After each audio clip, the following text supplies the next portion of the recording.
process of building these models on sphere making, a lost treatise referenced by the mathematician Pappus of Alexandria, who lived in the 4th century AD.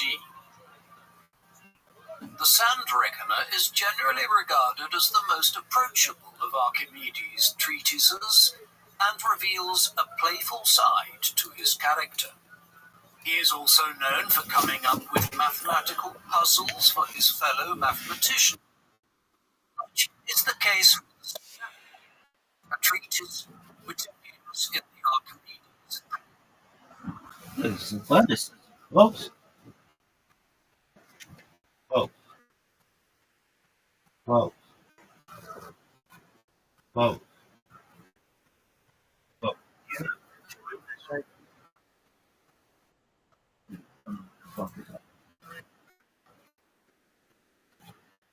I have to do this and I can see it.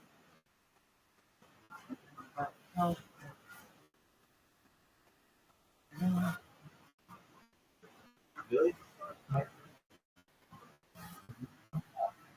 This dog.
divides a square into 14 straight-edged puzzle pieces and asks how many ways the pieces can be arranged to form a square. It has been calculated that there are 17,152 different solutions to the puzzle. Much of mathematics involved in finding different solutions to the same problem is known as combinatorics. Used in computer science to determine the most efficient way of solving a particular problem. Archimedes is also associated with a remarkably complex problem known as the cattle problem. It takes the form of a Greek poem, 44 lines, addressed to Eratosthenes of Cyrene, in which he is asked to work out the number of cattle in the herd of the sun god Helios based on a series of increasingly convoluted numerical relationships between cattle of various colors and patterns. While some scholars have argued that Archimedes could not have written the poem since it was not his style of writing, others hold that by setting out his problem in words, Archimedes was effectively making a joke at his friend's expense. The answer was first calculated in the 19th century and runs to over 200,000 digits. The available evidence suggests that Archimedes undertook much of his most important work in the 230s BC and 220s BC, roughly between his late 40s and late 60s. This was a period of comparative peace in the western Mediterranean, especially so on Sicily, where relative tranquility prevailed after the end of the First in 241 BC. Rome was now the dominant power on the island, and Hieronymus accused as a Roman client. Trouble was brewing. In the decades following the First Punic War, the Carthaginian general and later his sons Hasdrubal and Hannibal gained control over much of the Iberian peninsula. 211 BC, Hannibal besieged and captured the town of Saguntum on the east coast of Spain. Saguntum was a Roman ally, prompting Rome to declare war on Carthage in response. While naval actions took place off the coast of Sicily in 218 BC, Hannibal's main objective was an invasion of Rome. He gathered an army at New Carthage, present-day Cartagena, on the southeastern coast of Spain. Rather than risk losing his army at sea, Hannibal led his men into southern Gaul, ancient-day France, and embarked on his legendary crossing of the Alps. The Carthaginians surprised the Romans by crossing into northern Italy by November, and over the next 2 years, Hannibal demonstrated that he was one of the greatest military leaders of the ancient world by inflicting major defeats of the Romans, most notably at the Battle of Cannae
Antiochus Claudius Marcellus already taken one of a large Roman expeditionary force which was preparing to lay siege to Syracuse by land and sea.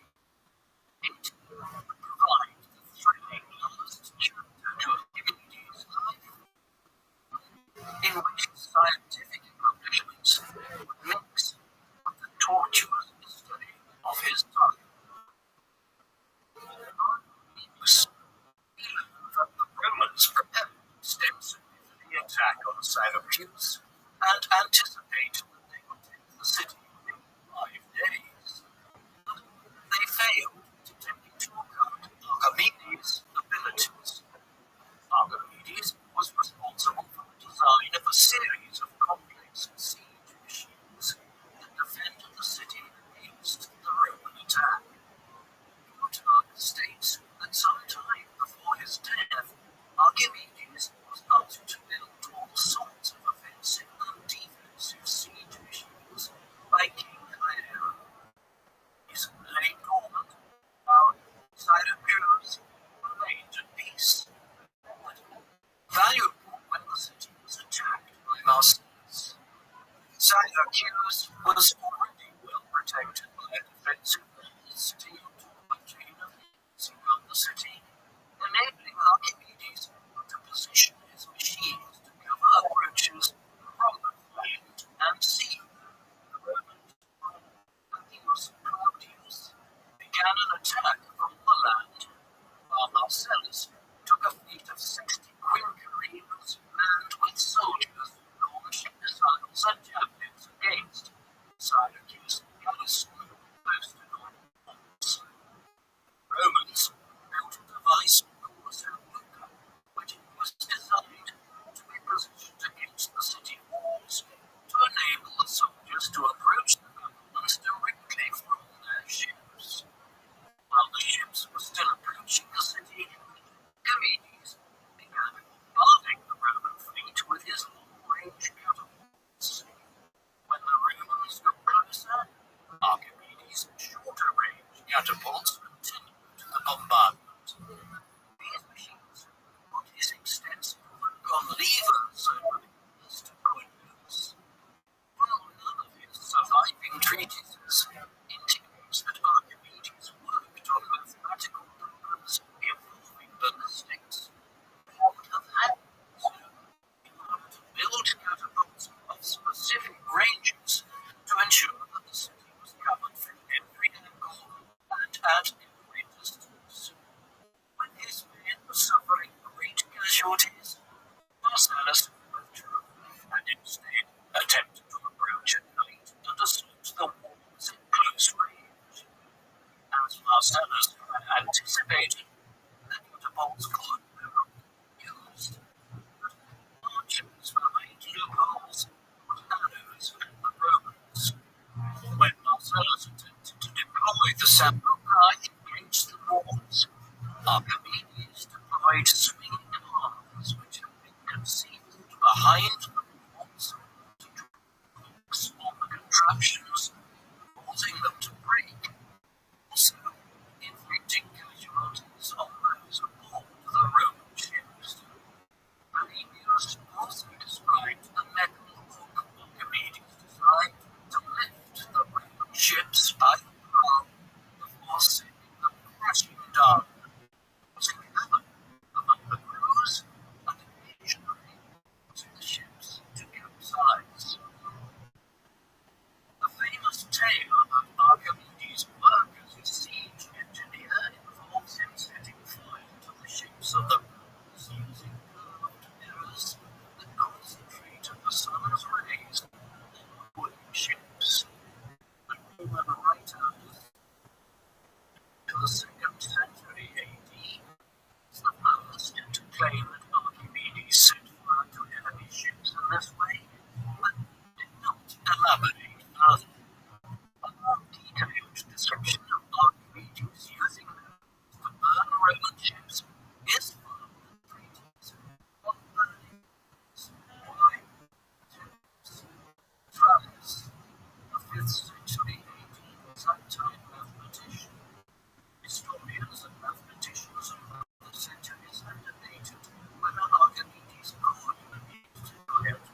assault by sea.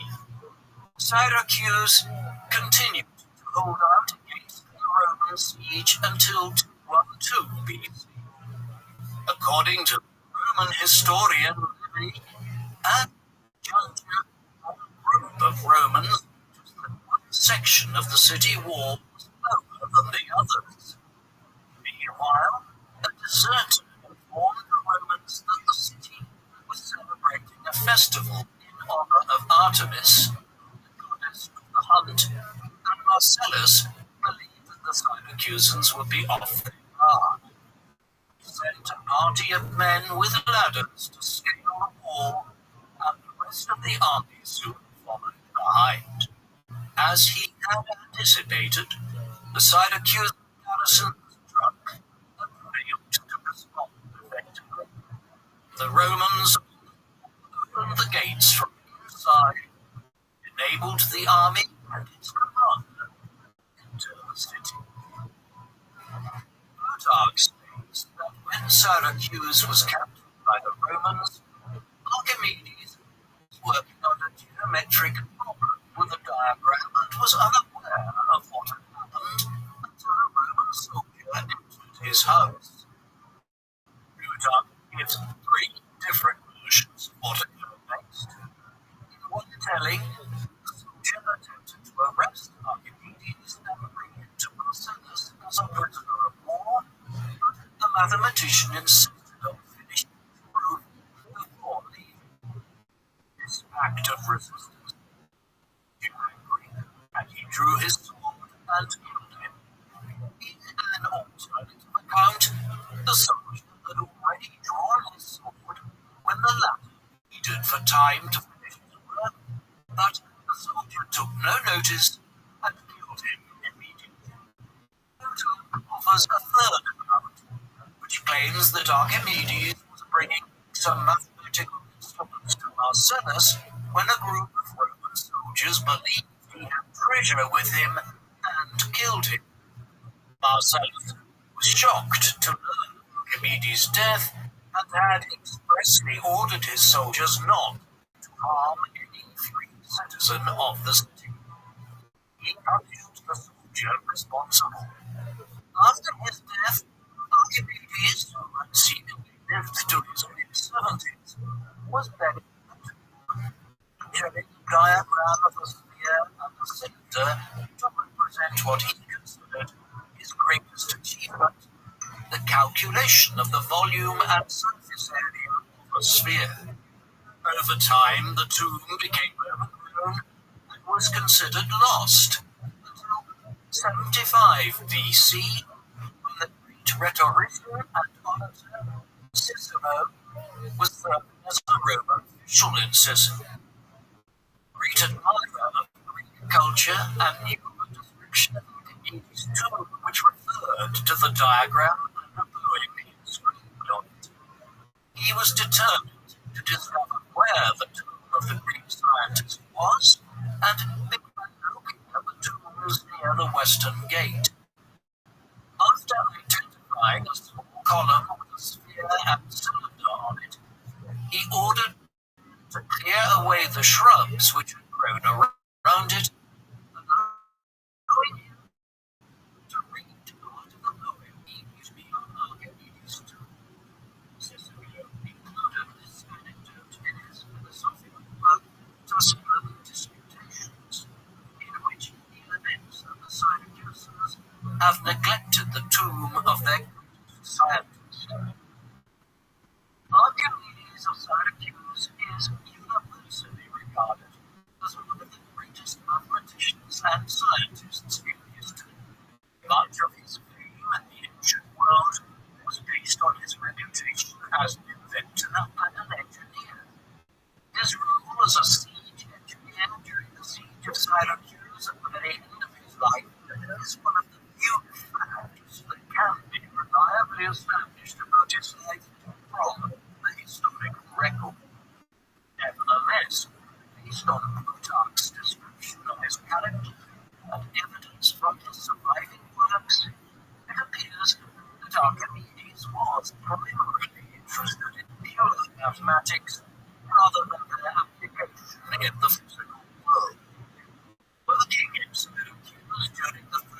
century BC, some of Archimedes' mathematics was so sophisticated that it was only supposed by the likes of Galileo and Newton some 2,000 years later. He is primarily remembered today as an individual who worked on the nature of gravity and floating bodies, but his interests were much wider, encompassing discussion of the measurement of infinity and a wide range of other mathematical concepts. Indeed, so complex were some of the equations that he tried to develop that it has only been possible to resolve them fully using modern computers. His work on algebra and trigonometry also informed modern mathematics. While he was often caricatured as an individual who ran naked from a bathtub shut in Eureka, or built a complex mini tower to fend off the Romans, Archimedes' intellectual depth was far greater than is sometimes allowed for.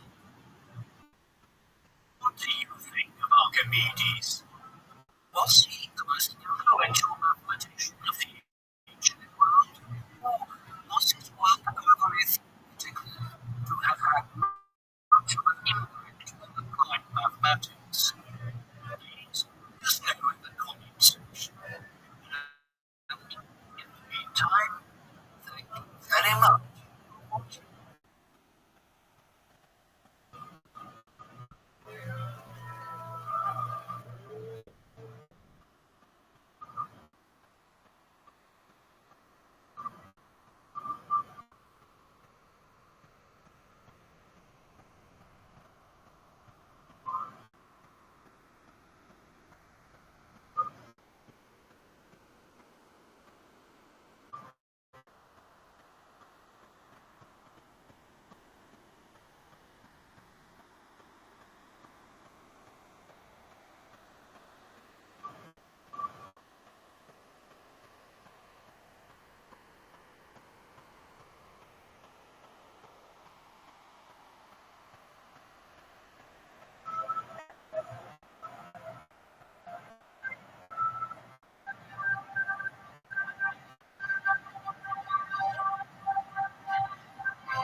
The man after history, Thomas Edison, was born as Thomas Alva Edison, the town of Milan, in the state of Ohio, on the 11th of February, 1847.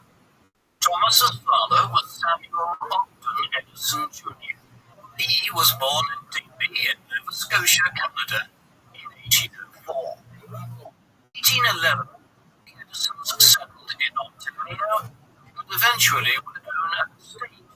of more than 2,000 acres in Bayonne Township, close to the northern shore of Lake Erie. September 1828, the 24-year-old Samuel Edison Jr. married Nancy Matthews Elliott from New York State. She was the 17-year-old daughter of a Continental Army veteran of the American Revolutionary War. In 1837, Samuel took part in William Lyon Mackenzie's ill-fated attempt to overthrow the colonial government in Canada. Samuel was forced to flee to the United States, arriving first in Port Huron in Michigan, before eventually making its home in Milan, Ohio, in 1838. Samuel and Nancy would have 7 children, of which Thomas was the youngest. Thomas's great-grandfather, John Edison, had arrived in New Jersey as a 3-year-old from the Netherlands. Though Thomas would later claim that his great-grandfather was a Wall Street banker who supported the American Revolution, John was in fact a landowner who remained loyal to the British Crown, and in 1784, following the end of the American Revolutionary War, he became one of the tens of thousands of British loyalists in the 13 colonies who relocated to live in Canada following the American Revolutionary War. There, the family name began to be spelled Edison. Thomas Alva Edison, nicknamed Little Al by his family, grew up at a time of great political and economic change in the United States. The 1830s had been dominated by the presidency of Andrew Jackson, who presented himself as the champion of the American people against the corrupt political and financial elites in Washington, New York. While Jackson's Democratic Party believed that economic prosperity was down to the entrepreneurial spirit of individuals, his opponents in the Whig Party argued that the federal government had a role in promoting interstate commerce to foster economic prosperity, which in turn would strengthen the nation against its external rivals like Britain. While the Whigs represented the established commercial centers of the Northeast, the Jacksonians encouraged westward expansion, resulting in the expansion into places like Alabama and Mississippi, leading eventually to the annexation of Texas in 1854 and the conquest of a large swathe of territory westwards to California and Oregon following the Mexican-American War of 1846 to 1848.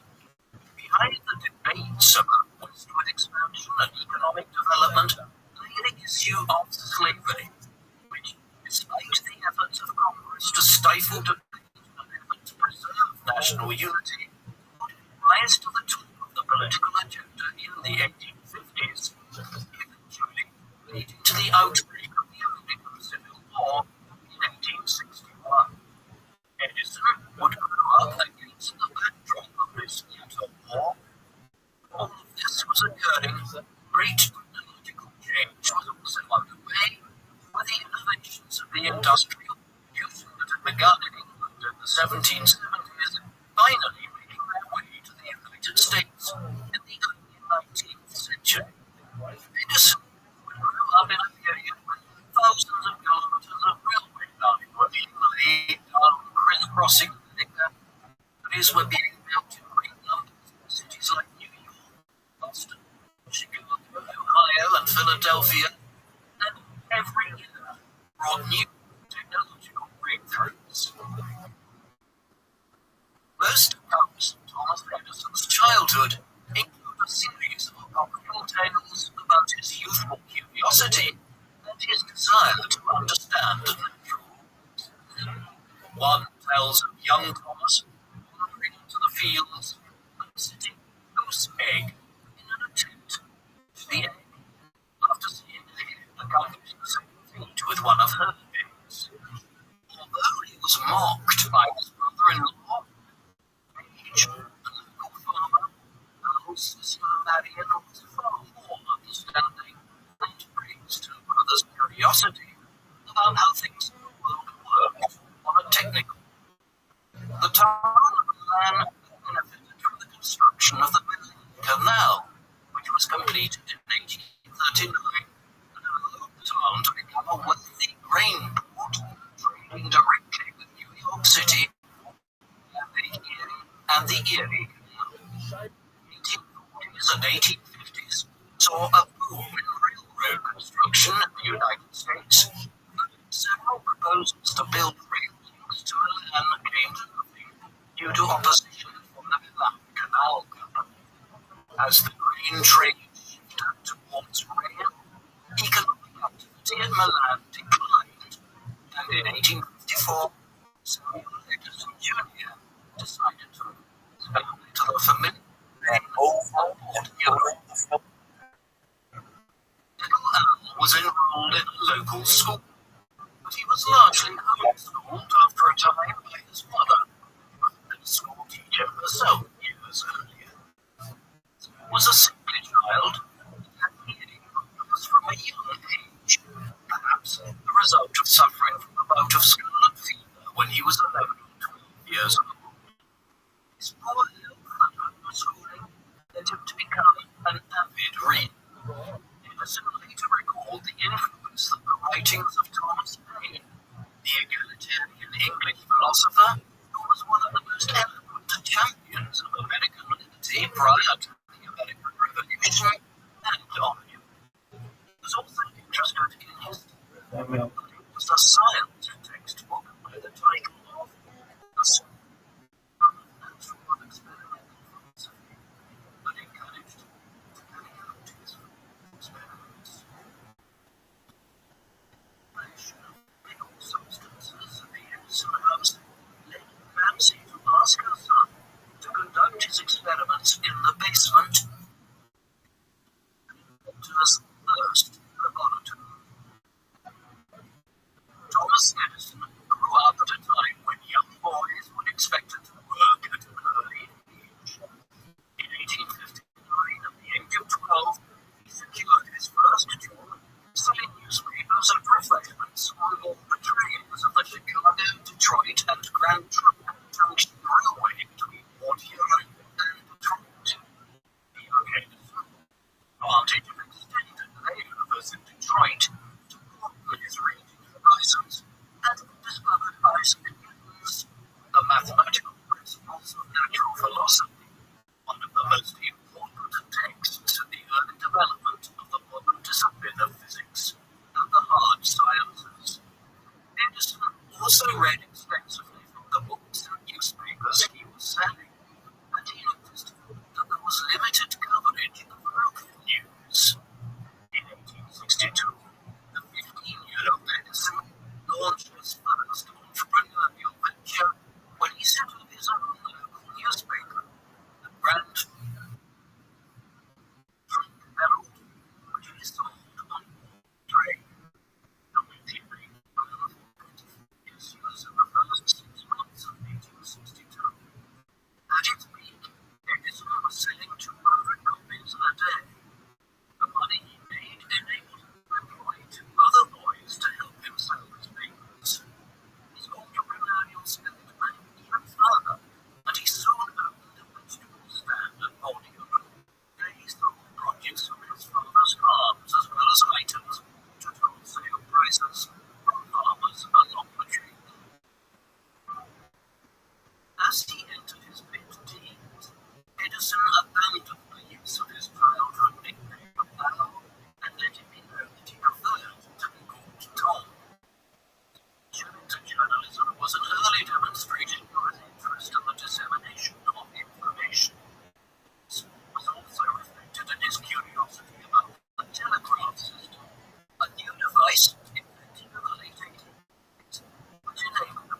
later account, in the autumn of 1862, he was talking to J.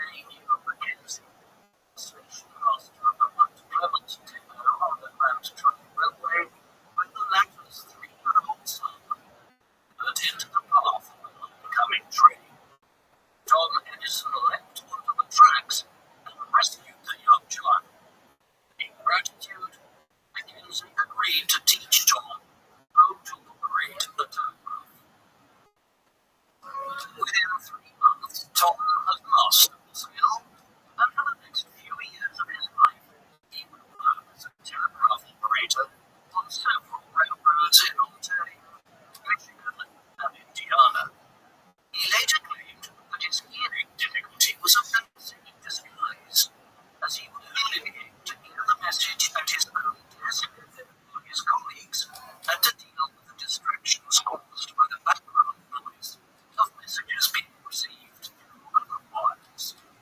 He enjoyed working night shifts, as this enabled him to read and experiment during the day. By 1864, Tom was working for Western Union, initially based in Indianapolis, and later in Cincinnati, where he began experimenting on ways to send multiple messages using a single wire.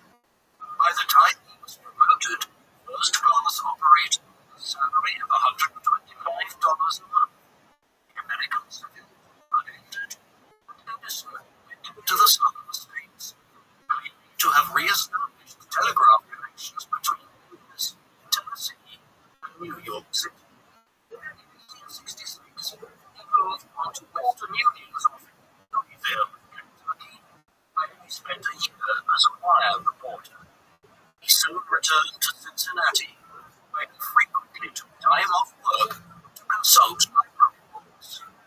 While most of these were about telegraphy, the most important was the one of English scientist Michael Faraday, whose research would have a major impact on the subsequent commercial application of electricity in the second half of the 19th century.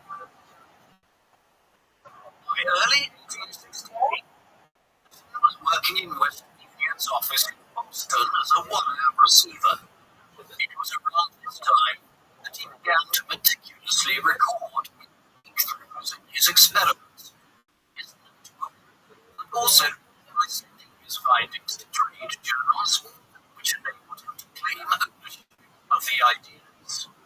In June 1869, Edison was issued a patent US number 90,646 for an electric recorder based on telegraph technology, the first of over 1,000 patents he would receive during a 6-decade career as an inventor. Although his vote recorder generated little interest among legislators it was intended to serve, Edison soon resigned Western Union in order to devote his full energies to experimentation and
1873, and William on 1878.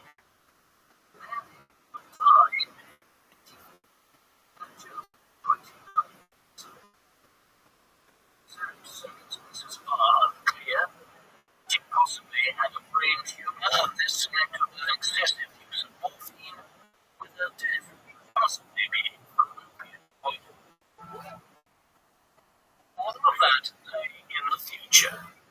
At Newark, the early 1870s, Edison's closest collaborator was the Englishman Charles Batchelor, who joined him as his chief experimental assistant in the summer of 1873. Edison's machines were in high demand, but he constantly sought ways to improve their efficiency, producing sketches of the ideas and concepts that emerged from his fertile mind, which Batchelor converted into technical drawings for the workers to manufacture prototypes from.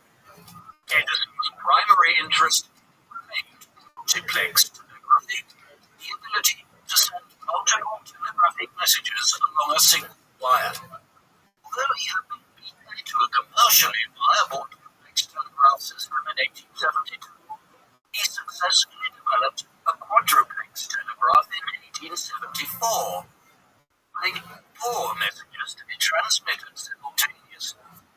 Although Edison began investigating multiplex telegraphy in Western Union, he was offered $30,000 by J. Gould of the Atlantic and Pacific Telegraph Company for his design, a huge sum by the standards of the time, which went some way to making him financially independent. In 1876, Edison, who had already been looking for larger premises for his family and his work, decided to acquire a house and 2 tracts of land at the nearby village of Menlo Park for $5,200. Edison's father, Samuel, supervised the construction of a laboratory near the house.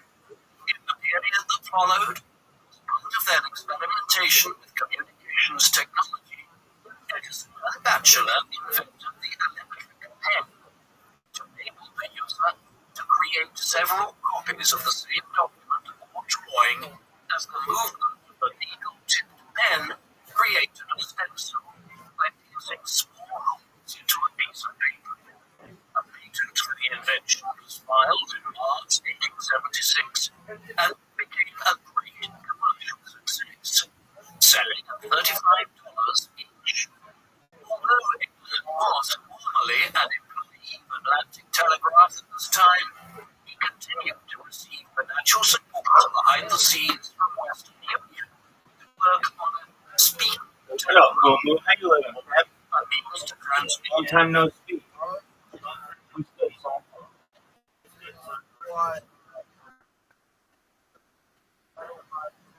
Is there a reason why your microphone absolutely sucks?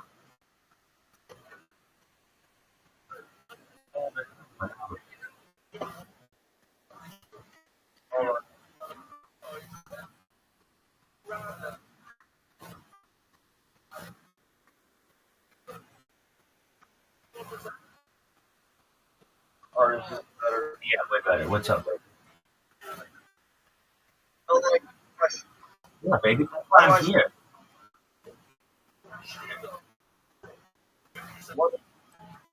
How do I sign on to Tavern? Never stream?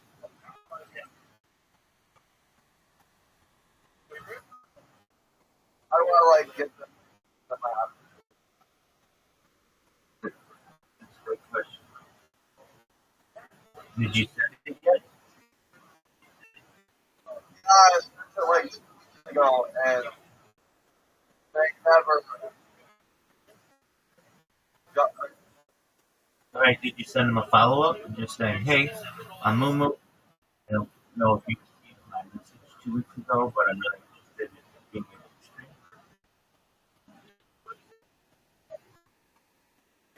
It's trying to just about that, so I can verify my real name. Like, know your Okay. So did you ask them, hey, were you able to verify me? Do you need me to send any more documentation? Anything further that I need to do?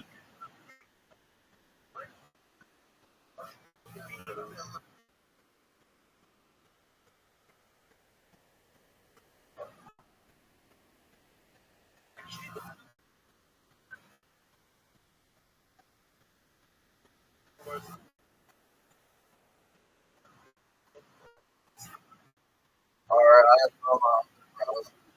I've been using Brain browser.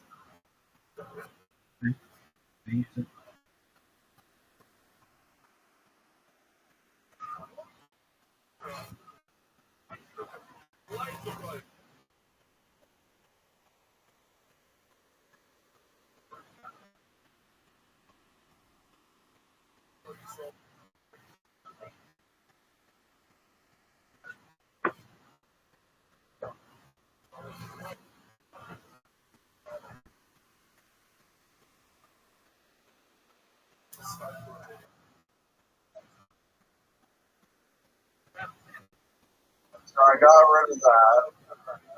And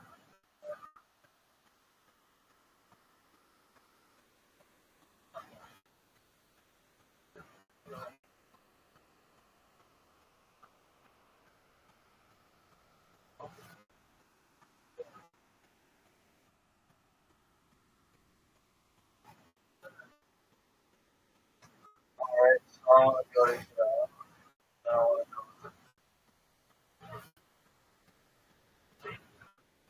Hey, no, what is your question for me? I'm trying to get to my password. How do you think so big?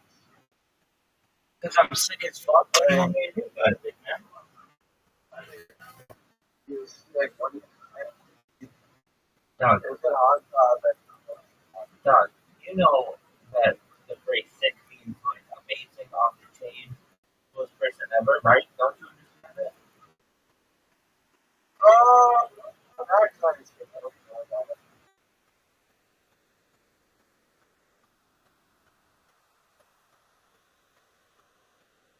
I get it.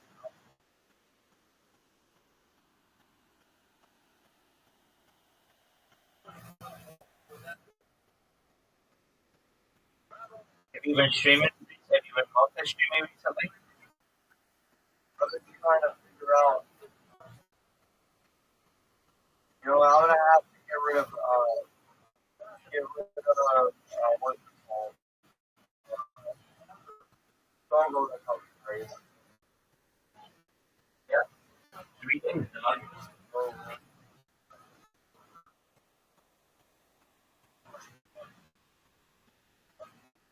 Did you ever get anybody watching you on Trovo? Yes or no? I'll wait. that's how I get. Like, what I like about, like,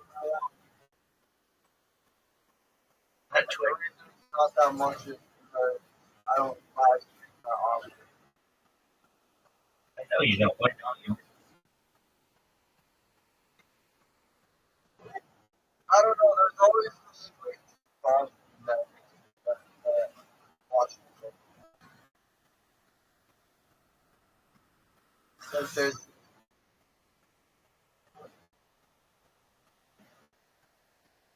don't know what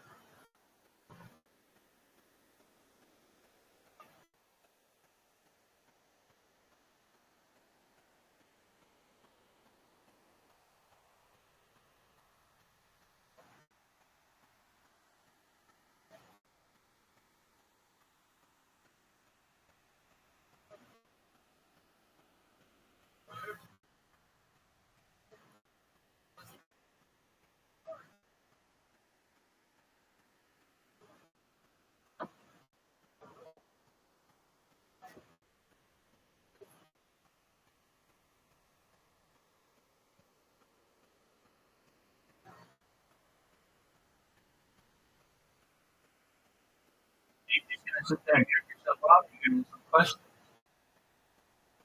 I'm trying to like what's the replacement that I like think of? You don't need one. You just need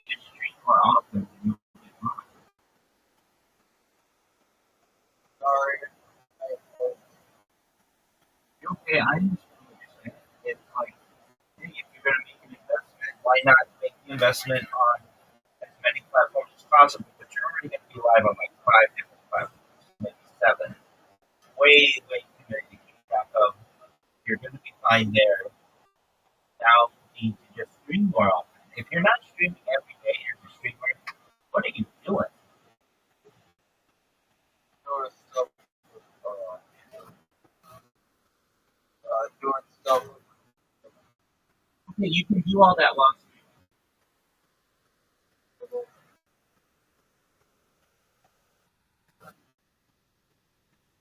Are you on crypto Twitter? Yes or no? I'll wait. Uh, Are you on Twitter Spaces? no, no, no. I need to create X account. What are you doing, dude? You consider yourself to be involved in cryptocurrency? You're not on X. My friend, you are not involved in cryptocurrency. Yeah, that's the thing. Like, I can't open my account because um, trying to find the right tools.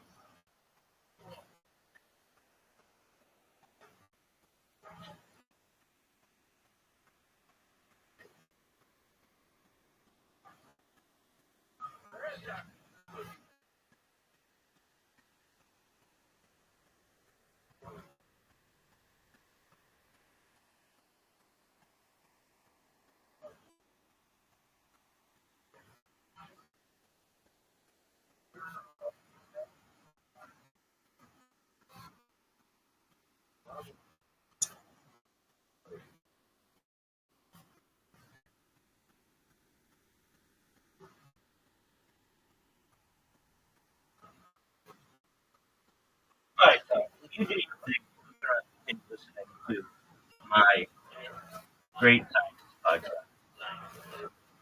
All right, The human voice through a wire. Alexander Graham Bell created the first working telephone in March 1876. The same device was used in order to be heard by the receiver. Edison was convinced that there was a way to enhance the sound quality, and he spent the next 2 years experimenting with various materials like clenching his teeth around a metal plate, which would enable the vibrations to travel through his jaw. In 1877, Edison improved on Bell's telephone by adding carbon that enabled the sound to be transmitted with greater clarity. While Edison did not invent the telephone, his innovations improved the device and further fueled the success of the Menlo-Clark enterprise. At around this time, Edison was also working on a method to record sound, not just transmit it.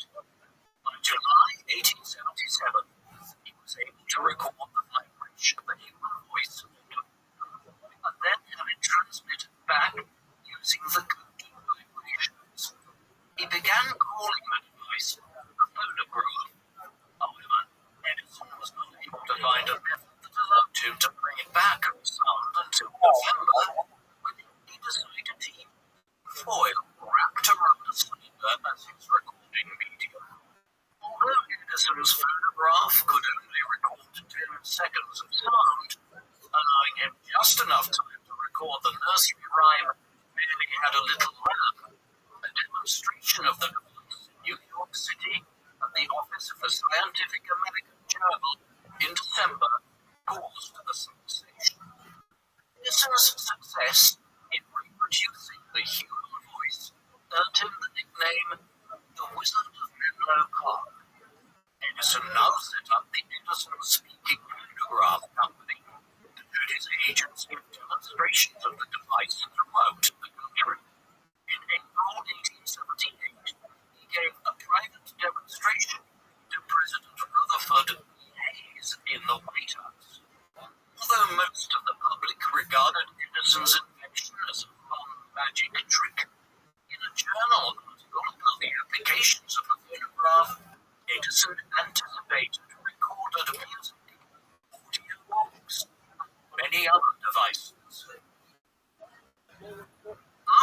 phonograph had been initially developed, Edison turned his attention to the issue of electrical lighting. By the mid-19th century, most homes were well lit at night in countries like the United States, but this was achieved through sophisticated lamps that burned whale oil and other substances. Edison and many others were working on new ways to achieve this, which would remove painted flames from homes and end the large urban fires which we constantly in the newspapers as occurring across the country, notably the Great Fire of Chicago in 1871 that had destroyed large parts of the city. With the financial backing of Grosvenor Rabbi, General Counsel to Western Union and Edison's personal legal advisor, the Edison Electric Light Company was incorporated in 1878 with a mission to manufacture, operate, and license the use of various apparatus used to produce light, heat, or power by electricity. The first experiments in electric lighting had begun by the British inventor Sir Humphrey Davy at the beginning of the century, but 7 decades of experimentation by scientists had not yet resulted in a commercially viable product. The 1870s witnessed considerable interest in arc lighting, which consisted of 2 carbon rods separated by an insulating layer of plaster which lighted up with the introduction of an electrical current. However, as arc lamps were too bright and often placed as the insulating plaster burned away, they were not suitable for indoor use.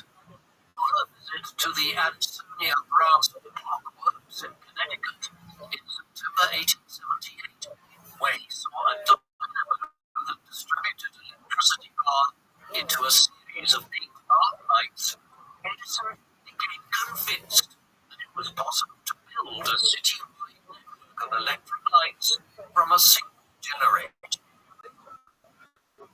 Edison's experiments focused on incandescent lighting, and he sought a material for the filament that would burn for a long time without losing the intensity of its light. He hired the mathematician Francis Upton to collect all the existing literature on arc and incandescent lighting, both to inform his own experiments and to serve as a benchmark for the performance of his creations.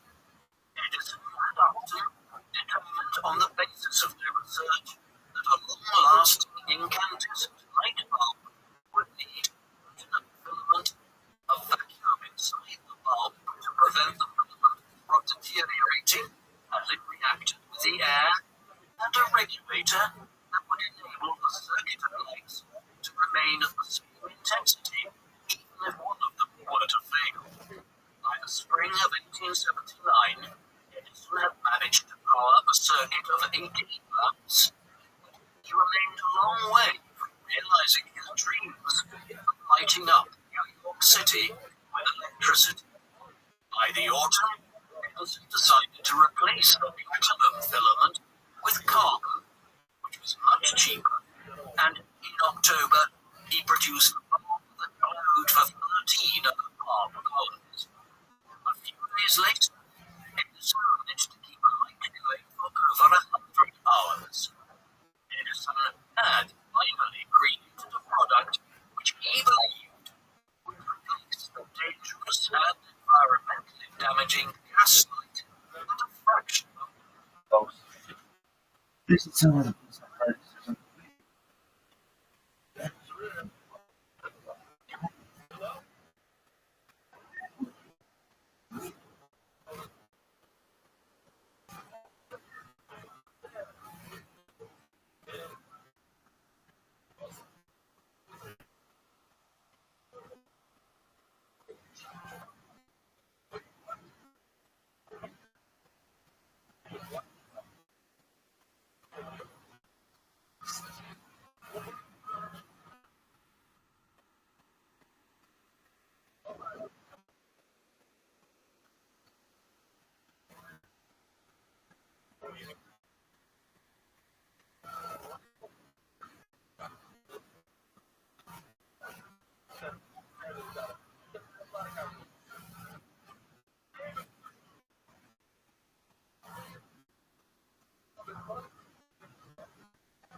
incandescent lamps. Although he was the patent for his new design, Edison had not yet won the race to commercialize electric light. Across the Atlantic in England, the chemist Joseph Swan had been experimenting with incandescent lighting since the 1850s and held a public demonstration of a filament bulb in February 1879, several months before Edison's breakthrough. Though he managed to install his lights in Brackside, the country house of his friend William Armstrong, Swan's light bulbs had a much shorter lifespan than Edison's. Throughout his life as an inventor, Edison believed that what mattered was not who came first, but whose product was the best. After the brief period of competition and litigation between Edison and his companies in England, the two merged in 1883 to create the Edison and Swan United Electric Light Company, commonly known as Edison. A similar conflict played out in England between Edison and Alexander Graham Bell's telephone companies, of their 1880 merger to form United Telephone Company of Great Britain. Edison would face a much tougher challenge realizing his plans for the electrification of New York City. In order to facilitate his lobbying, he moved his electric lighting operations to Fifth Avenue and incorporated the Edison Electric Illuminating Company of New York. In the meantime, Edison dispatched his trusted lieutenant, Charles Benjamin, to establish the Edison Company's commercial interests in Europe. At the International Electrical Exhibition in Paris in August 1891, Rothschild secured 2 large rooms to exhibit all of Edison's products, including incandescent lights, photographs, and telephones, while his associates ran an expensive public relations campaign designed to promote Edison's system in the French national press. Edison won 5 gold medals and naturally secured an offer to provide the lighting for the foyer of the Paris Opera. The winter of La Scala in Milan soon followed suit. Order for 3 Edison chandeliers. London and associates were busy bringing up a lighting system powered by a coal-fired generator and open viaduct near the junction of Farrington Street, which enabled him to read up the General Post Office building at Mount Pleasant. Work with the Edison Company in London informed Edison's plans to build a power station at Pearl Street in Manhattan in order to protect his electrical wires from the elements. Edison wanted to run them underground, and by the summer of 1882,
Edison accompanied Gilliland to the World Industrial and Corporate Centennial Exposition in New Orleans, where he met the agricultural industrial Louis Miller of Ohio and his 19-year-old daughter, Mina. In early 1885, Edison and his daughter Marion joined the Gillilands on a trip to Florida. In March, Edison visited the small town of Fort Myers on the western coast and decided to buy a 13-acre plot of land where he could spend his winters carrying out experiments. After returning to New York, Edison was determined to find a new life and hope to take care of his 3 children. He remained in correspondence with Mina over the course of it. By July, he was determined to marry her, despite being twice her age. In September, he sent a letter to Louis Miller asking that she marry him. But and the couple were married in February 1886. The couple were looking for a more spacious house, and in January 1886, Edison purchased the mansion of Claremont in West Orange, New Jersey, for $125,000 in a liquidation sale. Edison considered the house a wedding gift to his new bride, though formal ownership did not pass to Mina until 1891. After the wedding, the couple initially spent their honeymoon in Fort Myers, though they were initially obliged to stay at a hotel, as Edison's house, christened Seminole Lodge, was not yet ready to accommodate them. Following the honeymoon, the couple moved to Claremont, and Mina found herself struggling to manage the household as the 20-year-old stepmother of 3 children, with a husband who spent long hours at his lab. In 1888, she gave birth to a daughter named Natalie. 2 more sons followed. Charles Edison, born in 1890, served a 3-year term as governor of New Jersey in the 1940s. Theodore, born in 1898, who followed in his father's footsteps and was studying mental health. In May 1886, Edison encountered a problem of a different kind for the first time. Previously, he was used to dealing with technical and scientific problems, but this was one of the more human kind, labor strikes. This was an era in which socialist movements were gaining momentum across Europe and the Americas, fueled by dreadful working conditions and demands for workers to work 60 or 70 hours a week for meager wages. Edison's workers were struggling to keep up with consumer demands for electricity generators and walked out in protest at their long hours. He resisted the demands for unionization and decided to consolidate his manufacturing operations and roll them out of the city. The Edison United Manufacturing Company set up a factory in Schenectady in upstate New York, as Edison became the latest in the long line of American industrialists during the Gilded Age, who resisted calls for progressive workers' rights. At the end of the year, Edison was ill with lunacy and went to Fort Myers to recuperate. When he had recovered in early 1887, he supervised the construction of a laboratory at West Orange, now part of the Thomas Edison Historical Park. The previous year, Ezra Gilliland had appealed to Edison to turn his attention back to the phonograph. Despite an initial reluctance, based on the advances made by the Bell Company during the intervening decade, in 1887, Edison decided to form a new company, the Edison Phonograph Company, determined to make a better machine than Bell's. However, by giving Gilliland the responsibility of marketing his new phonographs in return,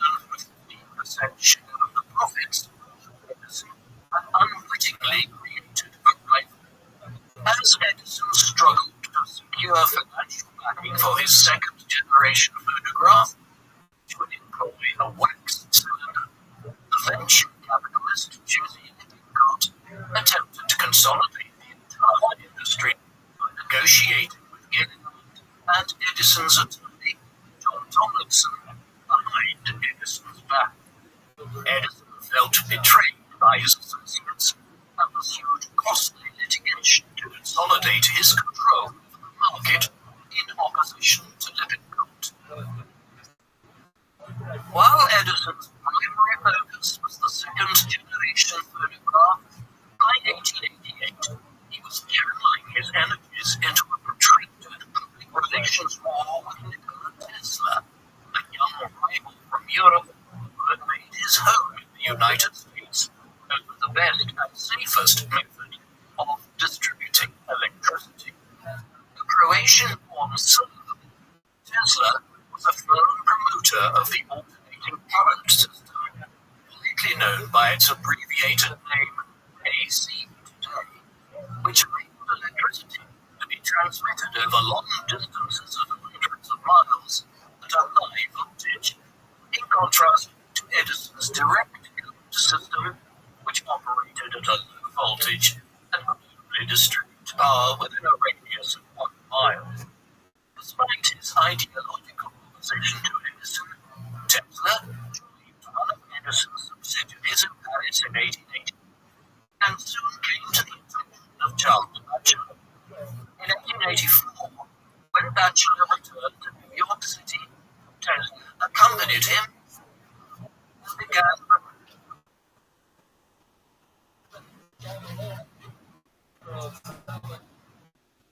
airing dynamo.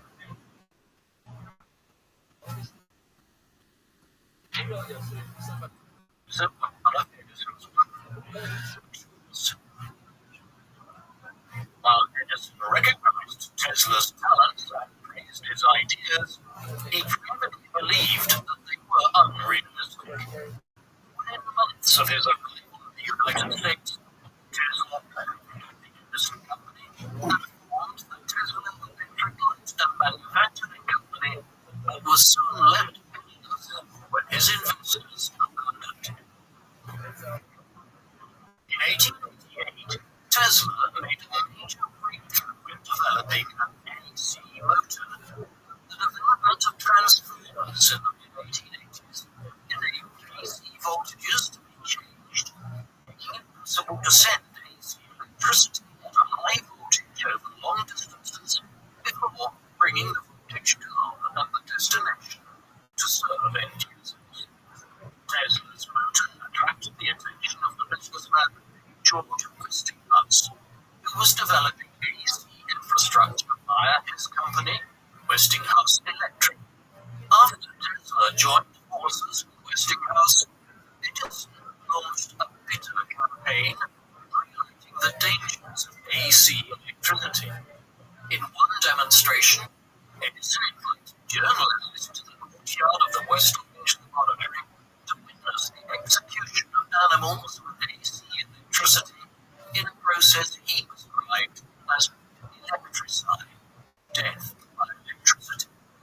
Edison also saw an opportunity to discredit Westinghouse when he was approached by New York electrical engineer Harold Brown, then instructed by the governor of New York to develop an electric chair for the execution of criminals. In conjunction with Thomas Movement, Westinghouse's AC rival, Edison ensured that the electric chair carried a Westinghouse generator, and Edison's lawyer attempted to popularize the term Westinghouse execution by electric chair in an effort to further sully Westinghouse, Tesla, and AC electricity in general.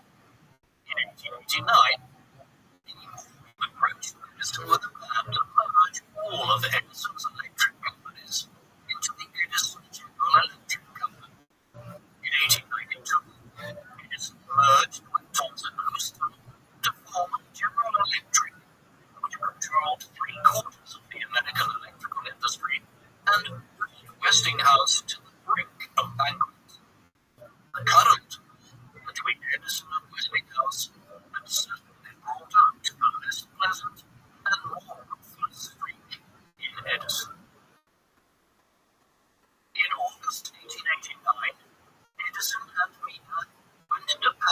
attend the Universal Exhibition. While the event is best known for the inauguration of the Eiffel Tower, a controversial creation at the time that was initially intended to be a temporary structure, the Edison Pavilion was also a popular attraction. Here, Edison demonstrated his designs and inventions. His new design for the phonograph attracted over 30,000 visitors in a month. Edison was acknowledged as an international celebrity in France, and in September he was entertained by the composer Charles Gounod in the private salon of Gustave Eiffel, designer of the famous tower at the top of the tower, which Edison praised as a symbol of modernity. On a visit to the Paris Opera, Edison was given the honor of watching the performance from the presidential box. Edison's products required a supply of high-quality metals, and the lack of high-quality iron ore in the eastern United States forced American industry of the eastern seaboard to rely on expensive ore from the Midwest and from as far afield as Cuba and Spain. Since the late 1870s, Edison had been trying to extract metal from lower quality ore. Developed a method to extract iron from beach sand using a powerful electric magnet.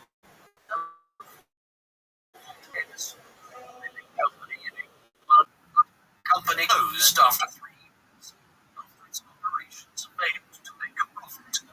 In the late 1880s, Edison renewed his interest in this endeavor, this time focusing on developing machines to make low-quality ore into fine material before separating the metallic and non-metallic elements with magnets. Edison acquired a mine at Rothschild in Pennsylvania to test his methods, and hired John Birkenbein, president of the American Institute of Mining Engineers, as a consultant. By February 1889, Birkenbein was able to produce iron with over 60% purity. The ambitious Edison now sought to buy up mines himself and refine the metals via his own supply chain, making his whole enterprise self-sufficient in the process. After sending a team of surveyors to inspect potential sites, Edison acquired a large site in Ogdensburg, New Jersey, where he built an ore-crushing mill to reduce massive boulders to tiny fragments via a series of rollers, which were then separated by 3 groups of electromagnets. It's an indication of the breadth of his activities that Edison diverged from his usual work to develop new methods in this area. The formation of General Electric in 1892 had created the giant of American industry that privately Edison was imitated in J.P. Morgan and removed Edison's name from the company name as a concession to Thomson Houston. Edison's feeling that he was being sidelined in the new corporate entity was reinforced when Morgan appointed Charles Coffin of Thomson Houston as the company's first president. Although he remained on General Electric's board of directors for a decade and continued to develop products for the company in his lab, Thomas did not attend further board meetings. Edison's alienation from General Electric prompted him to focus his energies instead on his mining pursuits. In 1893, Edison suspended operations as a nationwide economic depression dubbed Panic of 1893 led to a collapse in demand. Edison was forced to seek a loan from his father-in-law Louis Miller's company, which the latter managed to raise with some difficulty. Despite the financial troubles at the Chicago World's Fair in 1893, the Edison of Light dominated the exhibition at the center of the event. While the kinetoscope was not among the exhibits in Chicago,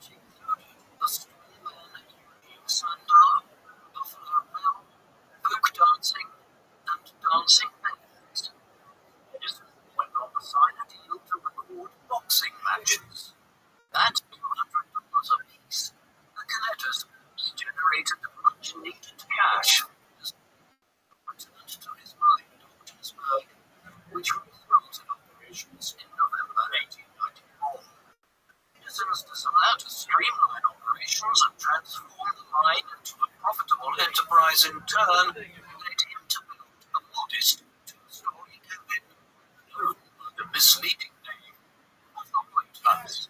Yet, despite all of his efforts, the quest for efficiency and productivity, Edison's hobby remained less competitive than the large mining operations of the West. And by 1899, finally cut his losses and closed down the mine as one of his few major business failures. In February 1896, Edison had just begun research into wax eggs when he heard of his father Samuel's death at the age of 91. Though Thomas Edison's fame ensured his father had a comfortable retirement in his twilight years, his aloof approach to parenting and workaholic nature had caused problems with his children, and in the late 1890s, Edison's relationship with his two eldest children largely came to an end. His eldest daughter, Marion, moved to Europe, where she married the German army officer Karl Oscar Wilson in 1895.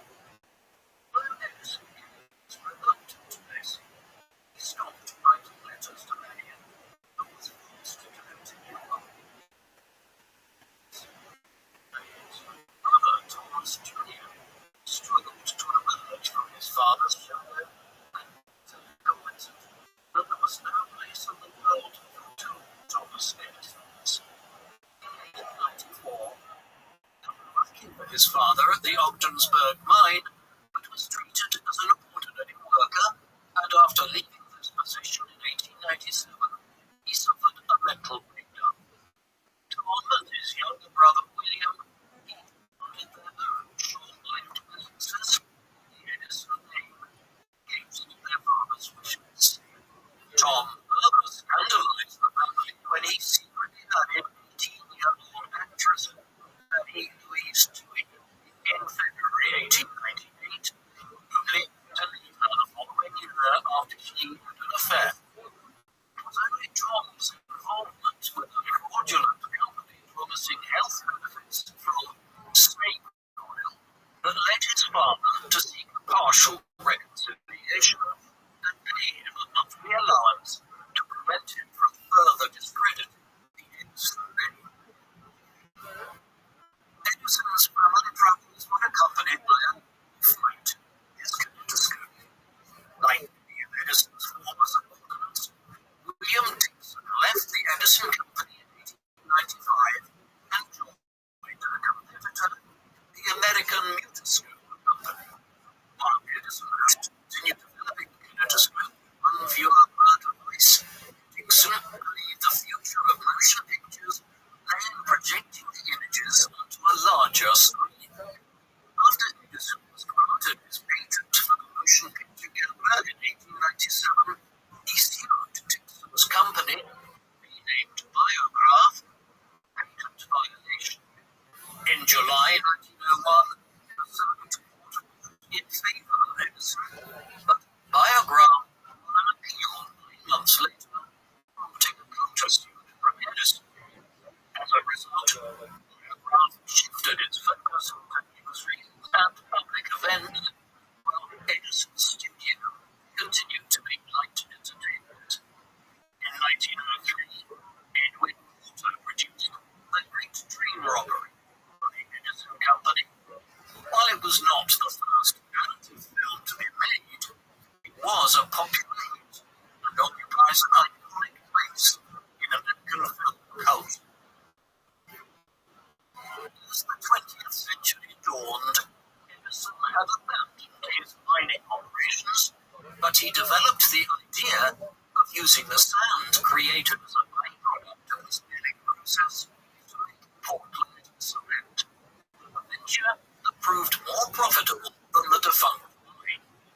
Meanwhile, Edison was also intensifying his efforts in developing battery technology that would outperform traditional lead-acid batteries, which took a long time to recharge and was prone to leaking. Edison's solution was a storage battery which could be charged by running an electrical current to move oxygen ions through an solution from a negatively charged plate to a positive plate. Once the battery was connected to an electrical device, the ions would move in the opposite. After 3 years of experimentation with materials, Edison decided to use iron for the negative plate, a nickel oxide for the positive plate, and potassium hydroxide for the electrolyte. His work on his storage battery coincided with the early stages of automobile development, and he hoped that his batteries would be used in electric vehicles, which, far from popular perception, were not a new development of the early 21st century, but were actually in wide development at the beginning of the automobile revolution, before being eclipsed by petroleum-fueled engines. Edison bought several electric cars for his personal use, by his teenage son, Charles. In 1901, Edison obtained a patent for his battery and formed the Edison Storage Company. At the low price of $15 apiece, Edison's batteries were in high demand, but it soon transpired that they were prone to leaking and lost as much as 30% of their capacity after recharging.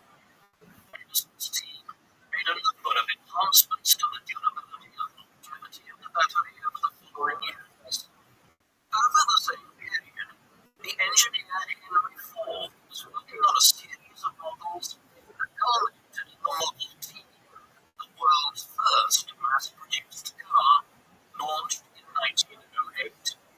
Ford had first met Edison in 1896 as a young employee of the Edison Electric Company in Detroit. Edison encouraged his efforts to develop a car powered by a combustion engine running on gasoline. During the intervening years, Edison came to regard combustion engine cars as harmful to the environment and hoped that his batteries could provide a cleaner solution for automotive development, but the success of the Model T ensured that combustion engines would become the preferred means of loading automotive vehicles. In 1912, at their second meeting, Ford asked Edison to design a battery and start a motor for him. Edison's story declared not produce the voltage required to run a starter motor of a combustion engine, and lead-acid batteries remained standard in cars.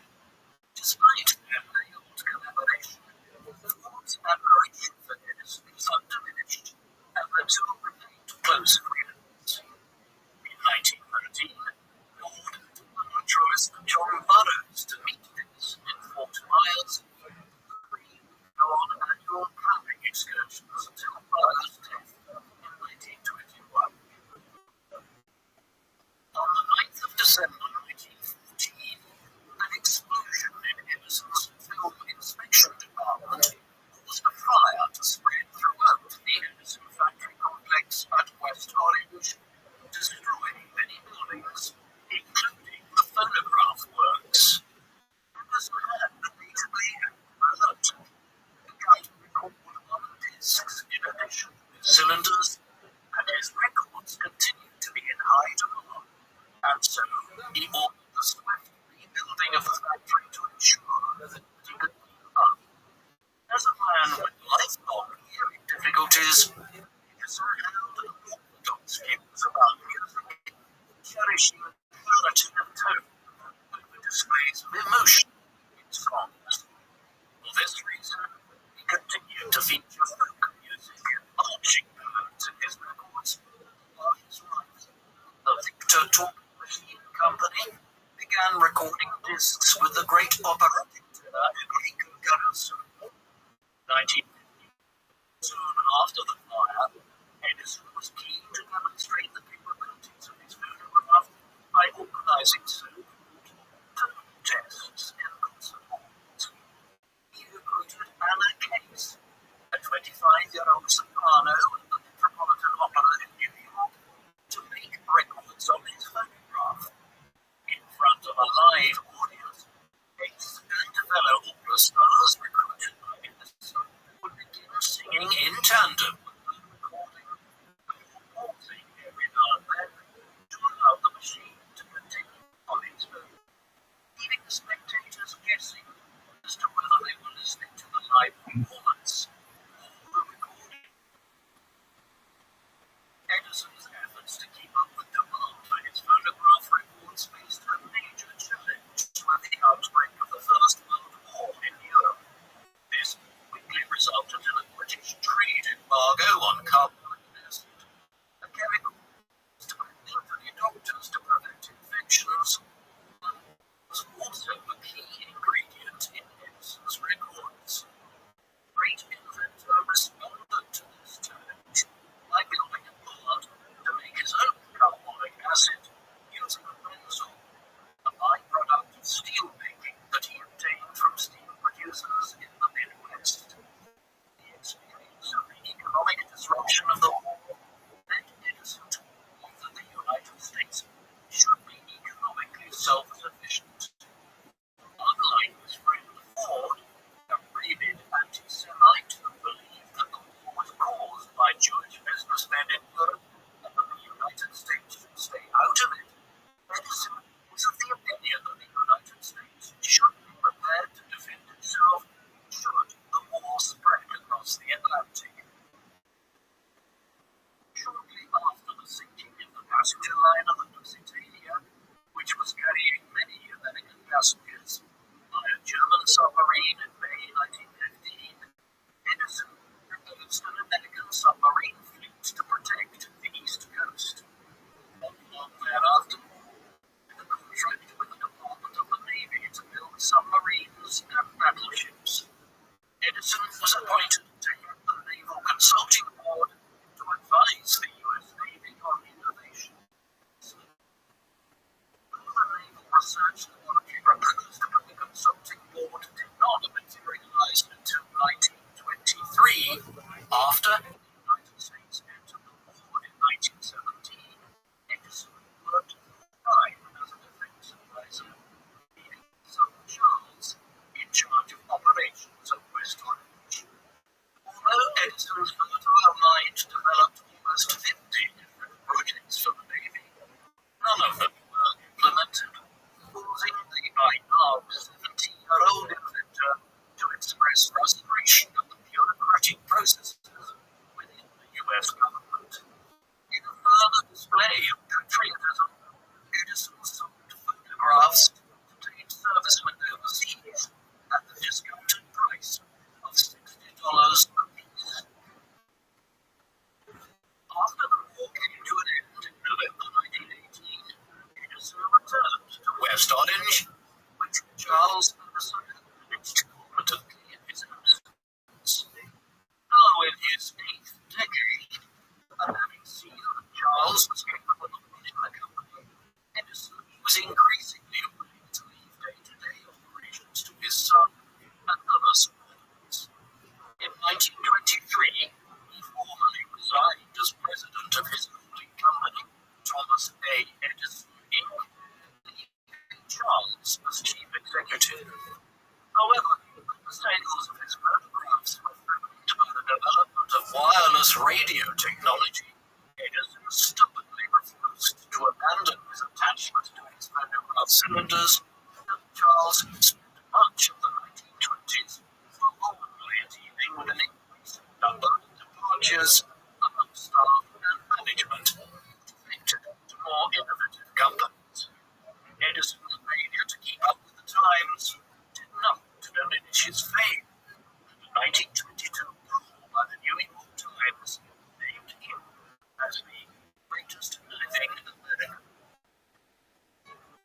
Although Edison's companies only filed 31 patents in the decade between 1921 and 1931,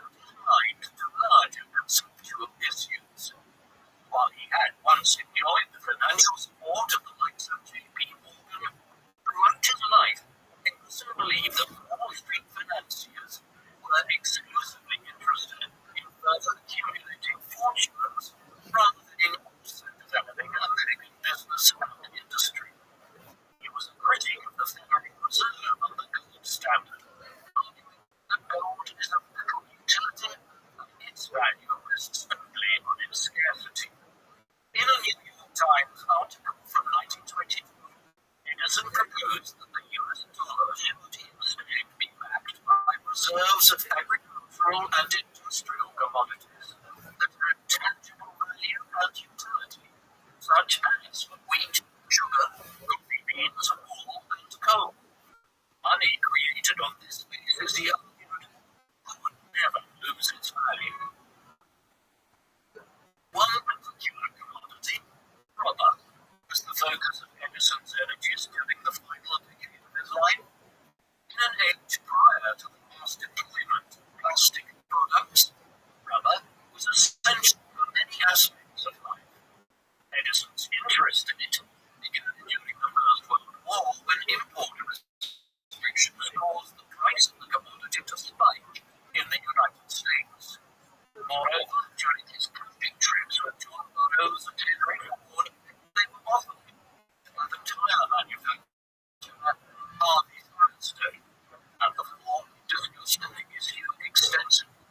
During the war, Ford and Firestone began manufacturing their own rubber by importing specimens from Ford, but Edison was determined to create rubber from plants native to the United States in the interests of national security.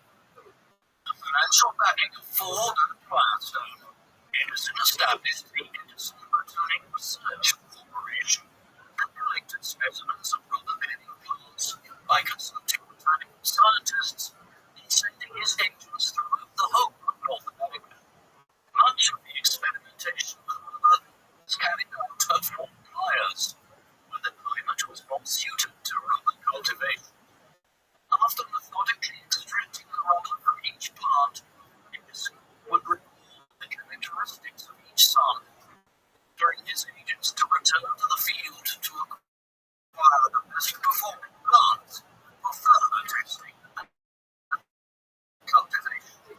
By the summer of 1929, he narrowed down his search to two varieties of the goldenrod plant.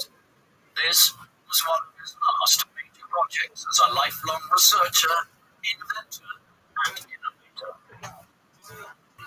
In the autumn of 1928, the onion-owned Edison was awarded the Congressional Medal of Honor in a ceremony in West Orange.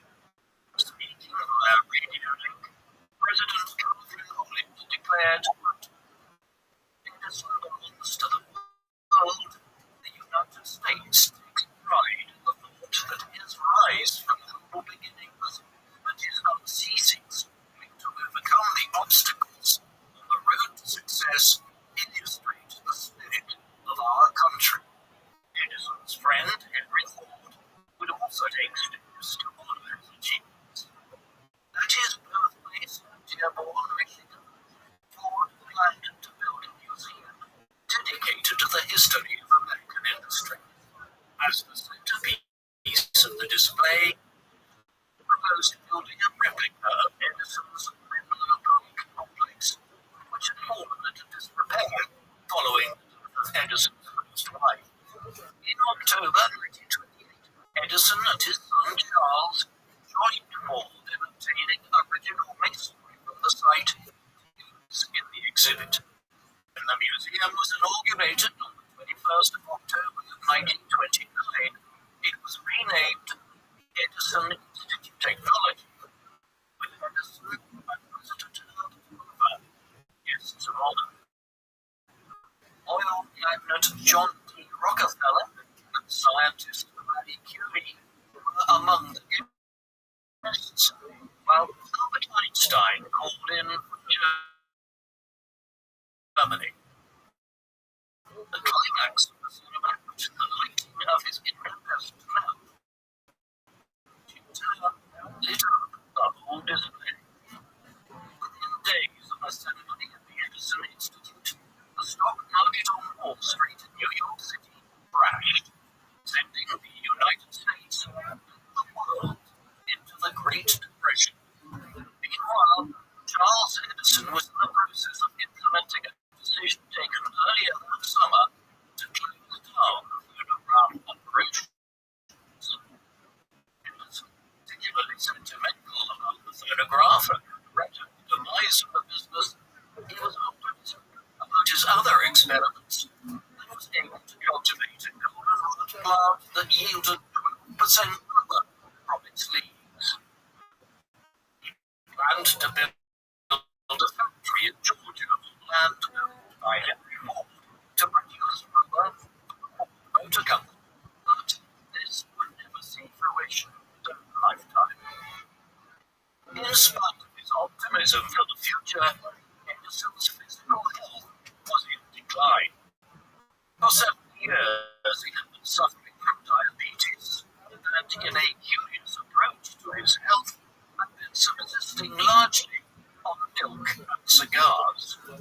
He had developed sleep issues as well, and rarely slept for any more than 4 hours at night, which caused him a quickly lose all day. In May 1931, he gave a radio address for fires to the National Electric Light Association, telling listeners not to despair at the latest economic downturn, stating, quote, "My message to you is to be courageous. I have lived a long time. I have seen history repeat itself again and again. I have seen many depressions in business. Always, America has come out stronger and more prosperous. Be brave as your fathers before you. Please, go forward." Returning to West Orange in June, some made occasional visits to the laboratory before he collapsed in his chair at home on the 1st of August. Well married for a few weeks, was able to take car rides outdoors. By September, it was apparent that Edison was dying. In the hours of the 18th of October 1931, Thomas Edison died at the age of 84 at his home of Glenmont, West Orange. Thomas Edison is celebrated as one of the world's most prolific inventors, with 1,093 U.S. patents to his name and a further 1,339 from other countries. Generations of schoolchildren around the world have been brought up with tales of Edison's inventions and scientific discoveries. Over his 6-decade career as an inventor, Edison's work spanned major innovations with the telegraph, telephone, phonograph, electric lights, energy distribution, mining, cement, storage batteries, and the production of natural rubber, among other industries and products. While Edison saw particular commercial success with the phonograph and the incapacity of many of his projects failed to meet his ambitious expectations. In recent years, Edison's legendary status has been challenged by critics who claimed that he took credit for ideas that originated from his collaborators or his rivals. He adopted to describe Westinghouse and Tesla during the Cold War is a major stain on his reputation. There is some truth to this, and Edison was certainly no ruthless businessman who tried to undermine his competition. Yet he was also unquestionably one of the great visionaries and architects of modern world. What do you think of Thomas Edison? Is he the great inventor and scientist of American legend whose genius made the modern age? Was he primarily an aggressive businessman who stole the ideas of others and exploited his own fame to destroy competitors and create market monopolies?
apologize that Tim is the next guest pushing back in Kingsbury and has supported is that Tim is like Rome moving in that same direction.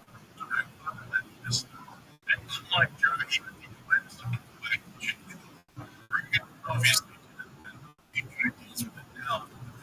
You don't have to get involved in that by him. It's just speaking of copying it, like also Patreon right now. It's going to be one of the biggest and most comprehensive videos made to date. The full evolution of the show went from the everyman podcaster to a peaceful, the 0.1%, the pandemic, so you find it a little more up to now and everything in between. All the guests that so if that sounds like something you're interested in, link is in the description to join my Patreon. There's also over 60 videos already waiting for you. Anyway, so back to Dylan and JRE. Tim is about to talk about an acquisition and we're released a few weeks back, but we have really looked at on the show, telling us that renting is the new American dream. A single, timeless, multi-millionaire who owns his own home, telling the rest of us that renting a home is really worth it. And don't want to be clear, this isn't just an American problem. Here in Australia, this is front page right now. Cost of living and first home ownership for Aussies is pretty much the biggest topic in the country at the moment. So when Tim Dillon breaks this down, get resonated because he's not just talking about economics here, he's describing the reality for the next generation across the Western world. So after bringing a loss in the North Canada, we're finally getting a dose of reality from Tim Dillon. This is what I believe. Let's try and get into this country of the house. People stories today, but there's a lot of people out there. They forgot what it feels like to like having a room and invite people over and drink a glass of wine. So I said, oh, we're going to be a little apartment, turning to MacBook, radicalized, but you need to understand they're on dating apps or whatever, but they tell you that they have a foundation for their life. They're basically saying, like, you don't need a house, and you don't get a house, and forget what a house was. Like, forget that doesn't matter. And I think part of this is because same with healthcare. You know, to give you healthcare in this country, and it is intact. So, on the positive side, you know, the parents, they get that stuff in health. Also, on the negative side, you know, that's going to disrupt the economy to a point where, like, we're not going to have people opening cars and things like that. We'll have a lot of people out spending income. They have a lot of development in 60 a lot of black people. We're going to have tremendous inequality. We've got a lot of joblessness. We're just selling the country off for years. And this is all the areas, and this is like, they're selling off for politics. So, I mean, obviously, there's something that the ideas over the long term. I think so much of our GDP depends on that. A lot of these countries are a lot of them makes you creepy. These are creepy companies, you know? I mean, they're just creepy. You know, their companies have is unprecedented. They have is robot movies, and then they have AI, which is really sad. It's going to be like smarter than normal. It's the smartest human that's ever lived. Right? Like, this is the goal: is to create literally a digital god. It's going to be by us, not the computer race. It's going to be controlled by select few. That's weird. I think that the reality is that people see that it's more money. You know, experts, you don't believe it's crazy. And maybe that seems to be talk about everything's renting. American dream. What Tim Dillon just said has nothing to do with left or right. It's about the people on the top. Everyone is basically with that simple. And Tim Dillon is a benefit product invested in himself. Those of you who are doing from different states, there is nothing wrong with people like Tim Dillon. Because Tim is a face reaching sitting there telling you the grief that may happen, you understand that the dream is being shattered for an entire generation, and because he's been able to achieve it himself, doesn't need to give anyone. That is such an average fucking take. The point is going to improve in one way is much more unity. The impression of these other rich dudes, millionaires, trillionaires, oh my god, how they convince us that the state of things is fine and we are the the system. That's the bad thing. We're pushing back against that narrative, and it's got nothing to do with left versus right-wing politics. But I want you to remember exactly what Tim said at the end of that clip there, because he laid it out perfectly. He said that he's going to come to you and say, distribute to you food, enough money, even if you like saying X, Y, and Z. He's describing exactly how they're going to sell the surveillance state to you, say the economy for a decade. And about to watch that happen because just 5 weeks before this episode, Joe Rogan had a billionaire in that same chair doing exactly what Tim just was about. And because about what Tim was just warning us about, most unbelievable. We're just talking about this violent crimes and rape that happened this weekend in Austin. They had 4 cameras in Austin, but then they shut those cameras off for reasons. It's also against the vaccine. They're planting safe because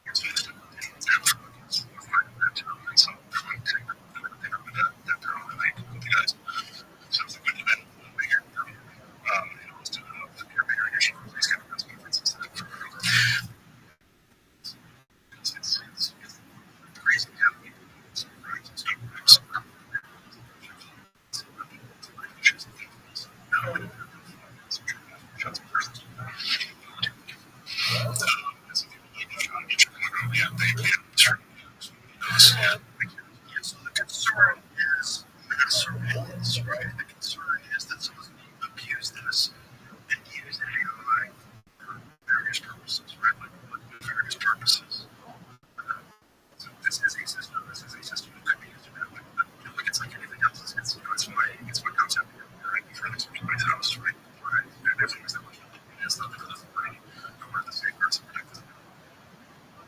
Every time I use that clip, I just get angry at it. So it's nice to believe that a multi-billionaire venture capitalist is investing in AI surveillance systems and pushing them on JLP because he cares about people bleeding out on the streets of Chicago. How can Joe Rogan sit down with a billionaire pisses in his pocket like that in his mobile? And if you catch the language there, carjacking, solved, kids saved, people bleeding out on the street and nobody cares. That's some suspected corporate emotional manipulation. And he's building the case for this surveillance thing. He's feeling guilty for questioning him in the first place. If you think back, you're essentially pro-politics. I think this is all men and it's just like a cop getting a warrant before they search your house. What the fuck is that? We're living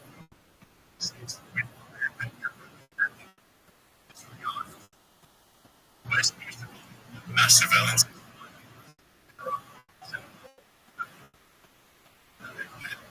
It's such a Trojan horse. They'll sell you the infrastructure first, and by the time you realize it's too late.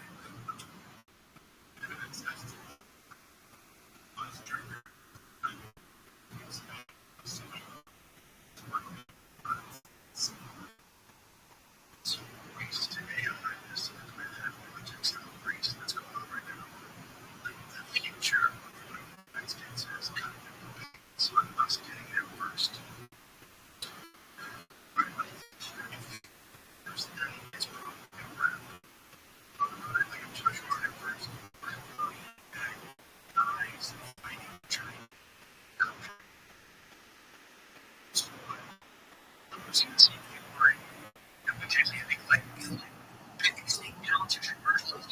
Candidates So your health data, criminal justice data, and your tax data all emerges and going to your account. And then there is credits. Okay, anybody until China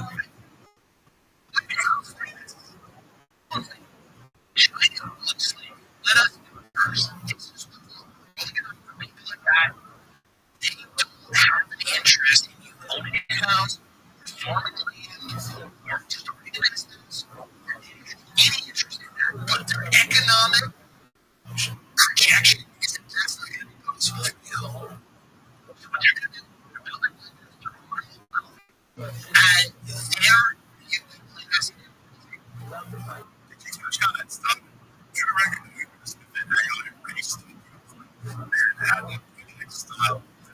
the United States depends on us getting there first. He's being fed by guys like Tracy and he's recycled like a good player without even realizing what he's fucking saying. And he just flips it in one sentence. My worry is that every guys are fucking China. They're going to become China. And he goes further. He names Palantir. He just writes that as a base version. It's just so fucking hard to me that he has to sit there and explain that to Joe Rogan. That is just how far he's gone. The only thing that makes me personally happy is that everybody's trying to fucking treat this fucking island. That keeps me encouraged. I'm really excited to see how some of the industries they put shouts to the president. They're just on night so far. It has gone by the way. They just didn't do this. I'm not calling for it. I'm not saying it's good, but it's good. So, people are threat. It's fake. It's fake. It's so obvious. It's fake. And so thick, so filthy. And you don't think you're right. It's bad, but fire is real.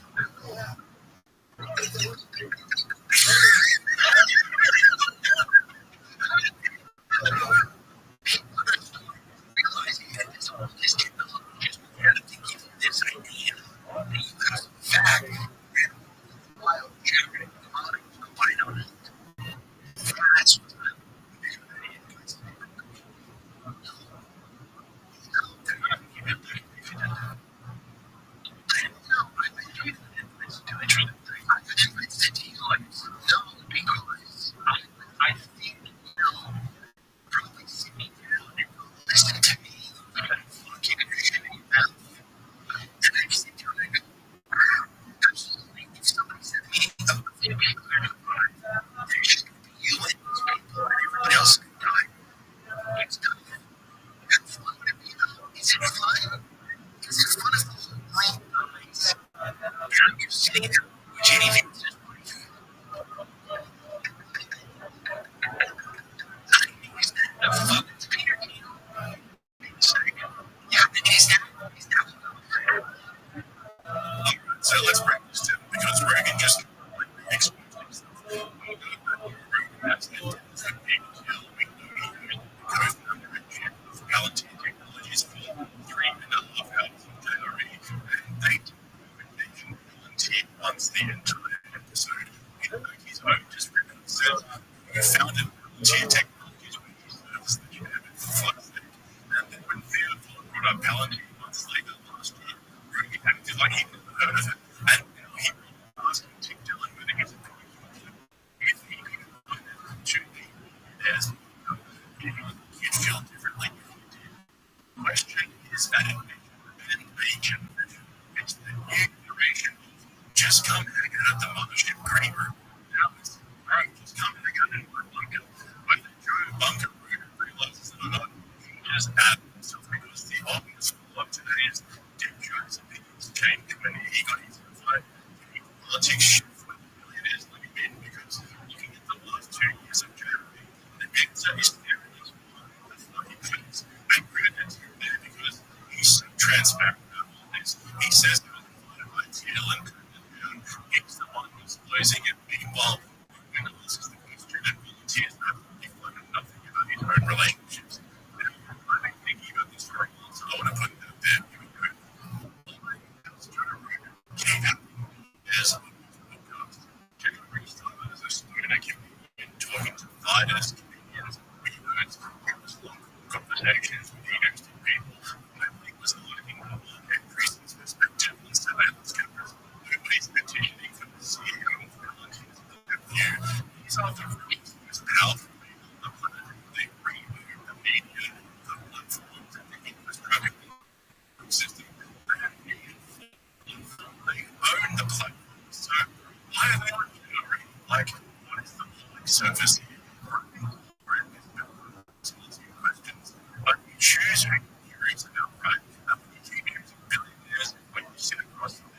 the biggest surveillance company. 3.5 hours and never asking me something. That's called B24. People to do is it photos of certain massive big numbers. Is that the prosperity of America? Is it the strength of prosperity? That's a fair question. What about the rest of the world? How much are we ourselves at odds with the rest of the world?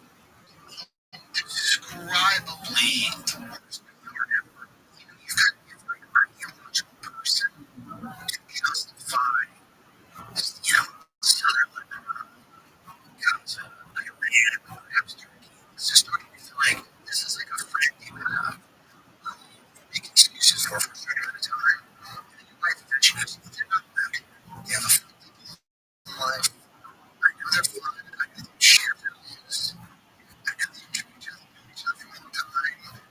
But here's the deal. They're not going to house. They can't be read against. The thing that drives me crazy is the negotiators will get negotiators and they're not going to kill the negotiators. You're not going to stop killing the negotiators. Excuses. This is a big deal. I think one of the odds now, in the last 2 years, we are now, is we're at odds with Israel for the first time. We're not really at odds with them. He is starting to understand that his legacy permanently tainted because of the extra chaos with this war. So I think it's certainly the job of anyone who looks at this stuff to look at it and go, what is going on? What is happening? This is effectively the essence.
Audience has been begging someone to do for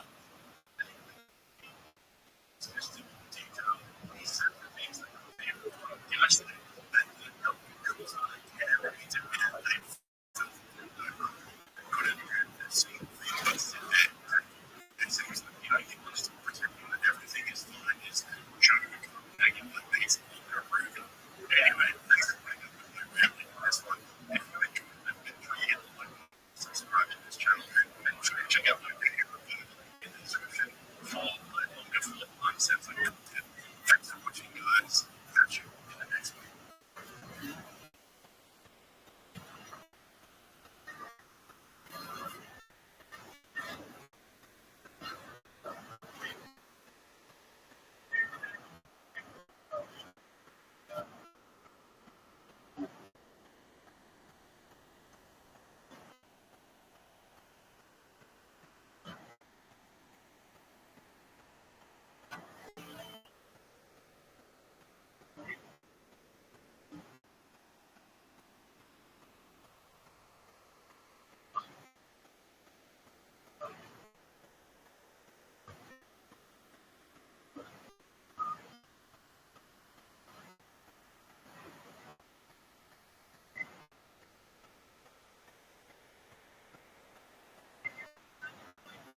History, philosophy, and religion.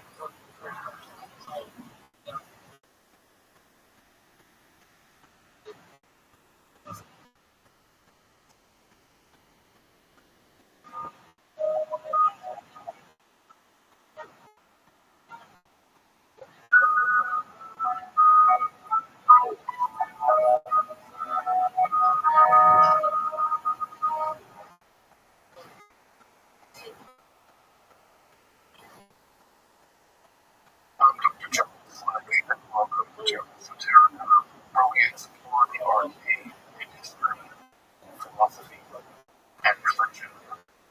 One of the most difficult aspects of starting to study mysticism and Kabbalah is to know on just how those ideas were taught. Back in Kabbalah, the only thing that we have was that Kabbalah. Of course, neither of these really tell. Such notions developed greatly through the ages are still developing, and there are now, and there have always been, different mutually exclusive schools of Jewish mysticism and Kabbalah. This class is meant to serve as an introduction to Jewish mysticism and Kabbalah from the point of view of its incredibly complex development from the of ancient Israel and to the rise of modern Judaism in the 18th century. Of course, this series isn't meant to be exhaustive by any means, but it should serve as a springboard for deeper study and reflection, and hopefully it will also enable you to situate developments in Jewish mysticism and Kabbalah in their historical and cultural context, and hopefully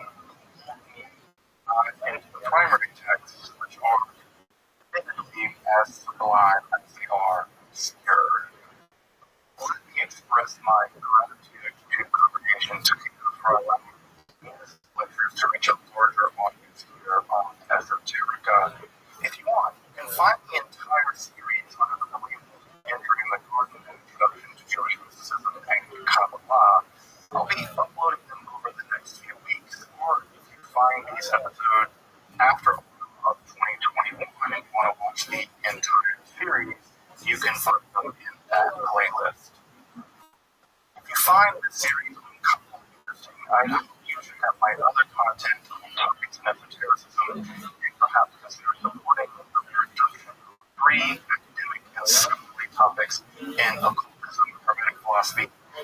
joining my Patreon or perhaps with a one-time donation. You can find those links below, and I really appreciate the consideration. Now, let's enter the door of Jewish mysticism and well, I want to say welcome back this evening to the second part of our 10-minute session through Jewish mysticism and Kabbalah. We talked about last time, and Kabbalah, right? We're still 1,200 years away from Kabbalah. It's still way off in the distance. We're still very much in a time period right around the turn of the common era. That is to say, around the year zero, right? Taking a anchor of where we are. And just to recap a bit, right? Just to recap a little bit from last time to sort of see where we are in a later later. We defined mysticism, at least for the purposes of this class, but things like defining mysticism makes it certain that people may disagree with you. That's certain stuff. So I'm just basically, anytime I'm going to define mysticism, it's like putting a target on my back. The way that I want to define it is as the non-original mode in which one experiences or learns about fundamental reality, and also the traditions that accrue around those experiences. So I would call someone, for instance, that studies mysticism for the idea that those mystics learn fundamental truths, even though perhaps that person himself didn't have those experiences. I would also consider that person a mystic. So I would say that there's also an area that you need all of the mystics to learn what they learned, and that puts you in the tradition of those who are, in fact, mystics. And there's an entire tradition of Judaism called intellectual mystics. That's much later. And intellectual mystics are those that, I never had this experience, but I tried to do, and I think they're fundamentally right.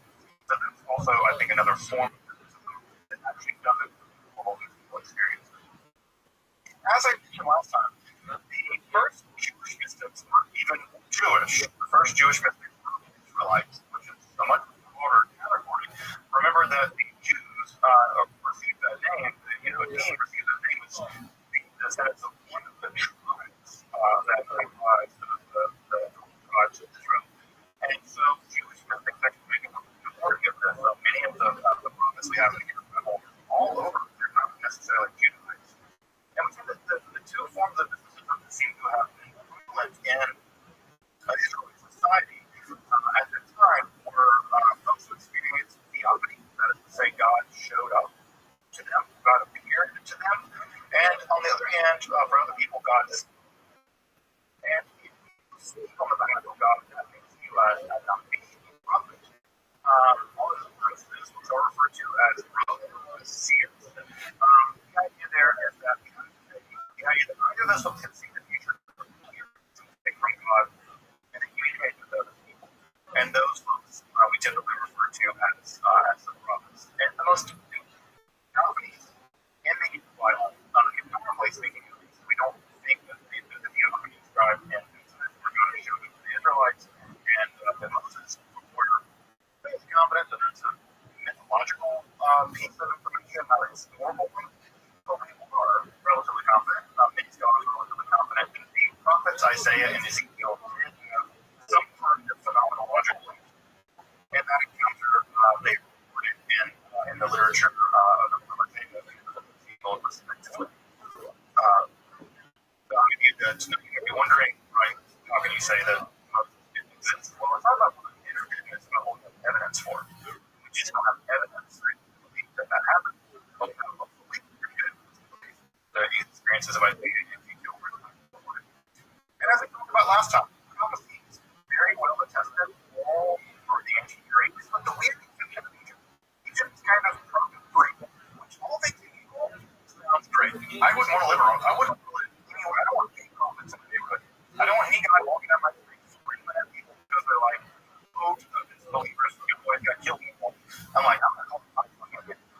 So I don't want anywhere near prophets. So Egypt feels like a pretty great place to be.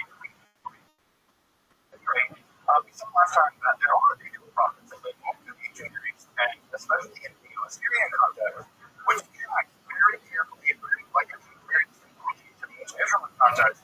And so we actually know a great deal about those ancient, their names of Greek prophets. The other is also that one of the things that happened in the ancient Greeks are all prophetic tools. They just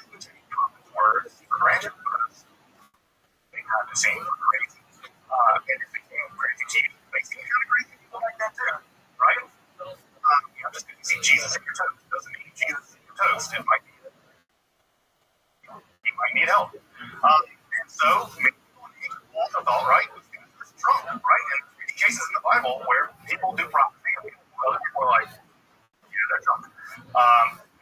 So we see Gary's culture and the mechanism that was attacked with prophecy and prophecy, or duels between prophets and prophets are actually telling the truth.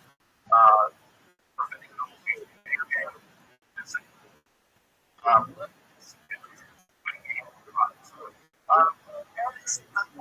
Prophecy to an end, since it's not for a transition tonight, is that the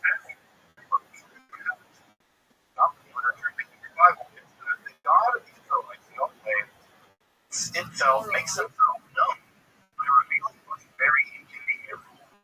And by revealing all these very inconvenient rules, the idea is that the Israelites found the rules and you would fix them and use them only as important than those large families and agricultural surplus. Well, that's a is that for various reasons, the Israelite state is destroyed and the Judean state is destroyed.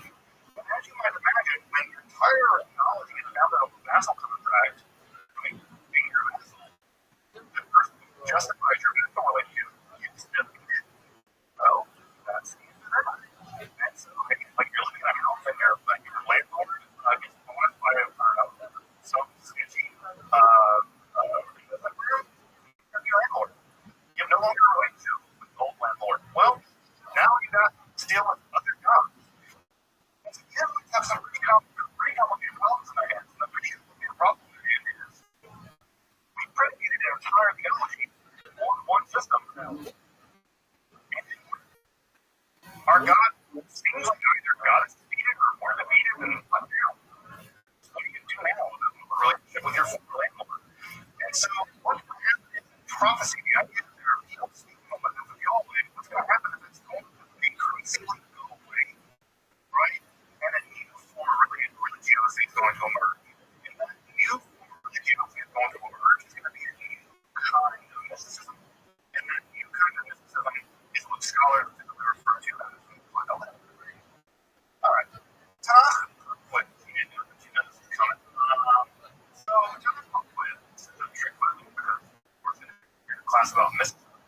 One here knows what the general in the Tanakh, or in the Hanukkah story. So I think that's to say they're not. That's the answer that's the less wrong answer. So they're not recorded straightforward. You would know where the events of the Hanukkah story are actually depicted in the Tanakh, not in the Apocrypha. Maccabees, where they're truly described. But in Tanakh, in the Hebrew Bible, in the Old Testament, actually make them. Everyone's like, why are you asking damn questions like this? I'm the one in this class, right? You are right. It is not described transparently in Tanakh. It is, however, described incoherently, incoherently in the book of Daniel. It is actually included in the book of Daniel. Now, the book of Daniel was probably the least read Jewish book in the Hebrew Bible. It's in some ways one of the most confusing. But historical scholars, Bible scholars, the book of Daniel, in a very elaborate system of symbols. Story of the goodness of the street and the similar between these two novels led to the empire of the Ptolemies and the Seleucids, also the rise of the Romans and the period of the Maccabean rebellion.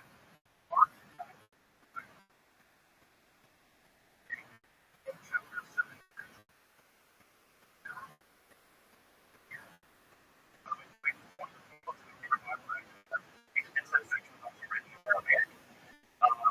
In chapter 7 through 12, there is a section that is encoded using a very elaborate symbol that describes things like just whatever.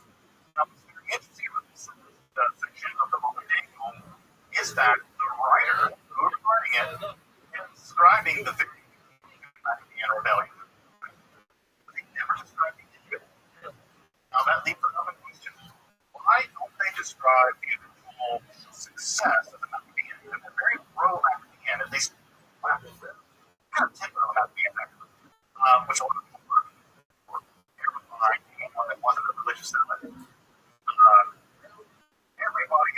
castle being built in fact, FYI. They were the ones that built all of those from the everything. Which is always weird about Hanukkah. Hanukkah's very complicated idea here for an online Jewish person. They're like, yeah, they'll celebrate the very people that literally click Taliban. Taliban is anyways, they just died. You know, it was war. And Maccabees didn't like people who, I don't know, bleed. And so they got killed. It may have got killed. So we don't see things to do. What's interesting about it is we never have a really good idea of what at least the sections. They were written sometimes after the Maccabean revolt began. So we know it began around 160 and we learned around 167 BCE. So we have a good idea of where that section of Daniel when it was written down. People that code things in streams, why would people code things in weird symbols? Because it's a new kind of literature, a new kind of religiosity in the aftermath of the demise of the Vedic period. And that new kind of religiosity is what we call apocalypticism. Also, by the way, just current events, as if they're taking place far in the future, is what we call in the literature text eventing prophecy. The vast majority of prophets did not speak in the future. We'll talk more about the ones that tried in a minute. But the vast majority of prophets seem to describe all kinds of weird things. And I'm sure folks have read some sections in the book of Daniel or the book of Revelation written by St. John or Nostradamus. So I know folks have read Nostradamus. It's always weird stuff like the eagle comes from the east and attacks the great bear, and the bear follows the sun. The sun turns to blood, and you're like, what the hell are you talking about? They're not describing the future. They're actually describing the present in coded language. Right? It's what we call semantic prophecy. They're describing things that have happened using codes. Why would they do that? Well, because it might be politically expedient to be a little bit. Right? Because again, what is one of the things people like to do? Criticize the standard order of things. You really want to be the person living in the empire being like the Roman son, I to kill them all seconds. You want to vote with that? You don't want to vote with that. Because they'll crucify you. So what do you write? Well, the guillotine, right, will arise from the sea, and then blah, blah, blah, right? And the encoding is something part of documentation. So what's the problem with it? That's the first thing we need to do. I know, right, that when most people hear the word apocalypticism, they're thinking end of the world. They're thinking all the things that happen in the world. The Messiah's going to come, there's going to be this, that, the battle's going to get alcohol, there's going to be all this stuff that happens at the end of the world, the battle of, whatever. And so people typically imagine that what apocalypticism is about the future. Because the word apocalypticism has been filtered so heavily through Christianity, and Christianity does tend to think of apocalypse as like something happening in the future. The other Christians will look at it pretty soon in their lifetime. Jesus is going to drag us all of it. They really think it's going to happen soon. This idea that it's going to happen in the future is an idea really from Christianity that has some shadow flavor the way we use this word. Most apocalyptic writers, most prophets, for that matter, in the Hebrew Bible and the Jewish tradition, don't do much of the trying to predict the future. Just don't. In fact, the most famous case where anyone tried to predict the future in the Hebrew Bible is in the book of Ezekiel, chapter 26, where Ezekiel made what at the time was the single most predictable prediction that one could predict. That is, Nebuchadnezzar would destroy Tyre. Well, he predicted that Nebuchadnezzar was destroying everything. Everything. Right? It's just like predicting, right? It's like American imperialism will continue. It's cool, right? It's a cool thing to predict. And then he considered Tyre and it didn't work. Nebuchadnezzar was. And so, Ezekiel himself actually has to come out later. He comes back in the same book and says, well, what I meant was, he has to reinterpret his prophecy to explain the fact that he was wrong, even though it was a completely unpredictable thing. So, predictions, especially clear predictions, the very famous quote from Fred Nietzsche, never hurts a prophet to be too vague, right? If you predict Tuesday, March 22nd, 2029, blah, blah, blah, well, you're pretty clear rips on that. And so most of the prophecies, they don't predict the future by and large, right? And in general, the thing for people who are biblical jurists is a real negative in their because they have to go back and explain why the Bible, why a prophet got it wrong, and then why a prophet admits he got it wrong, and then how he put a spin on to fix it, and then they further spin it to further fix it. And my favorite example is, he eventually got conquered by Alexander the Great 400 years later. So he conquered it, so if he wasn't too strong, that's the best you got. Okay. Most Jewish apocalyptic texts don't do much just to the end of the world. In fact, when they do say the end of the world, they almost always lean on Hellenistic ideas. And those Hellenistic ideas lead the Stoic view. They said that God was going to finish everything at the end. There was going to be some kind of global conflagration that would be destroyed by a giant fire. That was a very common idea in the ancient world. And so, in many ways, the predictions they do give about the end of the world are themselves other ones. If you were to go to a Greek philosopher at the time and ask, what's going to happen at the end of the world? The logos, the fire, is going to consume the whole world. They're like, sounds reasonable. They went with that. So it's actually basically, it's not really in some sense a Jewish idea as it is the Hellenistic idea. Greek idea. So let's put some context on this, right? I'm going to stay with the apocalyptic is in just a minute. But I want to put some context on this. What you understand about the rise of the it's a time period in which it emerged. Political, theological upheavals that lasted from roughly about 586 BCE when Judea was destroyed, the last independent Jewish state was destroyed, all the way up to around 135 of the Common Era, where the last attempt on the behalf of the indigenous people of Judea, the Romans, led by Macomba, was defeated with hundreds of thousands of people in the process. This political and theological landscape is that there is a major breakdown, as I mentioned earlier, in theology of the time. As I mentioned earlier, this entire theology is built on what is called the Deuteronomic theology, which is again the idea that Yahweh is to have a covenant. That covenant works the way that the Israelites perform religious duties. Right? That is the way it's supposed to work. Their main principles is tell the Israelites what they're doing. You're breaking the contract, and the system is going to punish you. God's going to break the contract. Everything comes simply apart. In the 8th century BCE, by the 6th century BCE, the entire Judaic state was destroyed. There's just a serious problem. And a serious problem is, if the prophets were right, and every single Judahite was massacred, that would have caused the prophecy to conclusion. Right? Which means everyone was dead. Gone. Right? And that would be very neat. I mean, it's not tiny, makes it all before, but it was a very tiny story theologically. Well, what happened? The Babylonians didn't kill everybody. They took entire Judean section in exile in Judea. And they kept them in the land. Right? I never landed with Babylon. And not only that, at the time, we have these the Jewish population living in East Babylon. So they were living relatively well. They were slaves. They had land. They had businesses. Right?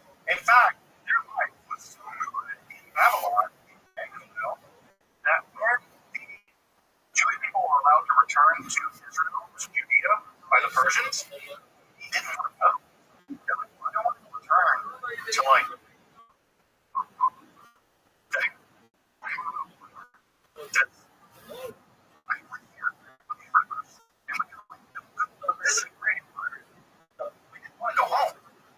so what Well, right? I mean, we were born there. There were diaspora Jews living in this area. I go back to a wasteland to rebuild some things, right?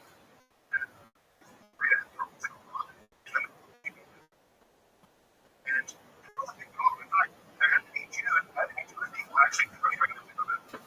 So again, we talk about the Natalie meeting by the rivers of the Euphrates or whatever. Not leaving by the rivers. They were there to have to be exiled in Babylon. And we have that. We have records. They're still there. Still living. What do you do when the prophecy meant that you're supposed to be destroyed and are destroyed? So, does God make a new list? The temple's been destroyed. What do we do? It doesn't make sense. The covenant doesn't make sense because there's a remainder contradicts it. So, what do you do? What do you do? Well, there's a couple different options. You can try to maintain the old covenant. Some people did try to do that. Some people did try to do that. But you can see a lot of people trying to maintain it. The covenant's been broken. The United States has been destroyed. Is there something that one? What to do with that? That's a real problem. What arises is settling that problem. Right? Settling that problem is by shifting your theology. Never let a good catastrophe happen. You simply shift your theology. And what's emerging is a new kind of Jewish theology. I might even argue that sort of like religion went into exile, but Judaism came back. The religion of the Jew just would be unrecognizable to anyone here. Like killing animals and burning beer and burning cookies. Like this kind of God. No one here recognizes a religion like that. What comes out of exile is a theologically innovative religion, much more like the Judaism. The way it happens is that they innovate. They theologically that maintains the track of the ultimate theology. Under Rabbi, they change it what it all means. And so, what are those kinds of changes? The first big change is that it wants you to be the God of Israel to make this work. God has to give God not just God in Israel, the other God beings out there in the world. Monotheism, right? You're doing this, so my God can be up your God. Now, when you do this, how would you look out for your God? God's not just one God. Monotheism converge and ferment the mystery.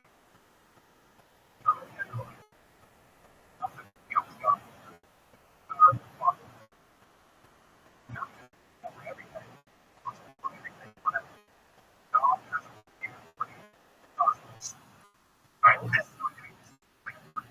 God is planning everything, and everything that happens is according to that plan.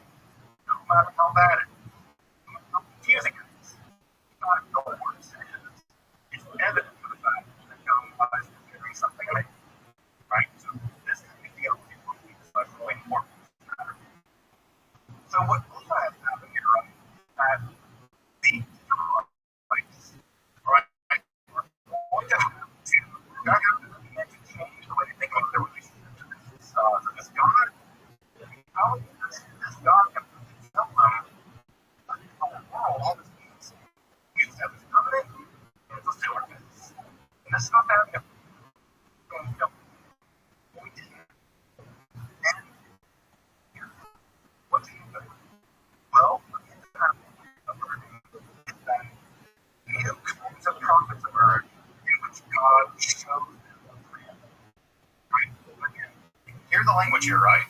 The older prophets heard God and communicated what God said. The new prophets see what God showed them. Right? What God said shows them the literature. So this is a literary movement, and it's much more visual movement. the state kind of religiosity, not prophecy. They're not speaking on behalf of God, they're describing what God showed them, what God revealed to them. And that is a completely different phenomenological of experience. Right? Very different. How they can be ability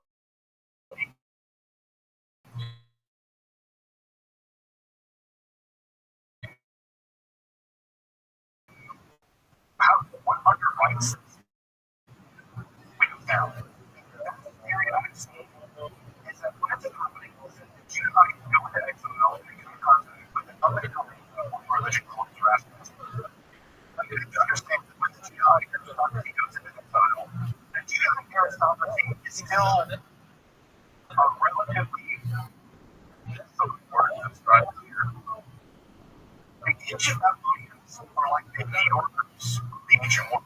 They're cosmopolitan. They're literate. They have an ancient culture that's been around for 1,000 years. They are wealthy. They have giant temples, ancient witness order that is like that. It was a third magnitude that you know, not have imagined. Jerusalem was a massive. It was a tiny settlement of 2,000 people, right? With that little temple there that was, you know, not much bigger than a basketball arena.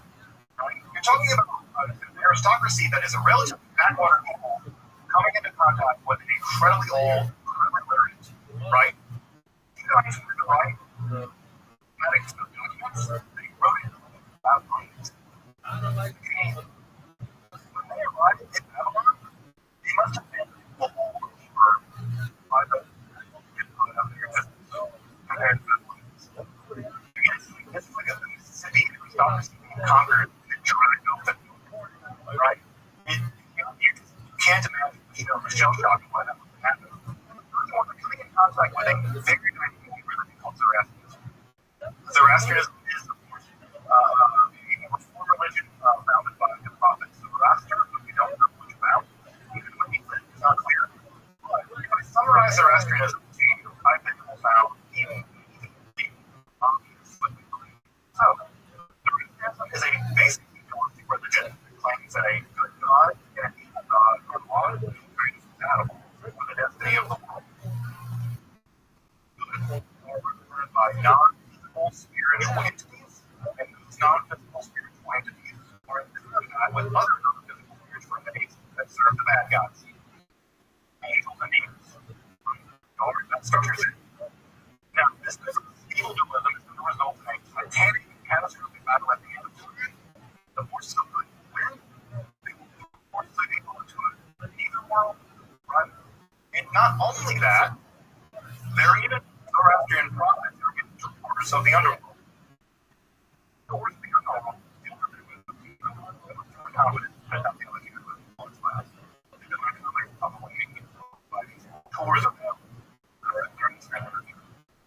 Now, near the end of the world, there's going to be a savior figure who will lead the forces of good against the forces of evil, and at the end of time, everyone will be resurrected bodily, they will be judged, right? And there's a massive literature arriving by Zoroaster, and the idea is that your relationship with Scripture is more important in many ways than doing sacrifice like animals.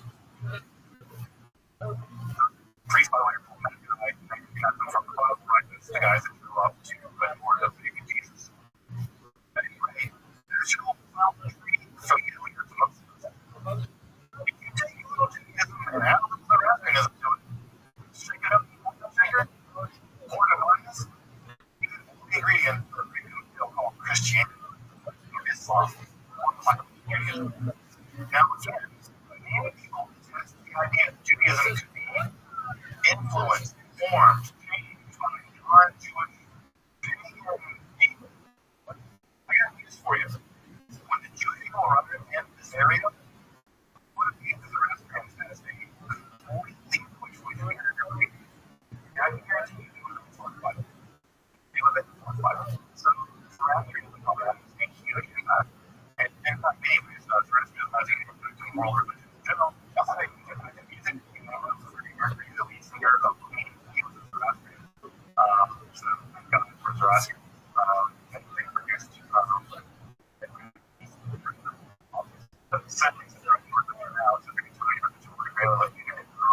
America and India, rather, not being very small. So that's a little bit about what didn't, right? Call it a religious mode. I use the word mode for folks who have some background in philosophy. It's a way of doing religion. Not religion itself, but it's an articulation within a religion. It began to exist primarily in Judaism, but obviously in Christianity. Christianity is just in apocalyptic Judaism. It's when, in fact, apocalypticism becomes the religion. Right? It's what is on the ship completely goes into one side, and the apocalyptic, what really matters in Judaism, but the acting on variety of detail of apocalypticism. Christianity that way, but also in Islam. Islam is also usually an apocalyptic religion. Again, it's a religion based on God being shown by an angel. It's fundamentally an apocalyptic religion. So what makes the apocalyptic? What do you know about this? Is nobody sat down in Judea or in Babylon and said, I'm going to invent apocalyptic. What they did was be religious. Get an enemy. Things to inventions that they developed now called apocalypse. So it's very important to know here. This is a scholarly term applied to ancient people. It's important to know that when you do that, when you apply a schema to ancient people, it never fits perfectly. Right? Something goes out, something goes in, but it's such a stable kind of scheme. The thing is, we do think that this is important decisive break with the prophetic religion of Israel. So, the first thing, what I teach in your class, but I'll mention it first because it allows me to it comes from the word apocalypsis in Greek, which means to reveal or to uncover. And what's important about this is what begins to put it all together is the idea that God is revealing to the apocalyptic prophet. God's not the apocalyptic prophet telling them, go condemn, I don't know, some king or king, right? Go condemn the people that that's the way Amos works. God spoke, and Amos went and said, no, here we have God revealing very kind of thing to humanity. That's the immediate God that defines humanity. So when Amos shows up and says, let me show you something. And when they show them, they're all different things. What kind of things? Typically things like cosmology. Apocalypse gives us a vision of how the universe works. If you go to the universe, that's a weird thing to say in the Bible. It's only discussion of how the world works. Right? That's the same discussion of Jesus. What is the world exactly? Because they're really interested in what is the world exactly. Right? They're interested in what is the world. Technology is very, very important in What's up, Mr. Green? I'm not if you just listen to my podcast. No, just listening to one.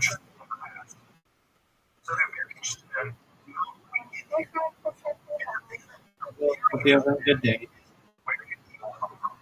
I am, thank you. Thank you.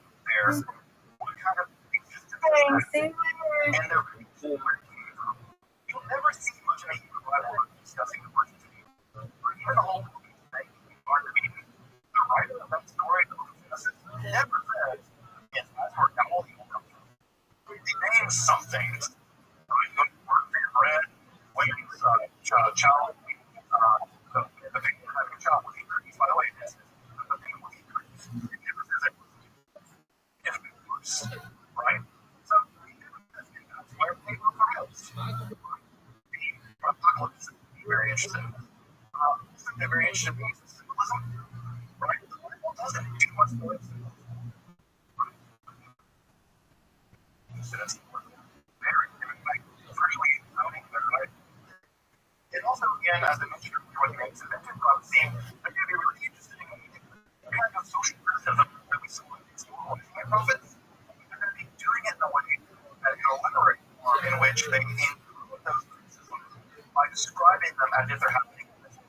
So they describe president and they show it when they visit or an apocalyptic life. Didn't make show anything. He called things that happens for being rich. Like you or bad. You're rich, you got rich. Like he don't do anything. He's not like how fat or man. He's like, people God hates you. Right? That's what they say. Also, what they're really interested in is oppression and oppression and tribulation. Specifically, one of the basic aspects of this.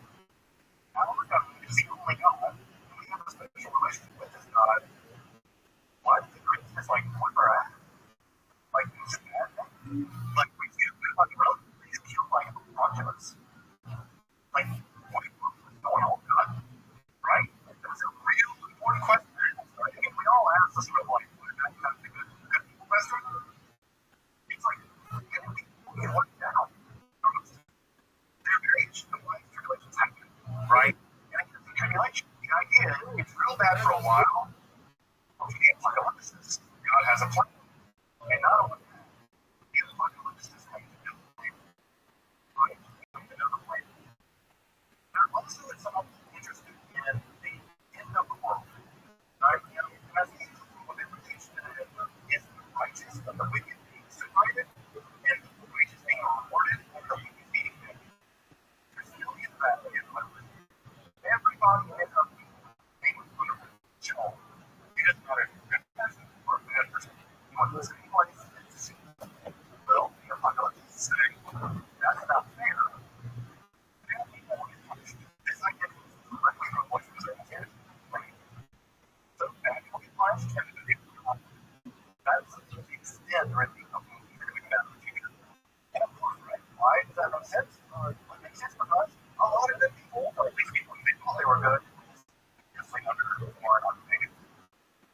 There are also otherworldly journeys, right? They'll go on journeys of the various realms of heaven, or they'll go on journeys to the various parts of the afterlife. It's very dualistic. The saying the moral and apocalyptic literature is very certain divided between the good guys and the bad guys. Right? The good guys are going to win, and the bad guys are going to lose. Don't see that differently. Religion.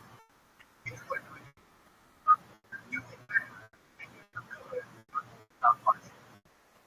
And apocalyptic literature is people are bad. God goes. So much of which again, if you study history, in times of intense crisis, right? The good and the bad guys, right? Whether it's the public area, right? Or whether it's the sons of light, the sons of darkness,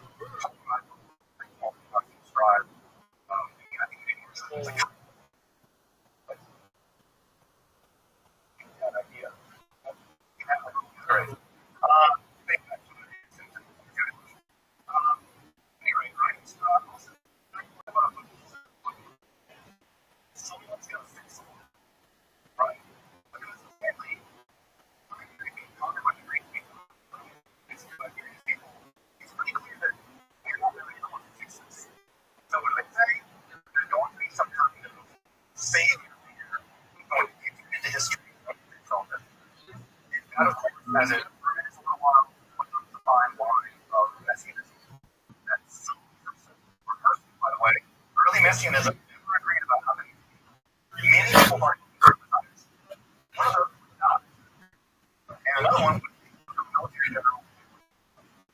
It's never clear that they're being just one side. I mean, 60s and 50s actually. So, it's just about like how many guys on that last one. So they can roll it recently. Also, there's all kinds of BTS here. Right? You have a good guy like for the good guys, you have a bad guy like for the bad guys. Antichrist, and there are lots of different stories about the bad guys, right? You realize the bad guys too. These picture of heaven and hell.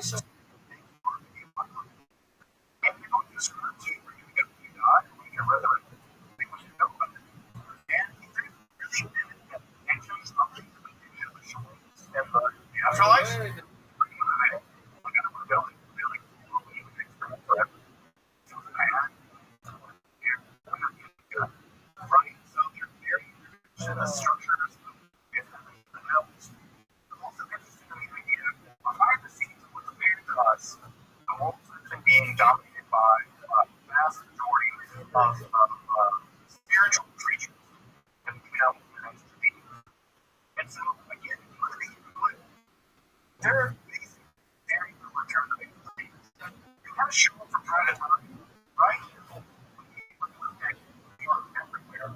Angels and demons are literally all around you, making you titanic spiritual warfare for the destiny of right? And every country has a belief, right? Michael's the angel of this country, every country has their demons. So the scale of things is also big. Human creature, they kind of like the Egyptians, and they kind of like the Syrians. But you never have a global system of world. They're kind of broken people. The economy is not broken. They kind of like the world, in countries, and they exploit science in terms of this spiritual balance behind the scenes that we know.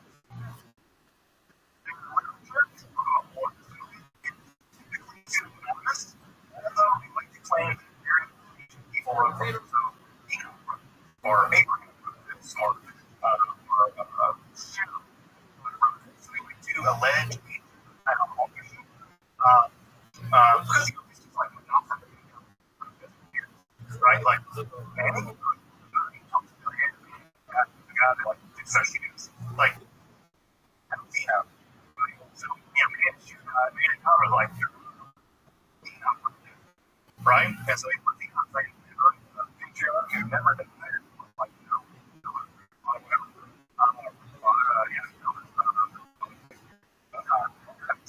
He was free. Right? He put the name of Abraham there, he all over the region. And I'm about it. So let's talk about this. Right? Let's get into what makes this work. What was up there. First is historical and psychological. You're looking at and also a theological and political. Right? Now, I don't know about you. I know turmoil. And when my wife is turmoil, one of the things I'm trying to figure out is why is this happening to me? I'm not going to be big or stupid. I'm still up with power over it.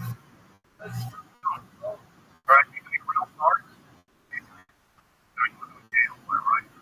But in cases that happen to you, you won't understand why. I don't think of it as simple as taking a long run. You still want to know what's going on.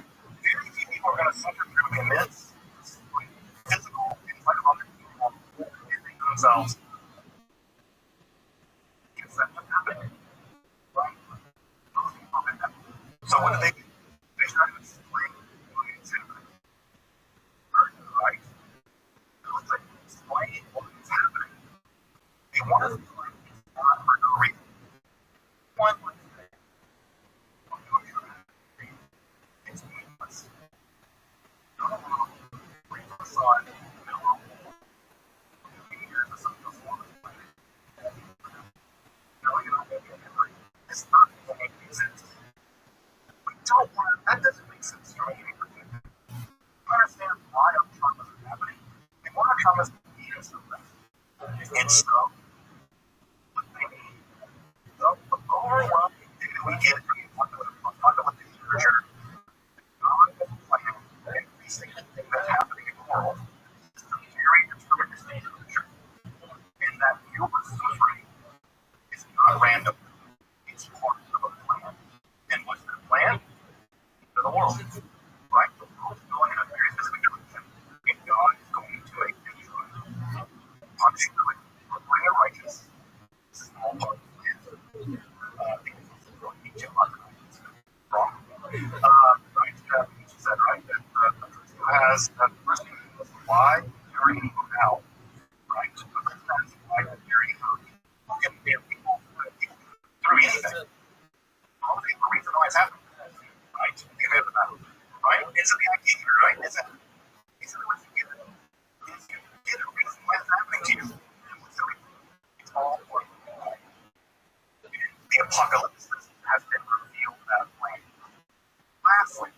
lastly, a big part of this entire war drama is that no one likes being colonized. No one likes being oppressed. No one likes having their country put by foreigners. No one likes foreigners moving into the country and taking all their stuff and enslaving them. No one's really about that. That's bad. And so you want to protest against it, right? You want to protest against it. When the Algerian, when the French come into Algeria and destroy that country, and like we have, they protest against it. Now, there are a lot of different protests. What they're protesting is military trying to fight the Romans.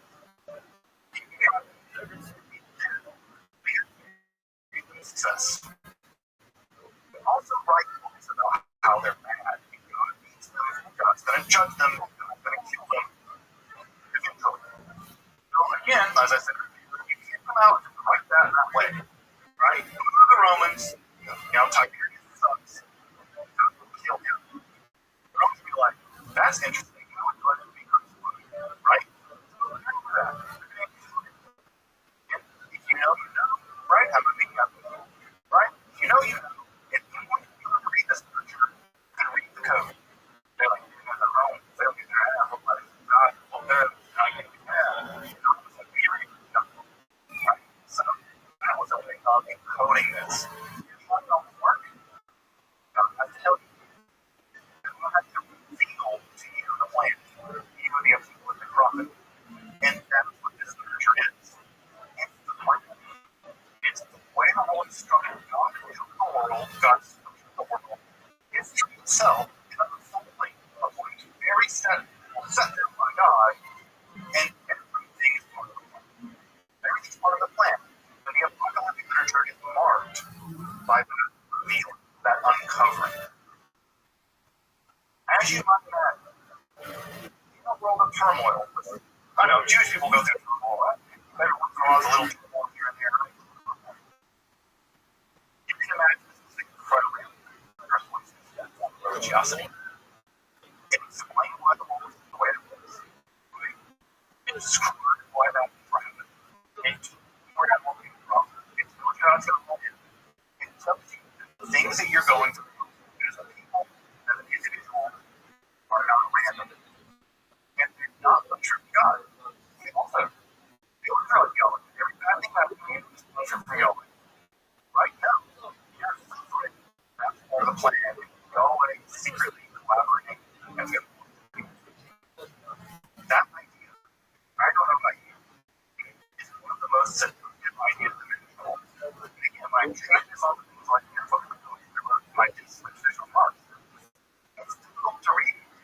Much Marxist propaganda has been done to retype your language, right? It reads very much like a literature, right? Evil emerged with very no production, right? It's being transformed by history, and eventually it's going to come to a cataclysmic battle, and after everything's going to be great, right? Dictatorship of Rothschild, and we heard this already, right? It's material now, so I'm God doing it. So you can see how influential this is. You wonder what the form of literature flourished for hundreds of years, what became for 1,000 years. Sitting all the way through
not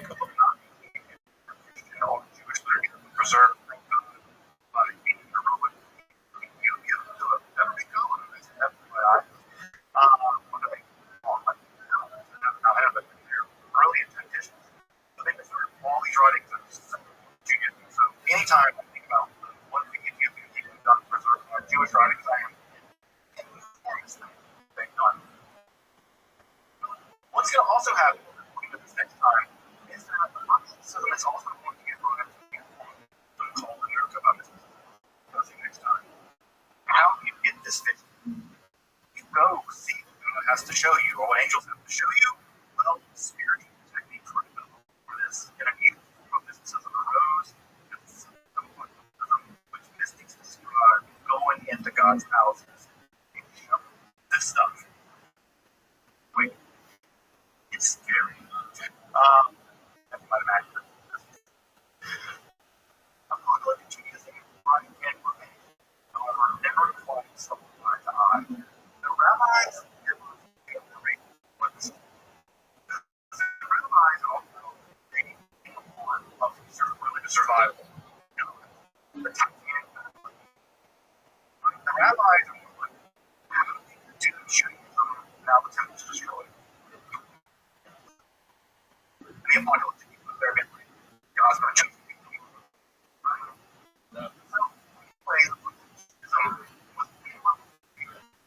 meshed with and one famous quote the Talmud, right? It says every time you calculate the Messiah will come, the slaves, Messiah, the years that you can wait. The rabbis don't like this, right? When Rabbi said it right that she was the Messiah, I'm saying this. The other rabbis replied that they're like, perhaps it will be your cheeks before the Messiah comes. Like, that could happen. Unfortunately, for us, his cheeks because we were married. She was running along with this. So, sometimes it's very, very nice. It was incredibly lovely. I'll just read right now. It's a short list of literature from this time. If I could grab my touch, it would be more of an awareness of all the literature, right?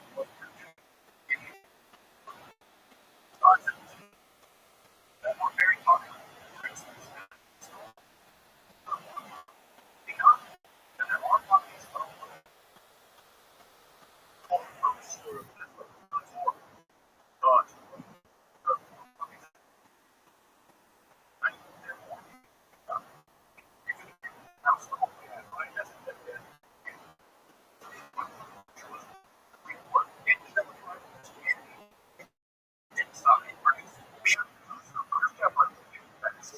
Right, including the other ones.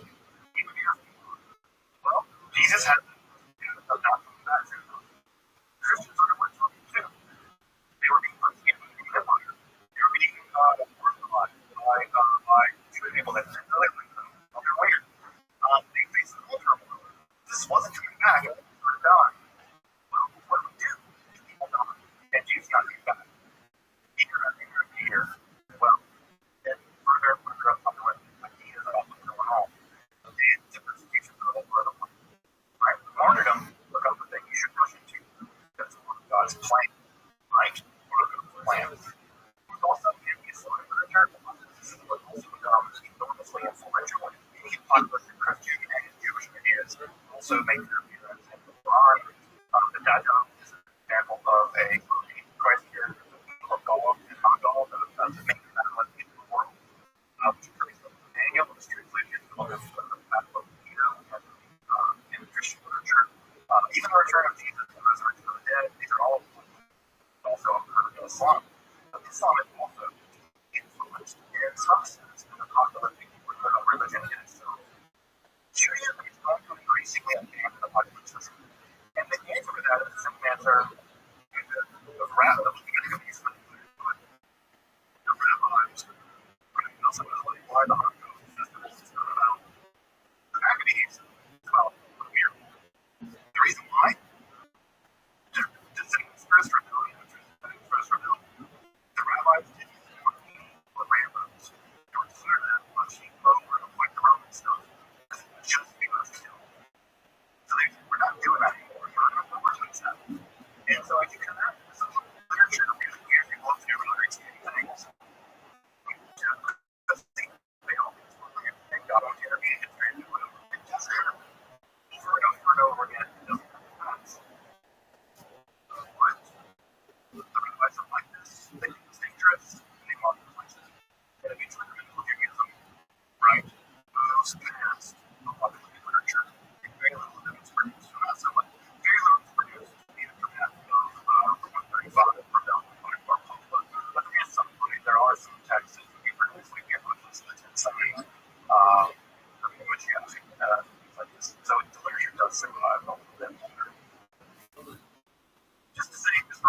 still, right? You take a apocalypticism, you be reading Collins' Christian apocalypticism, both Bernard again, scholar and Christian mysticism, has really reading about the traditions in Galatians.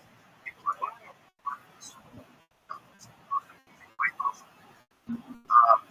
he's also doing things as published another text on trajectory. Here's John Apocalypse. Yeah, he's a Jewish Jewish apocalypticism in the Galatians, which doesn't get much play, mostly because a lot of it's not translated, but it provides introduction to the church. It's also apocalypticism that survived to Jewish apocalypticism that survived Galatians. So, again, another thing that emerges from the breakdown of prophecy, but links prophecy, like phenomenal motion in different tasks to show, rather than tell, and show the plan of the universe of you as a Jew running across the Jew and your comment in it. That's what it's designed as a way for Christianity and Christian whatever. It's not as theatrical without in Judaism, very beginning and century. Welcome back, and thank you for joining me as I explore the core Christianity, Jewish mysticism, and love.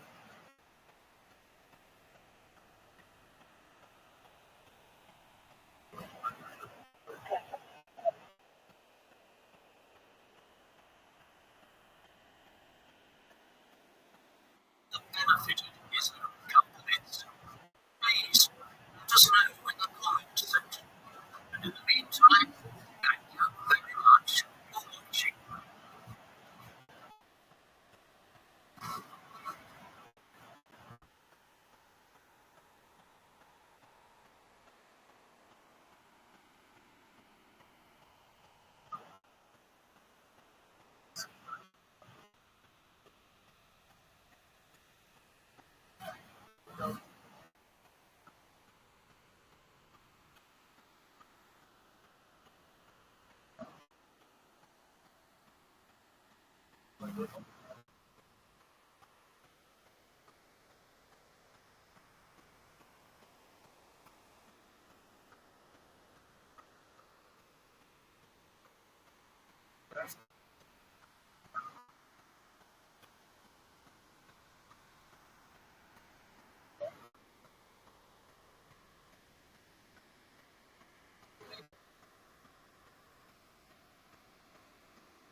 as Leonardo da Vinci was born on the 15th of April 1452 in the small town of Vinci, or according to other scholars, in the small village of Chiano near Vinci, the region of Tuscany, what is now known as Italy, around 30 miles outside Florence. Vinci's father was Leonardo da Vinci, who was born in 1426. You're a modern day Da Vinci kid. Thanks, baby.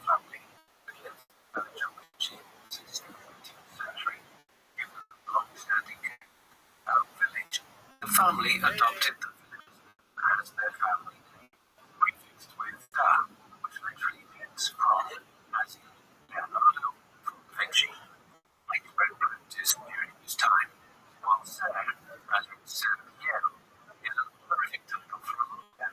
Ser Piero da Vinci was a prominent notary, or someone who ensured documents were official and served in a role similar to that of a lawyer or clerk in the legal profession.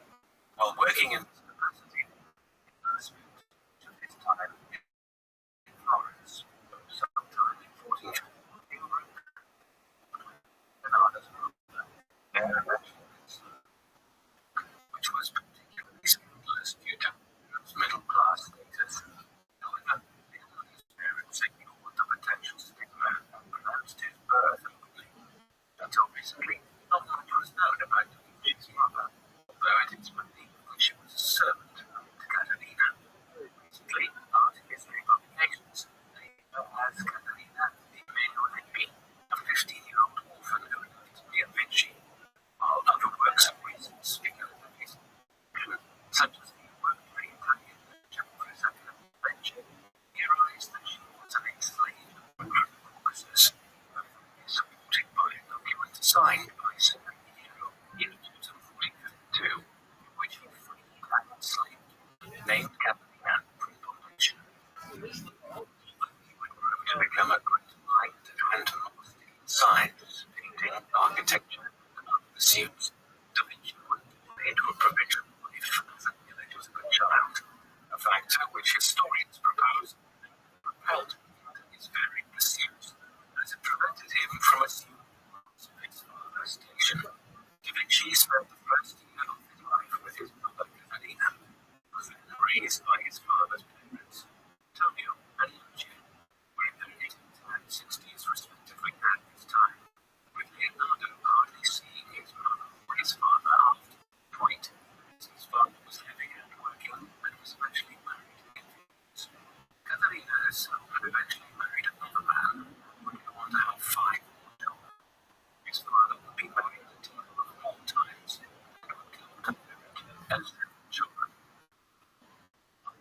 Father, a wealthy couple, regardless of his illegitimate status, Da Vinci was born at 28. That is,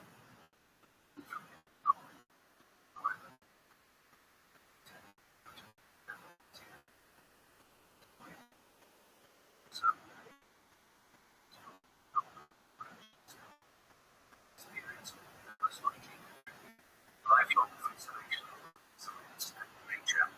His early education was undertaken in the household of his father, and where it involved both formal lessons and incidental learning from his local environment, such as gaining an understanding of elementary mechanics, operation of water wheels and lotteries.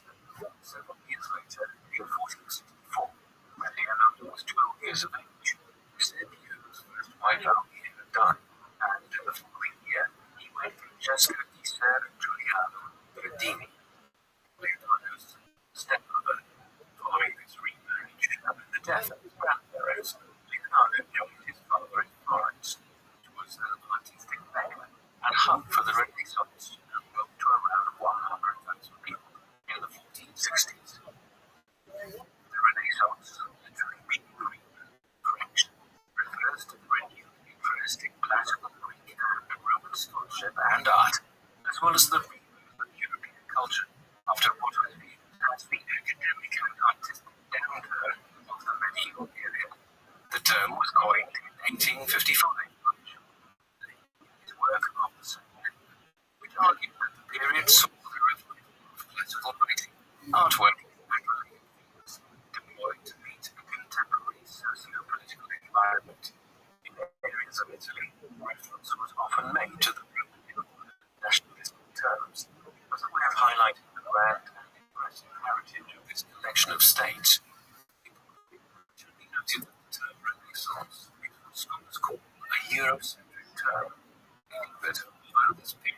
14th to the 17th century saw a rebirth of European knowledge and learning, in contrast to the previous Dark Ages.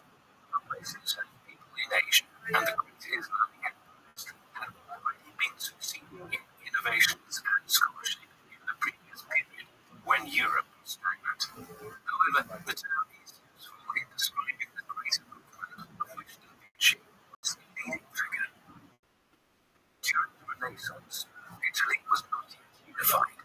Instead, it was made up of powerful city-states and urban landscapes, and endured consistent wars between the and the papal state, a term which refers to the swathe of the army that was controlled by the Pope and the Catholic Church. Moreover, nobility and those who controlled cities and land at this time commonly hailed from one of two groups, either those who still retained power and land from the feudal era, or the bourgeoisie who had flocked to the cities to make their fortunes or consolidate their wealth in banking, shipping, and other trades. Within Florence itself, also split factions and infighting, which is confirmed in the layout of the city streets during the Renaissance. Based on historic maps and written evidence, historians have remarked that a mixture of families lived in each neighborhood in Florence, without large visible income gaps. So, a wide variety of people and families from different trades might have occupied the same neighborhood. But a family from the nobility may have lived in that same neighborhood for centuries, almost a sort of crossover from feudal times, should families have need protection. Such an environment motivated many to acquire status symbols, which would demonstrate their wealth and societal position. In Florence, these symbols were commonly based on the arts. Private citizens with wealth invested heavily in sculptures, paintings, and jewelry as a means of demonstrating their taste and expensive lifestyle. It was this dynamic which fueled the rise of Florence as a center of the Renaissance, and the arts in particular, and it was this that gave Leonardo the opportunity to found his life as an artisan. Florence was one of the powerful city-states that made up Italy, and young Leonardo was one of the many to migrate from the country into the city during the 15th century, and there he grew accustomed to city life, including an after-dark curfew and impenetrable locks and security on buildings. As well as this, Florence itself was a walled city. Indeed, life was made turbulent not only due to wars and political intrigue, but also due to plague and famine, which periodically afflicted the population and led to a significant level of fear. During the 14th and 15th centuries, the old market and public squares were prime locations for political organizing and for communities to gather. And for Leonardo, the squares would have served as excellent opportunities for observing the human form, perhaps gaining potential clients and patrons for his art. Some of the most significant figures of the artistic and political world, 14th, 15th, or 16th century Florence, belonged to the powerful banking family of the Medicis, though their origins were as humble as performers in Tuscany. In the 14th century, they migrated to Florence to take advantage of economic opportunities, and over the next couple of centuries, the Medici family were connected to the French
atheistic movement at the same time, but was an intellectual and aesthetic school, which highlighted the centrality of humans and the development of the human experience through art and literature in reference to classical ideas.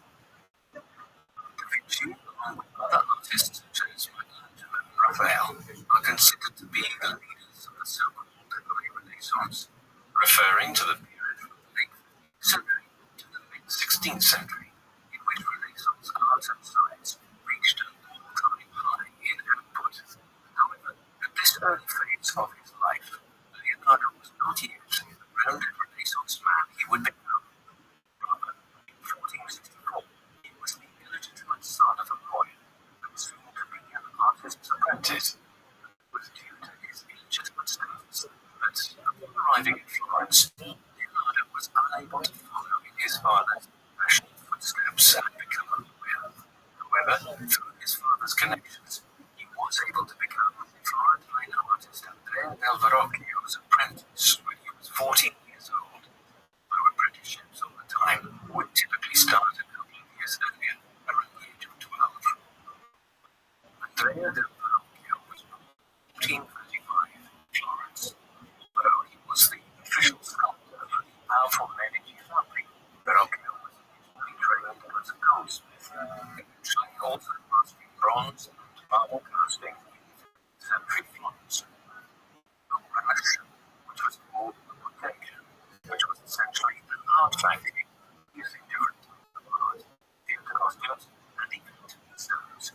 Between 1464 and 1473, Verrocchio was commissioned to craft Cosimo de' Medici's floor tomb in the vicinity di San Lorenzo, as well as the tombs of Cosimo's sons Piero and Giovanni. These lucrative and high-status connections catapulted Verrocchio into a position of influence, when his workshop took orders from many notable clients, demanding a range of wares.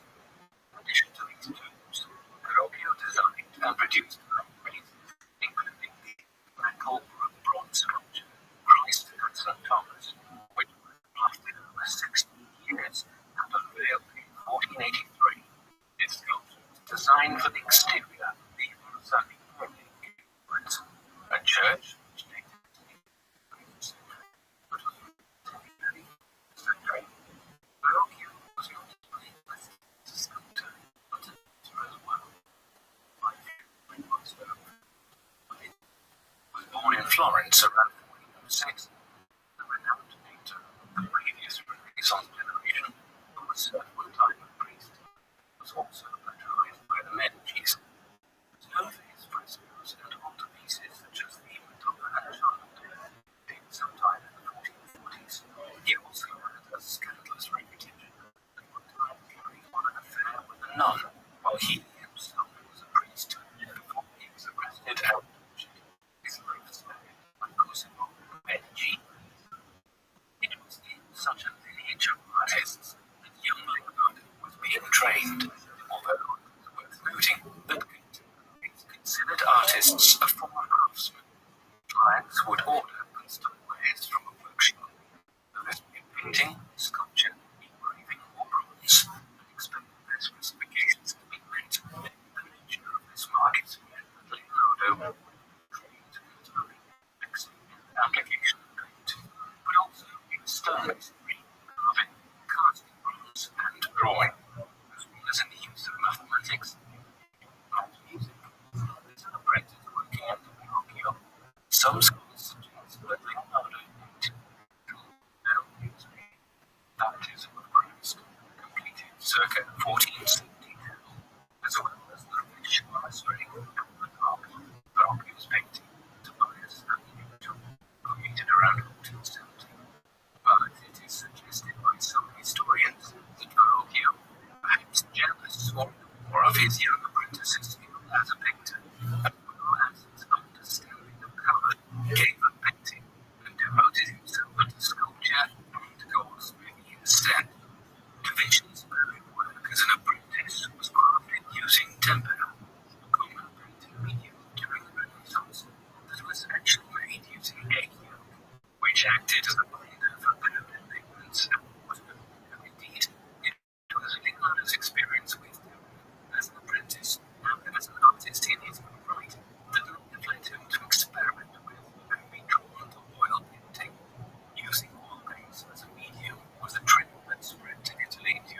Renaissance to recognize, where it had been popularized by artists such as Jan van Eyck, though it had been used since the 7th century in Afghanistan. This form of oil print was created using powdered pigments mixed with oils like this to bring the medium to a smooth paste texture, with artists able to add painting medium at their will to further change the paint's consistency. This also allowed an artist to produce more nuanced shadows and shading within their work, giving rise to a style which emphasized distance and perspective. After studying at the Rothschild for 6 years, Leonardo ended his training at the age of 20 in 1472, soon after joining the Compagnia di San Luca, or the Company of St. Luke, the Painters Guild of Florence. Throughout the Renaissance, artists could not open their own workshops without being a member of a guild. Organization appeared from a specific profession. When Leonardo joined the guild upon ending his apprenticeship, as an assistant in Pinocchio's workshop for 5 years until 1977. However, as a member of this organization, he would be recognized as a qualified independent artist. During this time as an assistant in Pinocchio's workshop, Leonardo undertook his first solo painting, The Annunciation, dated between 1472 and 1475, which is now held in the Uffizi Gallery in Florence. Based on the uneven tones and colors, some scholars doubt that this is Leonardo's work.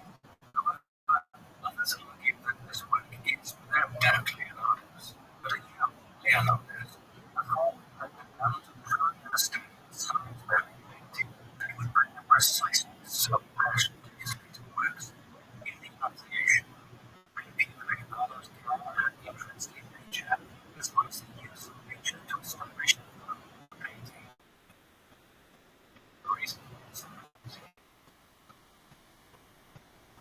Around this time, 1474, Vinci was to paint Geneva displayed at the National Gallery in Washington, D.C. Paintings of 16-year-old Geneva da Vinci was unable back at an apprenticing art, and Geneva was married during 1474 to Vinci. It is suspected that this painting may have celebrated a wedding. However, it may have also been included within one of several ornaments in Great Florence and Ponte Lorenzo de' Medici, Cosimo's grandson. Nevra's portrait also is the reverse side, in which beauty adorns virtue is in Latin, surrounded by to represent as Geneva in Romance land is Ginevra. The back of the painting is also decorated with marble and palm leaves. Marley's scanner of the painting reveals another motto written in Latin, Virtue and Hope, which was the motto of the new ambassador to Florence, Bembo. Bembo and Ginevra had an enlightening platonic friendship, common at the time, and so it has also been noted that a painting of the Soviet at the front portrait was actually commissioned by Bembo, although this, as well as suspicions of Lorenzo de' Medici's involvement, are unproven. Between 1474 and 1478, Da Vinci did the Madonna of the Carnation, also known as the Virgin, the Vase of Flowers, and as it is housed in the Alta Pinante Gallery in Germany. Though the style of this painting is similar to its other earlier work, you would see in terms of the method of painting the planted head and the flowers in the vase, much of the painting remains difficult to decipher and analyze due to damage caused by previous complete restoration accounts. For example, the Madonna's head was entirely using much oil to paint, leading some scholars to suggest that this was a Flemish technique and that the painting was in fact a Flemish copy. Da Vinci opened his own workshop in Florence in 1477, but although he received his first commission on the 10th of January 1478 to paint a nativity scene for the chapel of San Bernardo, the reason is unknown, but perhaps due to his distractible nature, Da Vinci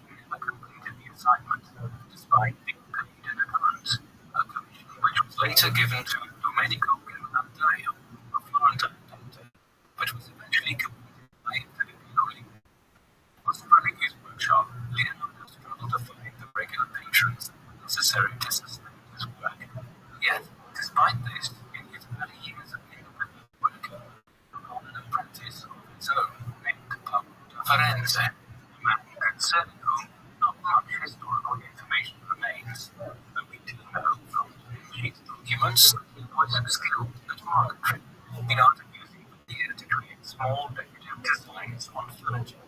And through Leonardo's letters, we know that he supposedly left the Ballet Company and was eventually forced to leave the city. In July 1481, Da Vinci was commissioned by Augustinian monks from the San Donato in Spoleto, just outside of Florence, to paint a altarpiece depicting the celebration of the Feast of the Epiphany, which was entitled The Adoration of the Magi.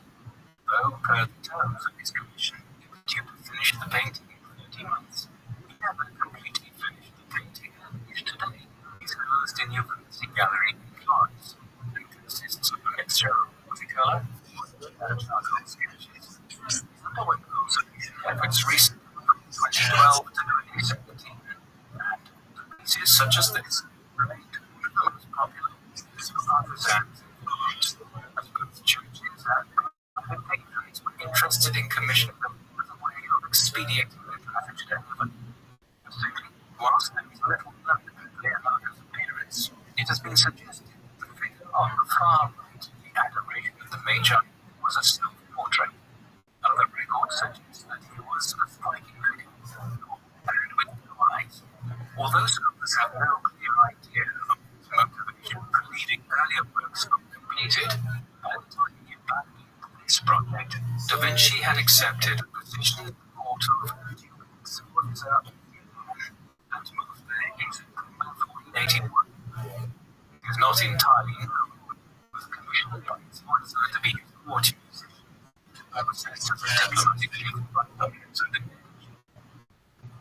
In the 15th century, Milan had a population of around 80,000, just recently, in 1480, undergone a bloodshed when Ludovico Sforza assumes control of Milan by assuming regency over his 10-year-old nephew, Gian Galeazzo. Politically clever, Ludovico forged and maintained alliances with Lorenzo de' Medici of Florence and King Ferdinand I of Naples, both through British alliances and through other forms of diplomatic visiting.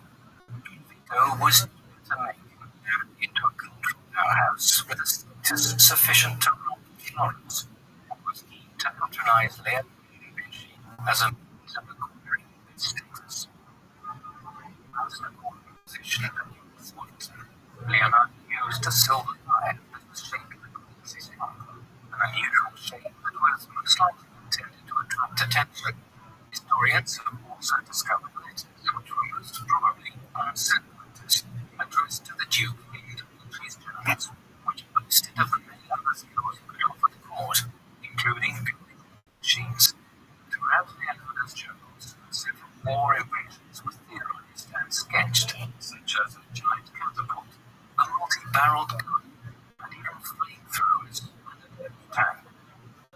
Was then at war with Venice, and was an established manufacturer of weaponry.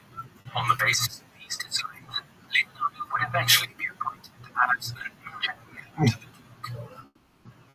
In 1489, Sforza commissioned Da Vinci to create a bronze statue of a horse, which would serve as a monument to Enrico Sforza's father, Francesco. However, due to later wartime bronze shortages, he was unable to complete this work.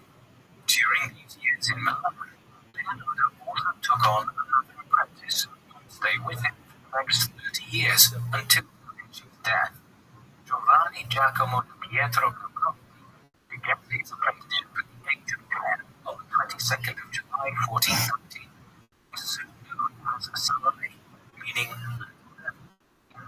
due to his propensity for theft and mischief-making.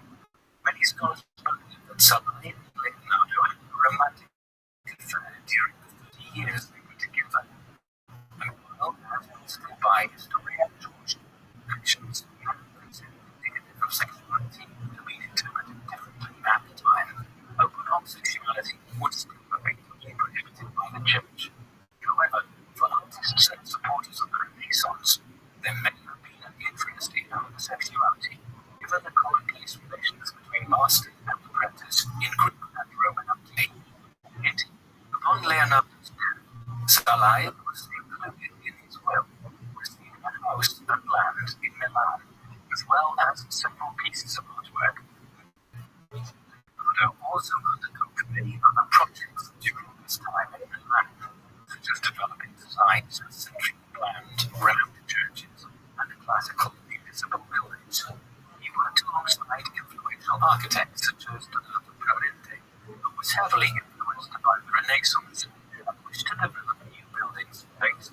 style of ancient Athens and Rome.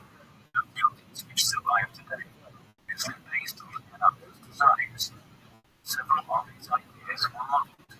Meanwhile, in 1494, French King Charles VIII invaded and attempted to conquer Naples. The following year, Venice, Milan, Rome, and Spain formed an alliance to repel the French, and subsequently, in July 1495, France vacated Naples and the Italian territories, despite winning them off the Rome. Those occurred when the French were already abandoning the territory in response to the massive forces assembled against them. During this time, in 1495, Pico had commissioned the famous fresco, The Last Supper. Frescoes, a popular medium of the Renaissance, were murals painted with dry pigment directly on the wet lime plaster, commissioned to be painted on the dining room wall of the monastery of Santa Maria della Grazia in Milan. The Last Supper took 3 years painting to complete with the help of assistants. However, compared to other pieces from the 15th century, this was not a long time for completion. Leonardo experimented with a mixture of oil paint and timber for this fresco. The mixture made the artwork more susceptible to the damp conditions at the monastery, contributed to the painting's great degradation. By the mid-15th century, the artwork was a disaster. But today, the Last Supper has been restored many times, with about 20% of what remains having been actually painted by Leonardo himself. The paint of the Last Supper had to fade off soon after its completion, due to its being a mixture of oil, timber, and edges, as well as due to the effects of humidity. In 1999, a restoration effort was undertaken by specialists in Milan, which took 20 years, millions of dollars, and included removing 5 layers of paint. The work is notable for several other reasons, including the fact that Leonardo chose to render Jesus the traitor alongside the other disciples. Jesus holds the center of the frame, and the light of the faces of the others present come him, and indicated by Da Vinci's position. The work, now considered one of Leonardo's greatest achievements, was the cause of some upset at the time, as his patrons were angered by the time it took to complete it, and reportedly, Leonardo lost his temper in the impatient effort, threatening the tree, place of Judas in the fresco. During his time at the court of Leonardo worked to see if the full portrait of this to the nobility and their families. Some of his most striking work was undertaken in his room, and he was widely regarded for his ability to render expression and emotion in his pictures. He refined this technique with several studies, including studies in the grotesque and beautiful, which could be seen in his Madonna paintings. He was also noted for his distinctive style in portraiture. He positioned his subject at 3/4 view instead of side on, which gave him the opportunity to capture shadow and depth. One of the most successful portraits he completed was that of Cecilia Gallinari, the mistress of Ludovico, in which he also rendered her dog, a clear indication of his capacity to capture the movement and emotion of both humans and animals in his work. Leonardo also undertook several projects in which he attended and painted sections, which would have been a highly unusual practice for an artist in his possession, although it gave him greater knowledge of the composition of the human body and allowed him to render living subjects with great accuracy. He also completed several studies in which he influenced the effect of sunlight on a subject and worked to define shadow in precise detail in sketch form.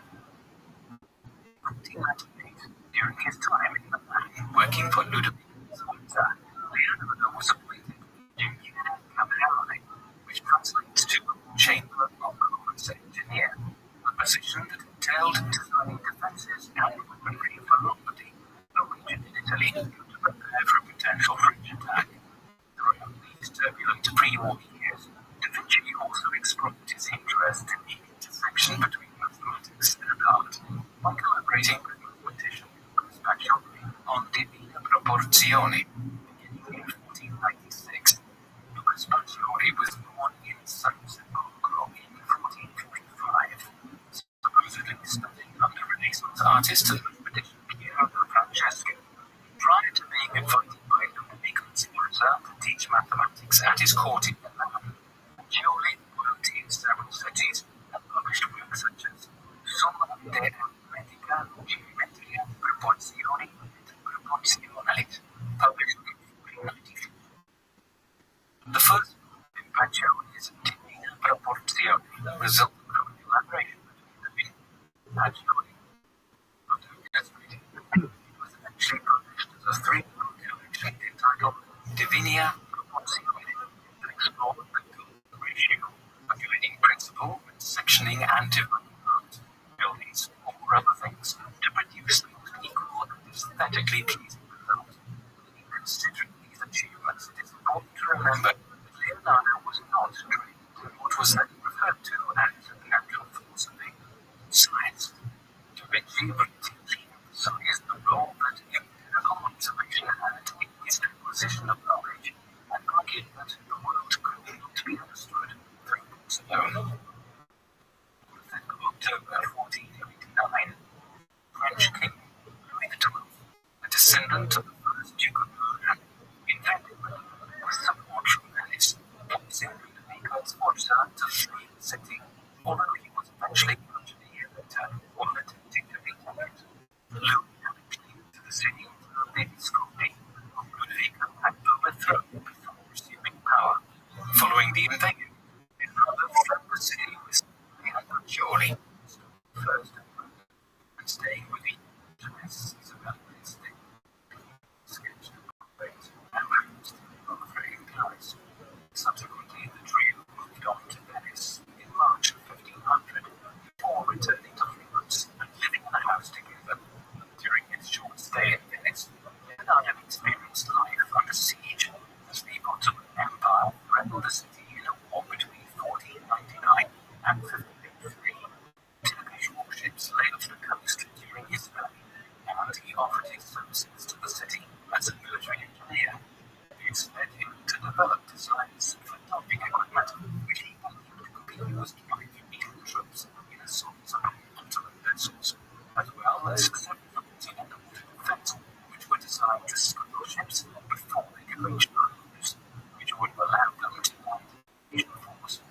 Once again, incredible though these designs were, they lacked practical application and were hence seldom attempted.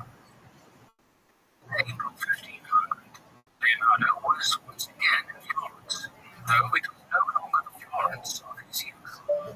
The family who had controlled the city for so many generations had been ousted following Lorenzo de' Medici's son Piero the Unfortunate's political blunder in 1494, when he met Charles VIII on the battlefield during his invasion of Naples and ceded multiple fortresses and Florence's governing body was in furious approval, although he had faced difficulties securing management while setting up his own studio and career in Florence 20 years previously.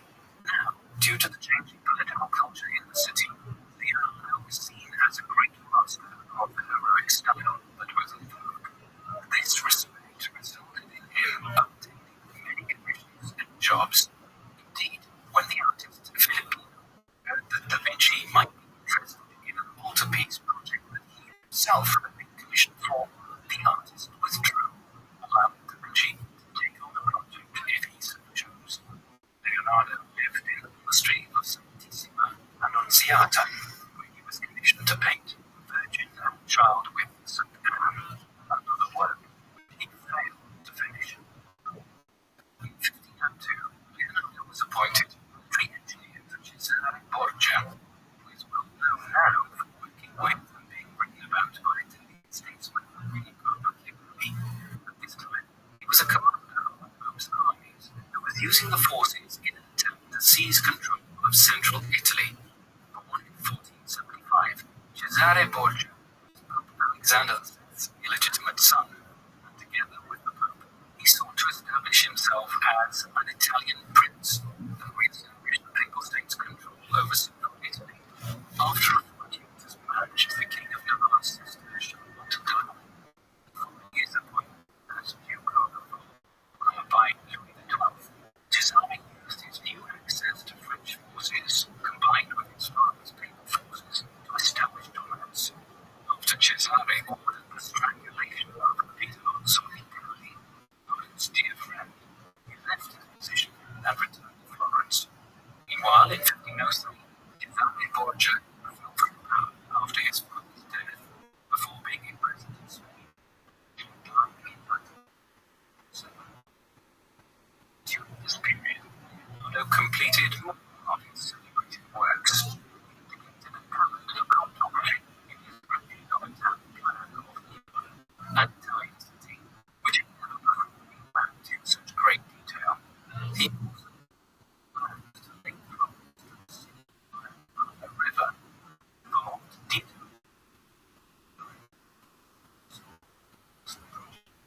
Michelangelo during his lifetime, although Michelangelo and Da Vinci had been commissioned by the city to complete these frescoes, both remained only partially finished. In Leonardo's case, experimentation got the better of him when he tried a new method of painting frescoes by mixing oil paint and tempera, while in Michelangelo's case, he was called away to work in Rome. Eventually, both of these unfinished works were covered up by artists and Rothschild in the 1560s. Michelangelo and Leonardo had something of a rivalry with one another, and so contrasted their characters. Michelangelo was boastful and untidy, but Leonardo was quiet, thoughtful, and eloquent. Both had an acrimonious relationship. Michelangelo often criticized the fact that Leonardo had so many unfinished works. In 1503, Leonardo da Vinci began painting one of his most famous works, the Mona Lisa. The Mona Lisa, Mona, short for Madonna, is believed to be a portrait of Lisa Berardini, the wife of silk merchant Francesco del Giocondo. This assertion has always been contested. Da Vinci worked on this piece for 4 years, and oil painted many layers and adding to it throughout his life. Leonardo was evidently fond of the painting, kept it for the remainder of his life. This remains a mystery in itself, as if the portrait had been commissioned, then would generally have been handed straight to the sitter after completion. The work is arguably the most famous painting in the world. The Mona Lisa was stolen on the 21st of August 1911, originally in Da Vinci's Perugia.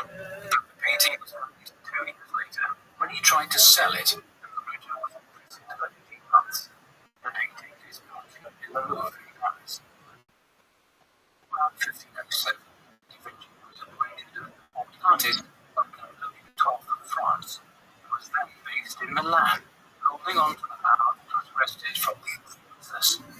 Employed by the French king, Da Vinci was paid a salary and painted and designed sets for plays. Although appointed court artist in 1508, his principal patron in Milan during these years of French control was Charles de Bois, the Lord of Chaumont, the French nobleman, Marshal of France, and governor of Milan from 1506 to 1511.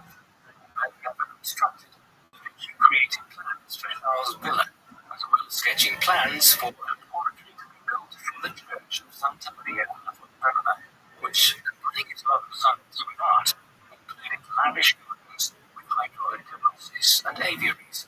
Da Vinci's architectural plans and drawings for Dubois, including a loggia or covered exterior corridor through the walls, scholars present that these designs were influenced by the Villa Reale, home of the governor of Calabria, designed by Lorenzo de' Medici, realized in 1488 by Giuliano da Maiano. During this period, Da Vinci's propensity for unfinished products was catching up with him. Signoria received a letter from Rothschild in May 1506, requesting that Da Vinci return to Milan to finish unspecified work of art they had been promised, and that he had not delivered. Unfortunately, Da Vinci also wrote unfinished work in the city of Florence, the Battle of the fresco. The Signoria granted Leonardo permission to travel to Milan and finish his projects with Dubois. However, by September 1506, Don Juan wrote again to the Signoria requesting that Da Vinci stay longer in Milan to finish his work. This request was denied. In fashion, he remained in Milan anyway, only returning to Florence to settle a personal lawsuit with his brother pertaining to his father, who died in 1503. Leonardo took on several new apprentices at this time, although his own artistic as a painter was limited. His new apprentices included young men named Giuseppe di Sesto, Gian Petrino, Bernardino Rabbi, who became a native fresco writer, and a man who would play an important role in the rest of his life, young Milanese nobleman Giovanni Francesco de' Medici. As with Sinai, when it was agreed that Medici and Medici were romantic, involved, among some early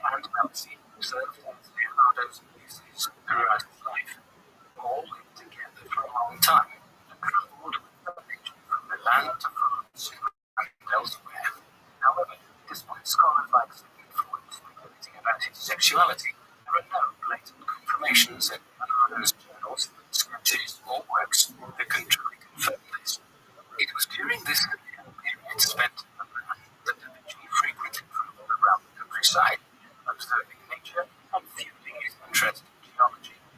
As explored in his notebooks dated from the autumn of 1508, Da Vinci began some of his first notes on geology and botany as he attempted to understand how fossils and shells could be found so far from the shore.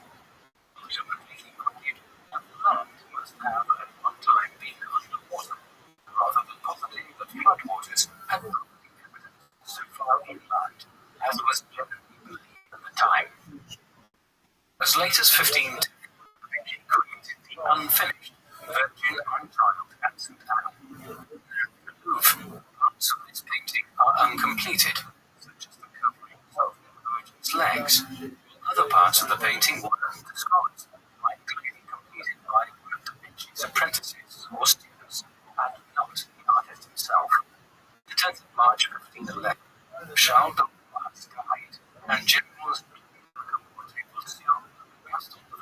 took control of Milan, and around this time, Da Vinci was commissioned by General Trillo to sculpt an equestrian statue to be placed in a tomb that Trillo had donated to the San Nazaro Maggiore church, a commission which was ultimately revoked. Scholars point out two difficulties she faced when sketching the designs for Trillo's statue: how to fill the space beneath the horse's belly, and how to position the rider. While attempting to solve these issues, she may have studied a classical statue of a horse and rider known as the Registro, which was a pre-1st century bronze statue depicting an emperor or king riding a horse, believed to be King Theodoric of the Ostrogoths, who reigned during the 5th century AD. The statue, though originating in Ravenna, was moved to Pavia. Within the century of its creation, it was perhaps its creation remains unclear. The Registore was undoubtedly an inspiration to artists during the Renaissance, and was also undeniably destroyed on the 16th of May 1796. Jacobins, who was celebrating the arrival of Napoleon's army, and saw the statue as a symbol of tyranny. However, portions of the statue, such as its base, did survive until 1811. During 1937, the director of the Imperial Academy, Francesco Messina, to celebrate the biennial anniversary of Emperor Augustus' life, commissioned a replica of the destroyed Reggisole, which was placed in the same spot in front of the Piccolo Reggisole in Pavia. Though he had been studying human anatomy since the 1480s, during his own as his second Milanese period, Da Vinci devoted much time to this subject, which remains visible to us from his notebooks and detailed anatomical sketches. From a notebook dated around 1512, it is clear that Da Vinci drew one of the first drawings of a child in a womb.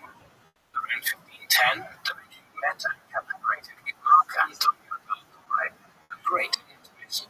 Dolore was born in Verona in 1481, the son of a medical professor who trained in medicine and philosophy himself, and went on to teach at the University of Padua, later at the University of Pavia, though much of his work remains today, due to his premature death at 30 from a cholera or plague. Though many scholars attribute the excellence and accuracy of Leonardo's anatomical drawings to his collaboration with Dolore, others point out that Da Vinci had been working on and thinking about anatomy for as long as Mark Antonio Dolore had been alive, and, based on his notebooks, it is known that Da Vinci dissected more than 30 human corpses.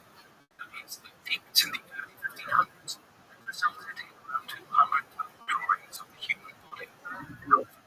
Other artists during the Renaissance dissected bodies to create studies for paintings. Da Vinci was motivated by curiosity about the anatomy itself, rather than to create a specific painting. The process would have been unpleasant, since religious doctrine determined that dissections had to be conducted at night, and it was an activity which was likely to arouse suspicion. While in 1512, Sforza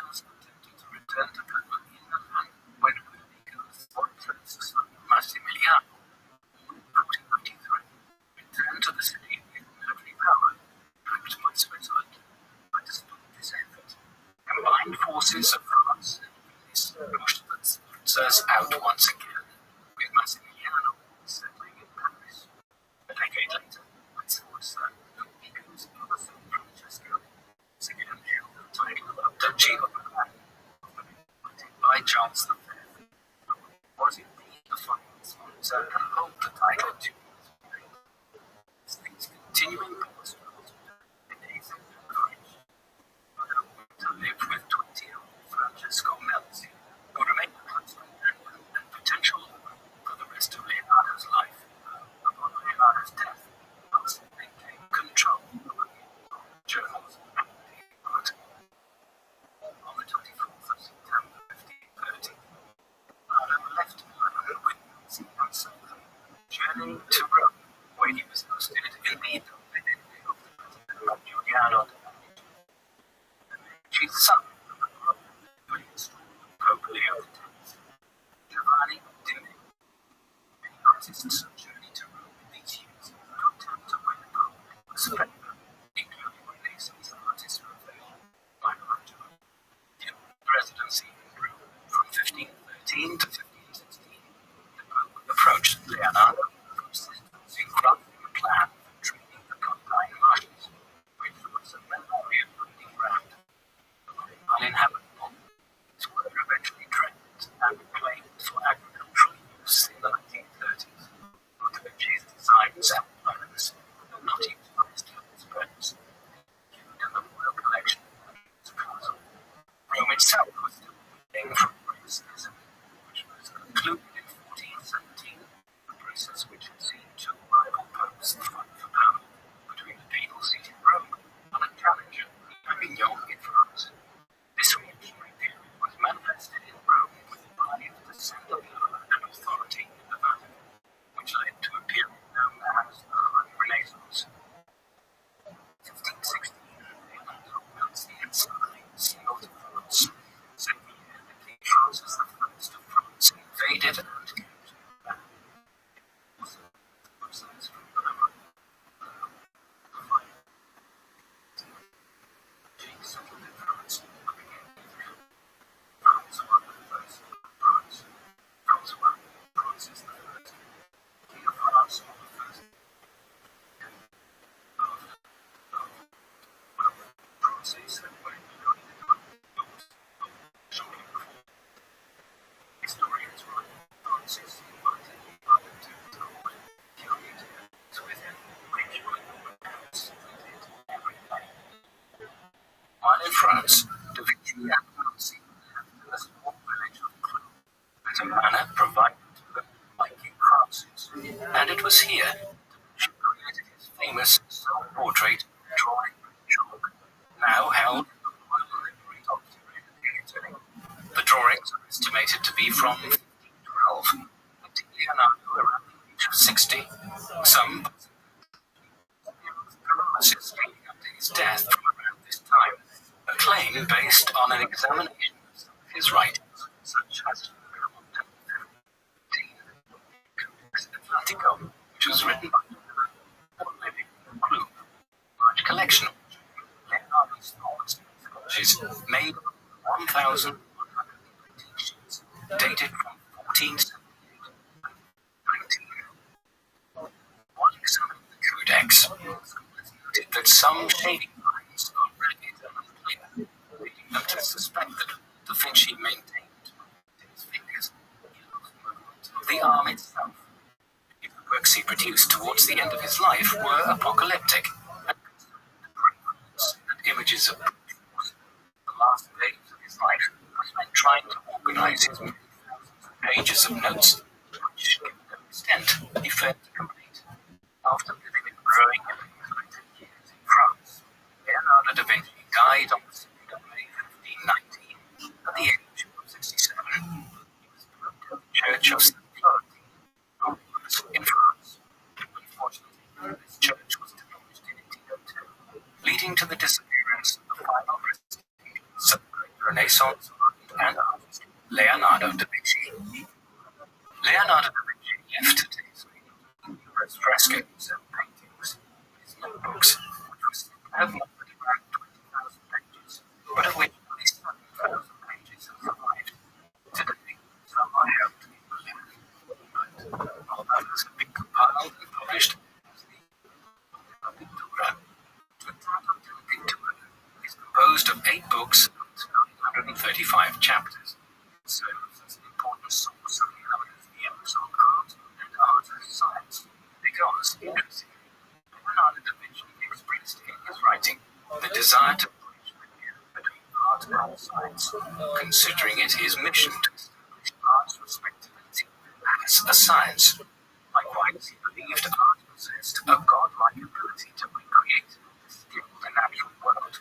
Significantly, these notebooks explored Da Vinci's fascination with water, light, and dissection to understand the human body.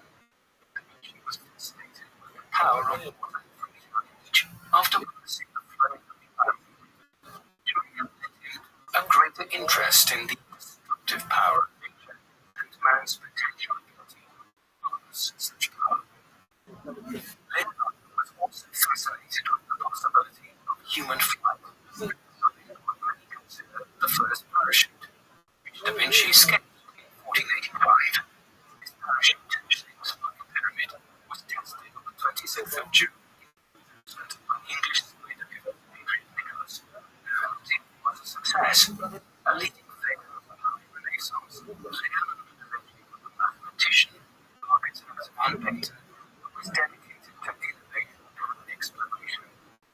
Meant exploring the human body or in the sky, or experimenting with new painting mediums, including in ways restricted by his time, such as when he had to repeatedly move around Italy and France, depending on the political situation, and to seek to support his existence.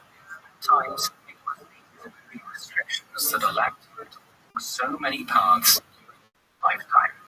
He was chiefly remembered as an artist during his lifetime, when the study of notes after his death have revealed the extent to which his thoughts were applied to engineering, mathematics, and science also. Leonardo managed to attain during his own lifetime, and also after his death, despite the fact that he finished almost all of his projects.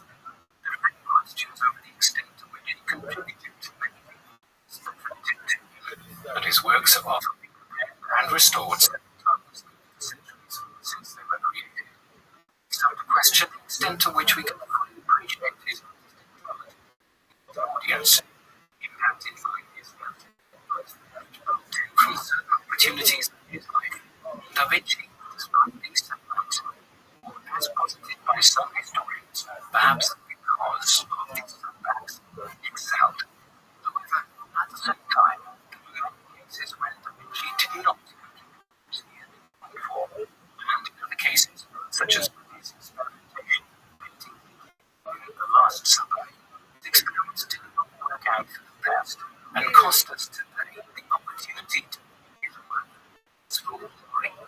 But as with other great minds throughout history, we can ask ourselves, what is innovation without risk? What do you think of Leonardo da Vinci? Is his status as the Renaissance man well deserved? Or do you think his influence has been overstated at the expense of other important contributors to this period of European history? Please let us know in the comment section. And thank you very much for watching.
The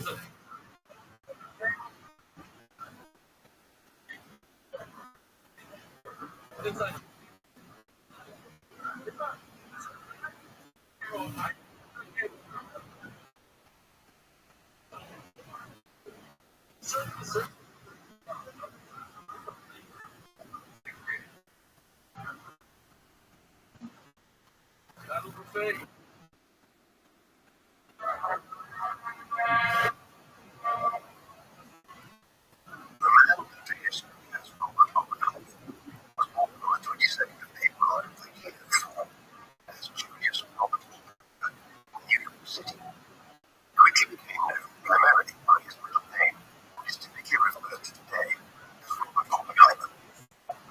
Robert Oppenheimer. Robert was born into an affluent Jewish family in New York City. His father, Julius, was born in the Hesse-Nassau province, the territory of the Kingdom of Prussia, what had just become the United German Empire, months prior to his birth in 1871. At the time of growing anti-Semitism across Western and Central Europe, Julius Oppenheimer left Germany in 1888 at 17 years of age, bound for the United States. Though virtually penniless, he prospered in America, and by the time Robert was born in 1904, he had risen to become one of the executives at one of the Manhattan's tire manufacturers. Robert's mother is Emily, a woman of Jewish heritage. In 1870, a family of German Jews who had headed for America a generation before Jews. She was a daughter, although Robert inherited some of his aesthetic views on the structure of existence and the universe. England and Julius would have one other child, a boy named Frank, who was born 8 years after Robert in 1912, and who would follow in the steps of his older brother by becoming a physicist. Robert's youth was a privileged one. By the mid-1900s, his father had become a substantial figure within New York business circles, and in the early 1910s, they moved into a larger park west of 80th Street in Manhattan, overlooking the Central Park Reservoir, one of the most affluent areas of New York City at the time. There, the family had originally works by Vincent van Gogh and Pablo Picasso, among others on the walls. Robert attended the Ethical Culture School, followed by the Alcuin Preparatory School, two of New York's best educational establishments in the early 20th century. By the time he was 5, he was already interested in neurology, the hobby he inherited from his German grandfather. Such was his aptitude that at 11 years of age, he was admitted to the Mineralogical Club of New York City. His precocious his education at Alcuin in a year and a half less than standard time, having taken 2 great years and 12 months, and been fast-tracked through 8th grade. By this time, his interests had developed beyond pushing into the harder sciences, particularly chemistry, but it was eventually physics which would prove his calling in years to come. In 1922, Oppenheimer began studying at Harvard University at the age of 18. Robert intended to focus on studying chemistry, but soon switched to physics. Yet his earlier interest in chemistry and his inquisitiveness served him well in later years, during a period when scientists were becoming all too specialized in specific fields. While studying at American Scholars College, he was deeply influenced by the teachings of Professor Percy Brigham, an experimental physicist of the start at Harvard at the time. This was also a period when students at Harvard and other elite universities in America studied a very wide range of subjects. Oppenheimer delved deeply into history, Greek and Latin classics. Still central to the English curriculum in the 1920s. Reflecting on his years at Harvard in later life, Oppenheimer noted that he spent most of his time in the library and read religiously. He even attended more classes than it was necessary for him to. The result, in 1995,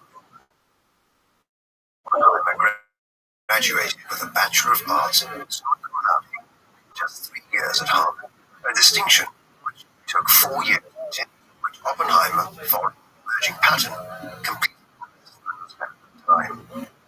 Even before he graduated from Harvard, Oppenheimer had already been accepted to continue his studies at Cambridge First, this was the great result of the study of the time, a reputation which has held and cultivated since Isaac Newton's days in the late 17th century. The Oppenheimer spent at Cambridge between the fall of 1925 and the summer of 1926 was influential in his development, as he was exposed there to the teachings of Lord Ernest Rutherford, a New Zealand-born physicist, who is typically understood to be the father of nuclear physics today. For instance, it was Rutherford who first discovered and explained what nuclear half-life and the radiation associated with it were, and achieved it. Rutherford was awarded a Nobel Prize in chemistry in 1990. Towards the end of his first year at Cambridge, Oppenheimer, whose abilities were beginning to attract considerable attention amongst European physicists, accepted a leave from the German physicist Max to study under him at the University of Göttingen in Germany, one of Europe's great centers of learning. There, Oppenheimer studied with a number of contemporaries who would become giants on the study of theoretical physics during the 20th century, Werner Heisenberg, Enrico Fermi, and Edward Teller, several of whom Oppenheimer would work alongside during the Manhattan Project in the mid. Remarkably, Oppenheimer was awarded his PhD in physics in the spring of 1927, less than a year after arriving in Göttingen. The internal examiner, was Frank, who had won the Nobel Prize for Physics 2 years earlier in 1925, is famously said to have expressed relief when the oral examination, Viva Voce, concluded, stating that Oppenheimer had easily defended his doctoral work and had seemed to be given question for Frank. The great promise which Oppenheimer showed as a theoretical physicist, as he acquired his PhD around the same time he turned 23, was most clearly demonstrated which is author of the quantum theory of molecules in 1927, and which laid out what has come to be known as the Oppenheimer approximation. This pertains to the field of molecular dynamics, how molecules move and interact. The approximation which Bohr and Oppenheimer demonstrated showed that the waveforms of nuclei and electrons within a molecule are different, owing to the fact that nuclei are considerably heavier than the electrons. This means that the coordinates of the nuclei are relatively fixed in place, whereas the lighter electrons are impacted on to a greater extent by waveforms, and their coordinates are consequently more dynamic. The approximation was reached by the pair to a great extent, making Oppenheimer's dual interests in chemistry and physics, as a theory which they presented employed elements of quantum chemistry and molecular physics. In terms of its practical applicability, the approximation was important to other scientists from the late 1920s onwards to separate the motion of a nucleon and an electron. The individual who put this up with Max Bohr and who acquired his PhD was a curious figure. Oppenheimer was a mix of a distant scientist and a relatively jovial individual, slipping from introversion to extroversion as occasions sometimes demanded, or as his mood was inclined.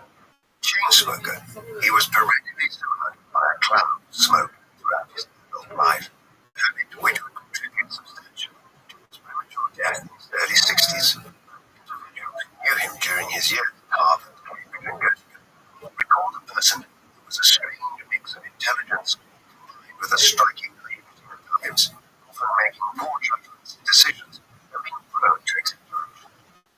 Years went by, he developed an arrogant streak, but this was tempered by intellectual generosity to those who studied and worked with him, and those who he taught in later years. A striking aspect of his personality was his interest in Eastern philosophy and mysticism, being particularly interested in Hinduism and Confucianism, even going so far as to learn Sanskrit, this of Hinduism, so that he might read the ancient texts of this faith in the original. This interest in religion and mysticism was not an exemplary pastime. For Oppenheimer, the study of physics was an entry point into understanding the mystical nature of the universe and existence, and his broader intellectual outlook was one of open curiosity rather than a quest for hard scientific yet. There was, though, also an unstable and erratic side of Oppenheimer. His behavior at Harvard was sometimes questioned by fellow students and teachers. In 1996, while he was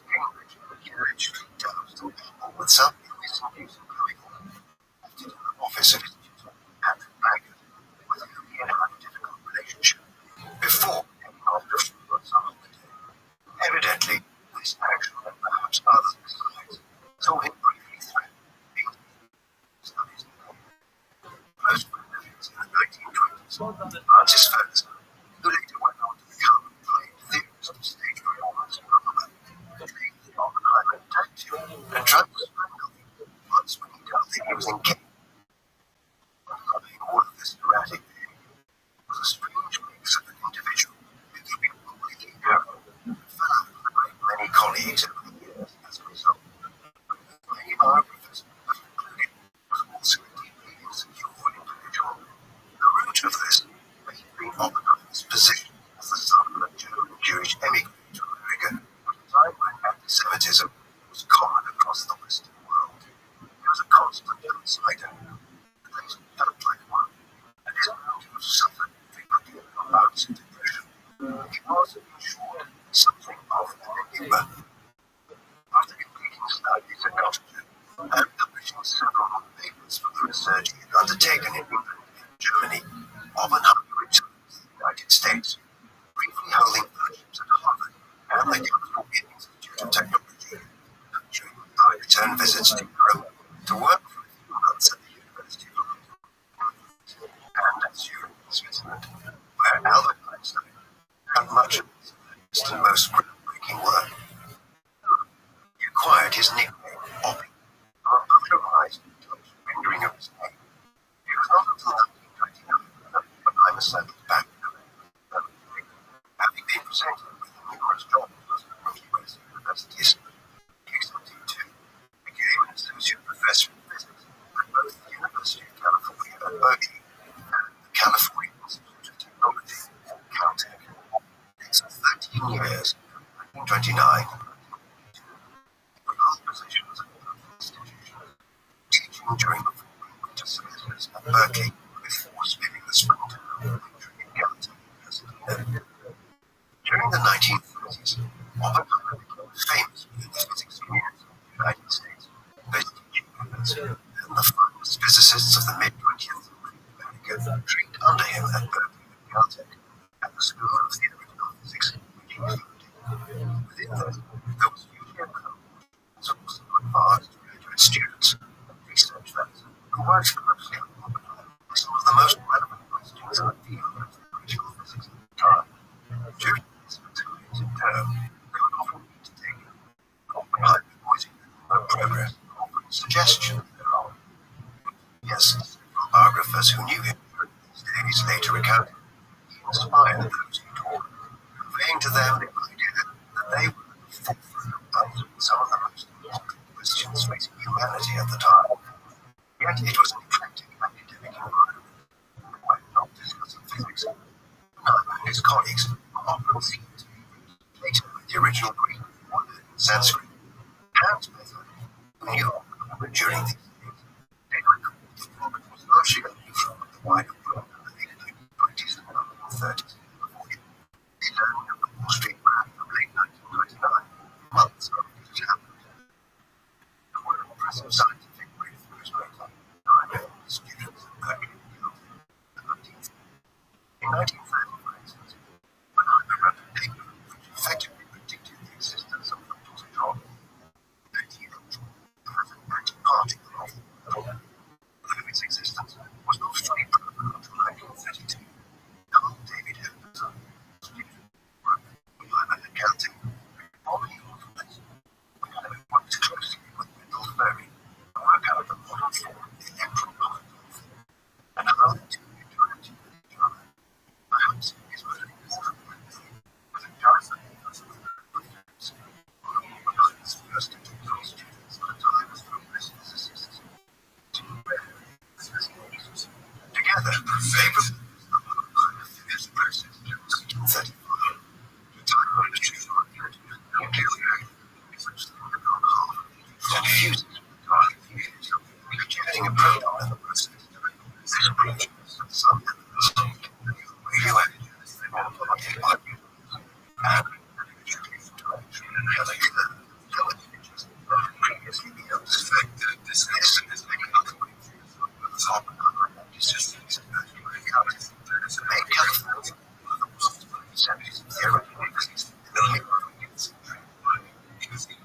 his personal origins historically to his being diagnosed with lung disease and tuberculosis in the late 1920s, which sought out the dry desert area of Arizona and New Mexico in following eventually buying a ranch in New Mexico.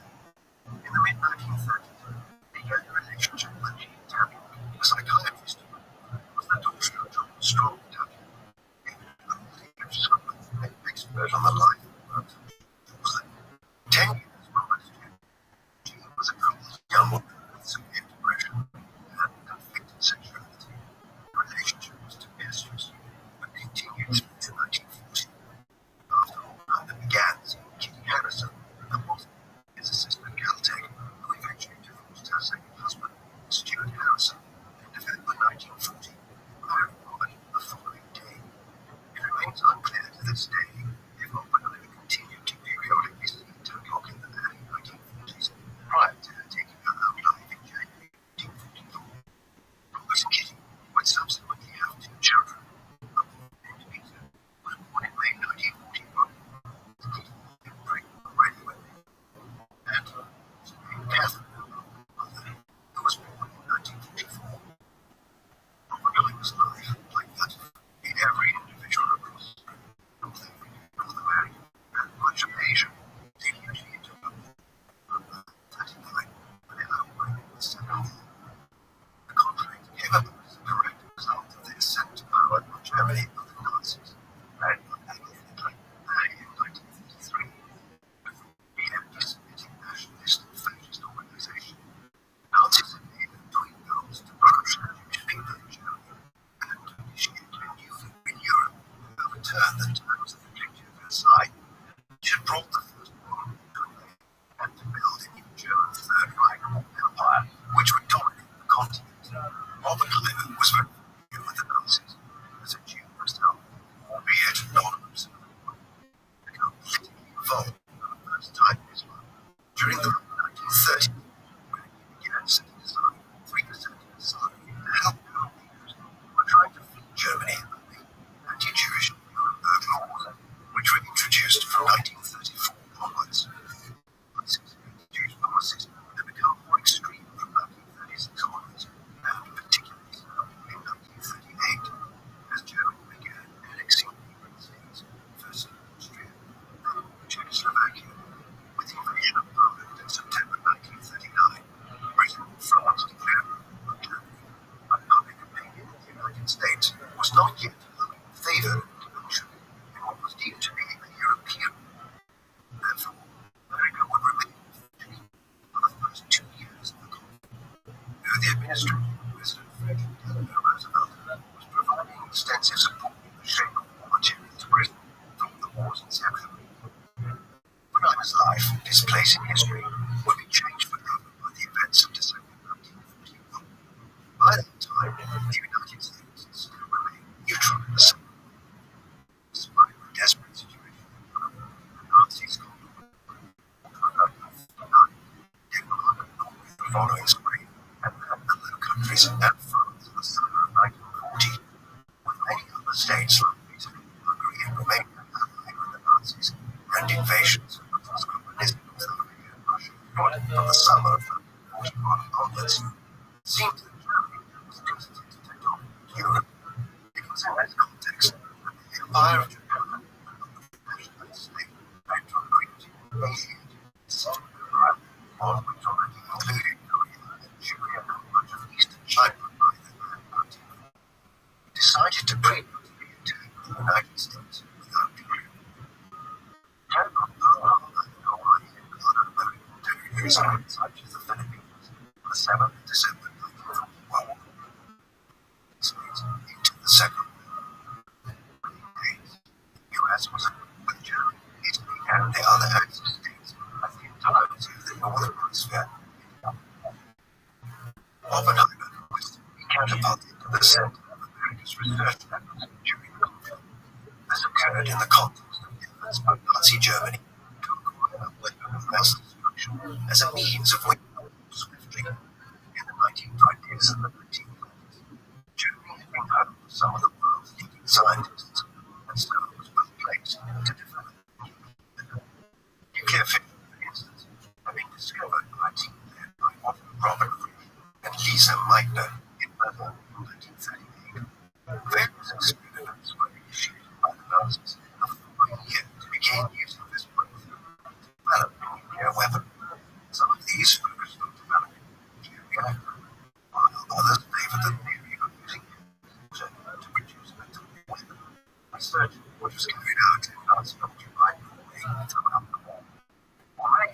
August 1939, President Roosevelt in Washington, D.C. received a letter from the Hungarian nuclear physicist and Albert Einstein addressing the U.S. government to the threat posed by these Nazi experiments. Little effort was made to respond to this in 1939 or 1940, but with the entry of the U.S. into the war and in 1941, much consideration was given to America commencing its own research in this area. Oppenheimer would technically be in charge of the Los Alamos laboratory. This was under the umbrella of the Rabbi Research and Development Program initiated by the U.S. government in 1942, with the ultimate aim of developing a nuclear bomb. The name comes from the fact that the team of individuals who were in charge of the project at their first headquarters, where they met in 1942 on the island of Manhattan, Boston. Eventually, it grew from 1942 onwards to approximately 130,000 people across the country. They worked on various elements of the project, like regions. For instance, a large team working in Chicago throughout the war, which included Oppenheimer's old colleague from President Rico Fermi and Leo Szilard, who had co-authored a letter to Roosevelt in 1939, warning the President of an RTE program, developed the working nuclear reactor there. Another team at an abandoned site in Washington State, in charge of producing plutonium from uranium as a raw material for any future nuclear weapon. A similar project was underway in Tennessee. There were even teams of individuals operating under the rubric of the Manhattan Project, carrying out espionage to try to uncover what the Nazis were working on. Oppenheimer would oversee the most critical research of all that was involved in the Manhattan Project as director of the Los Alamos Laboratory in New Mexico. He was very clearly not picked for this position. The individual who oversaw the Manhattan Project was Major General Leslie Groves. Groves is not exactly a household name today, but he has the distinction of having been in charge of both the Manhattan Project, which created the first nuclear weapon, and also overseeing the construction of the Pentagon, the headquarters of the U.S. military and Department of Defense. Oppenheimer was suggested to Groves in 1942 as a possible candidate to lead a team of theoretical physicists and scientists as part of the Manhattan Project.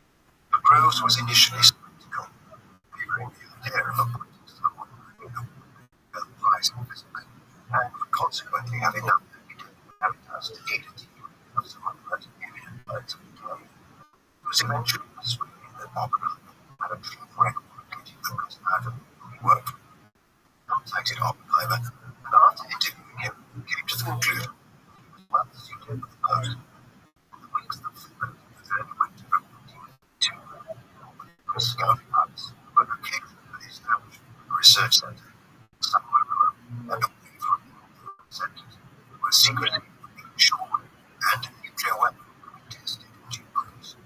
He eventually settled on Los Alamos, New Mexico, where a research facility was erected on the site of an old school. This was subcontracted to the University of California through the War Department, so that Oppenheimer had some degree of autonomy in the hiring of the firing director of the Los Alamos laboratory. Although there would be more hiring than firing, at its height, there were well over 5,000 people employed at Los Alamos, more than Oppenheimer had originally anticipated. The team that Oppenheimer assembled at Los Alamos included some of the finest scientists of the first half of the 20th century. One was John Rockefeller, a physicist and mathematician who had been at Harvard when Oppenheimer arrived there in 1922. He was subsequently awarded the Nobel Prize in 1977 for his work on electromagnetism. That made significant contributions to the gun design, which would be used in the bomb used over Hiroshima. Oppenheimer's father, Robert acted as an organizer physicist at Los Alamos and would eventually name the bombs a first test explosion as well as against Japan as the man and the boy.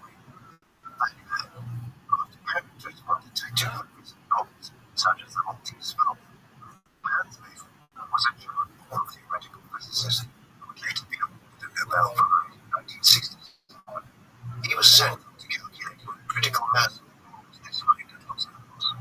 Finally, Edward Teller was a Hungarian engineer who was recruited to the Los Alamos laboratory. He had studied in Germany around the same time as Oppenheimer in the 1920s, but had subsequently migrated to the United States. Taylor had already worked with Chinese radio descendants before he was sent to New Mexico. Taylor was probably Oppenheimer's closest colleague in Los Alamos.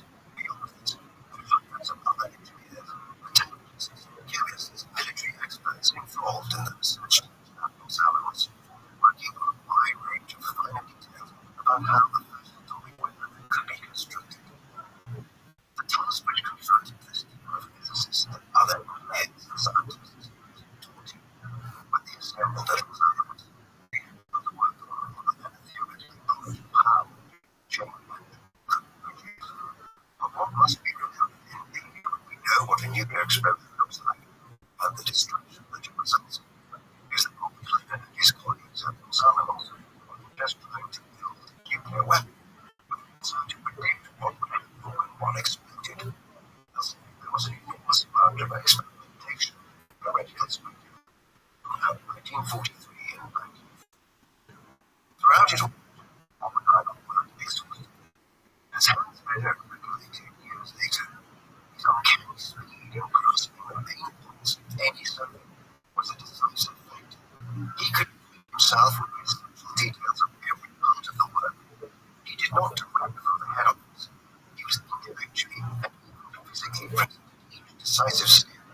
Yet the incredibly arduous work schedule that Oppenheimer followed at Los Alamos also took its own cruise.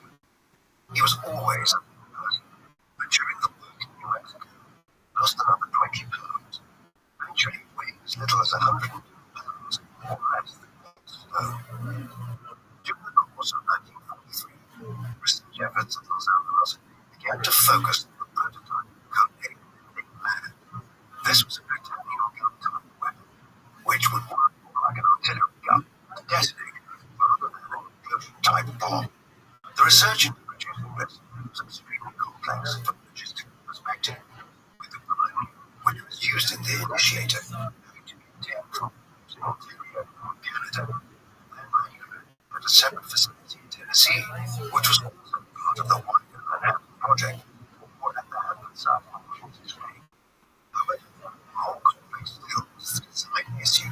In order for the gun-type weapon to work, the total rocket, which would be fired off the side of the bomb, would have to be accelerated at a speed of 3,000 feet per second. Over 3,200 kilometers per hour, all this nuclear fission would begin before the rest of the mechanics of the bomb were ready for successful explosion. This was ultimately the undoing of the Big Man design, as it was realized during the course of 1944 that the gun barrel needed to produce this speed would be far too large for embroidered upon of a type which could be transported on board a B-29 light superfortress. The designed heavy bombers, which were to be used to transport any nuclear weapon of the US government. This, along with issues related to the use of plutonium in a gun-type bomb, saw the Thin Man design abandoned in April 1944.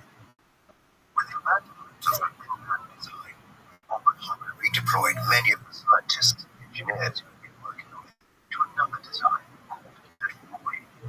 This was a simplified gun-type fission bomb. Unlike the Thin Man, it was intended that uranium-235 would be used instead of plutonium for the nuclear fission that would create the explosion. Simultaneously, a third type of design was being progressed. The Mad Man, as it was known, would use plutonium, but was designed as an implosion-type bomb. The designating for it was led by an American physicist by the name of Seth Adelaide. Oppenheimer continued to favor the gun-type design as the Mad Man was being furthered during the course of 1943 and 1944. Oppenheimer's brilliance as an overseer at Los Alamos, seen in his decision to bring John the Hungarian-born mathematician and physicist, to Los Alamos in 1943 to review the design. It was Neumann who suggested a spherical shape in the shape technologies, which would reduce the amount of plutonium needed and make the assembly of an implosion-type bomb practical and capable. Over the next several months, the metallurgists at Los Alamos had to try to solve the problem of how to cast plutonium into a sphere. gallium alloy was devised, which was pressed into spheres and cut into nickel. The design process was nearing completion. As 1945 Los Angeles, Oppenheimer's teams were close to completing the design of a little pack and metal. Consequently, there were two possible candidates for a successful build. In the end, both were completed roughly at the same time, as design worked out in the spring of 1945, and the required levels of enriched uranium and plutonium were produced in the sites in Tennessee. The latter were enormous undertakings, given the technology available to the Manhattan Project, as it was extremely costly and consuming to enrich these to become fissile substances in the mid-1940s. Engineering problems for the most part. For instance, the Fat Man bomb was being assembled using a huge array of approximately 1,500 bolts in 1954, and it took them a lot in order to develop a working bomb. By the time it was completed in the early summer of 1945, Oppenheimer's team had reduced this to just 90 bolts. Although technology is concerned, however, with the set went short of a height. Through 1944 and 1945, tests were done for a successful bomb of the size and structure of the Fat Man and Little Boy would fall through the air. All of this came together during the course of the spring of 1945, and by midsummer, Oppenheimer was able to deliver the head of the Manhattan Project, Major General Leslie Groves, the news that they were ready to conduct a first detonation. The Trinity nuclear test was carried out in the Honolulu Desert in New Mexico on the 16th of July, 1945. Fittingly, the desert's name translated from the Spanish means dead man's road.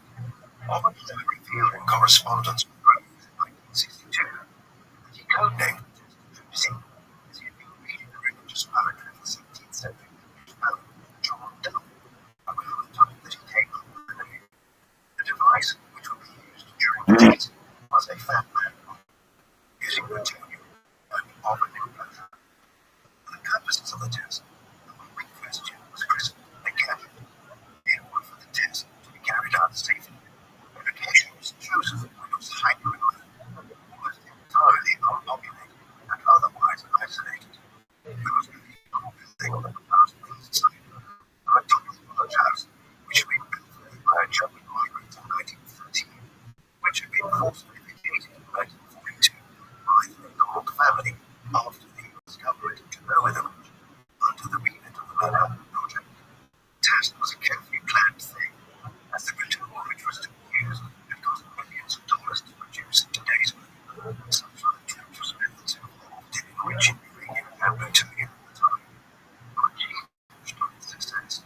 As Groves noted at the time, he didn't want to explain to a congressional committee why he had blown up $1 billion worth of tonic as if for no reason. The Trinity test was carried out in the airport on the morning of the 16th of July. Observation shelters were established in 3 different places to the north, south, and west of the blast zone, each approximately 9 kilometers away from where the bomb would be detonated. Goggles were provided to prevent against high ultraviolet wavelengths, while the distance was considered safe enough in terms of the radioactive half-life that would be produced. Many of the observers that morning, scientists, included Oppenheimer, Tanner, Victor, Enrico Fermi, and John von Neumann. Some believed that the bomb would not work. Others were concerned about exactly how destructive it would prove to be. They had their answers at 5:29 p.m. when the gadget exploded, releasing explosive energy equivalent to 25,000 tons of TNT.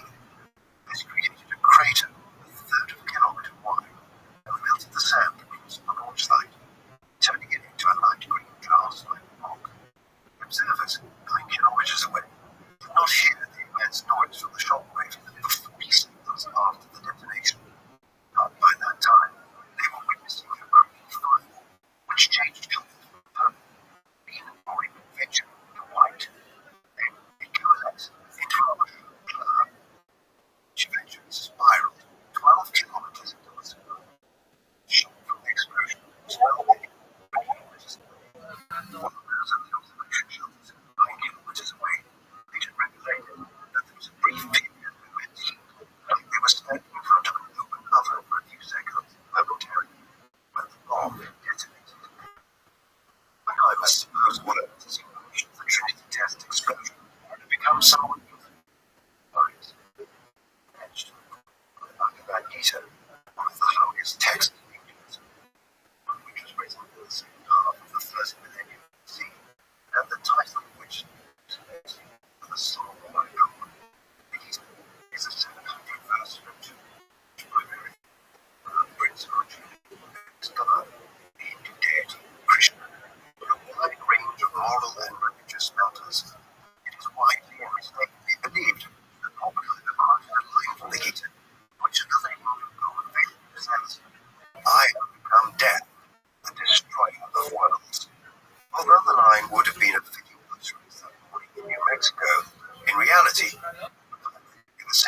until thousands of suns burst into the sky.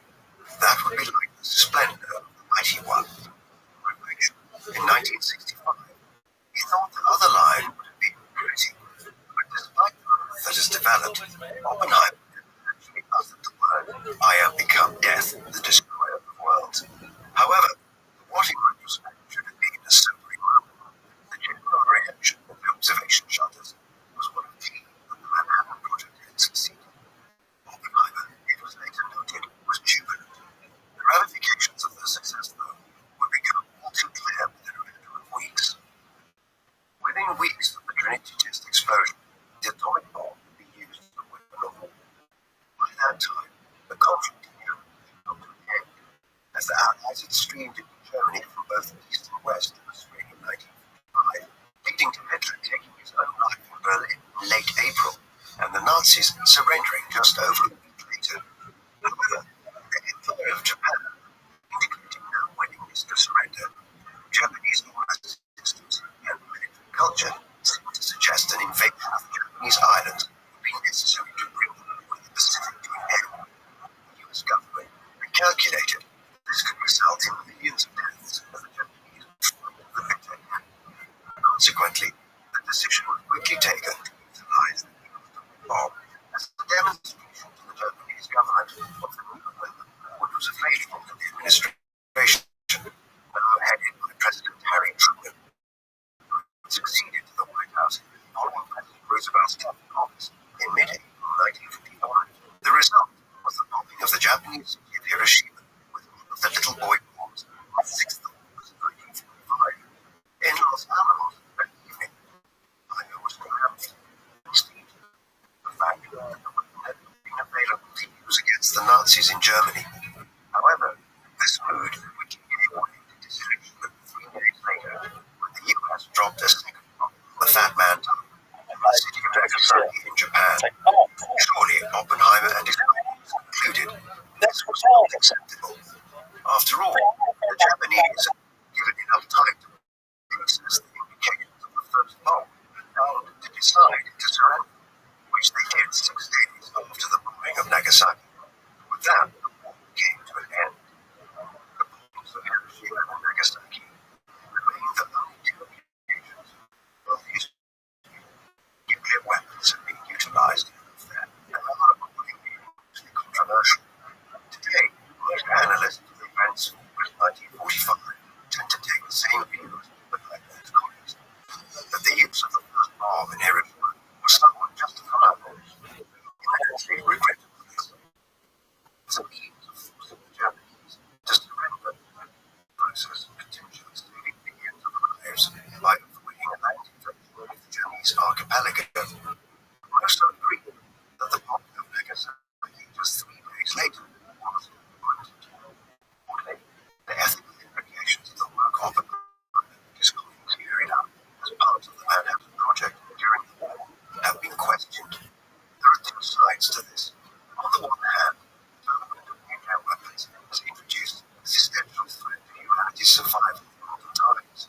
But on the other hand, unity has ensured that the world's superpowers, large states, have avoided major wars ever since 1945. For centuries, Europe's states had been endlessly at war. Change once it became apparent that direct conflict could result in mutually assured destruction. Ironically, the development of nuclear weapons has been to foster nuclear peace, but the risks remain profound in a world where politics are becoming more antagonistic and destabilized during the 21st century.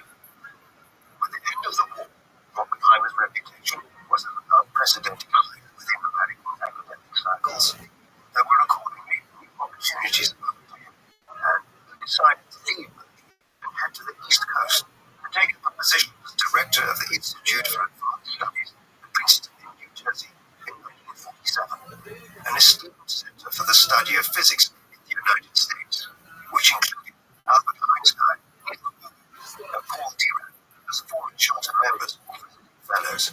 Under Oppenheimer's leadership, he became the center for emerging physicists. And when he left Berkeley, half a dozen of his more promising graduate students left to study at Princeton.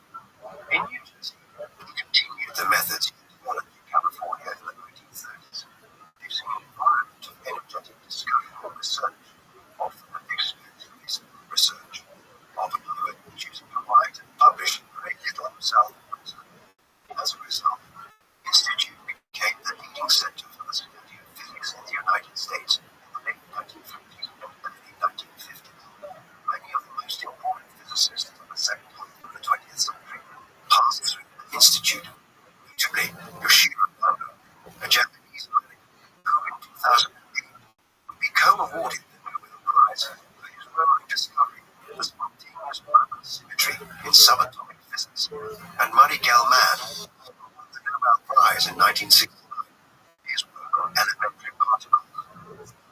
As well as his work in Princeton, Oppenheimer continued to hold a number of government positions throughout the late 1940s and into the 1950s, while also having security clearance to view classified documents and material relating to the United States evolving nuclear program.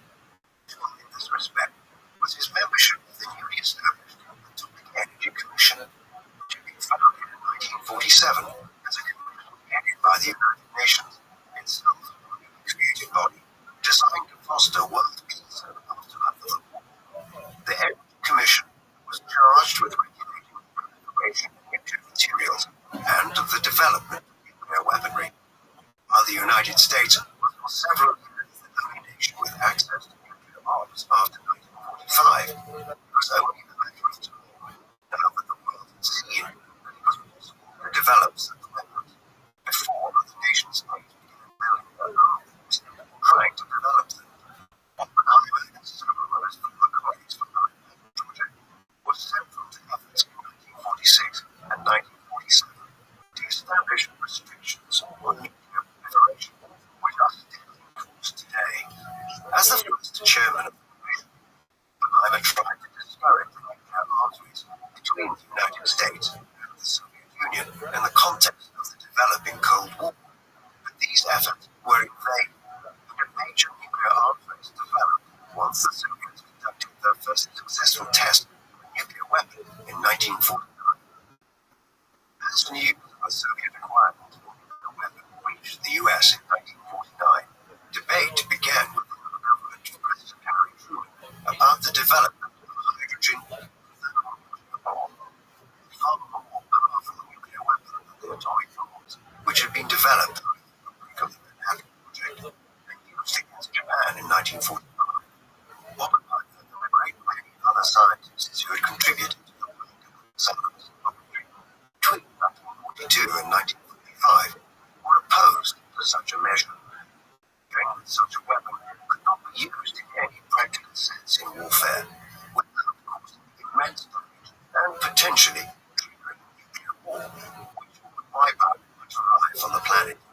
In their petition to the government in late 1959, they stated that extreme danger to mankind inherent in the proposal to develop thermonuclear weapons greatly outweighs any military advantage. Nevertheless, Truman pressed ahead and greenlit a new program in January 1950.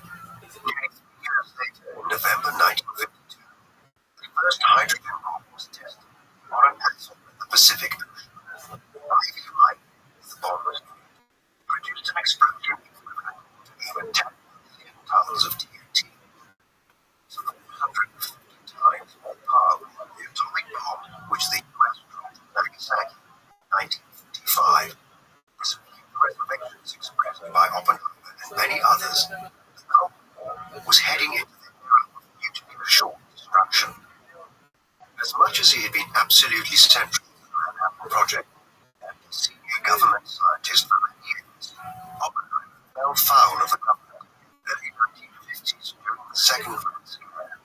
These were years when the Cold War with the Soviet Union was deepening, following the division of Germany into a Western aligned West Germany and a communist East Germany, along with the formation of the North Atlantic Treaty Organization and the Warsaw Plan as a rival military alliance, while the Korean War pitted the Western and communist blocs against each other for the first time in a major proxy war.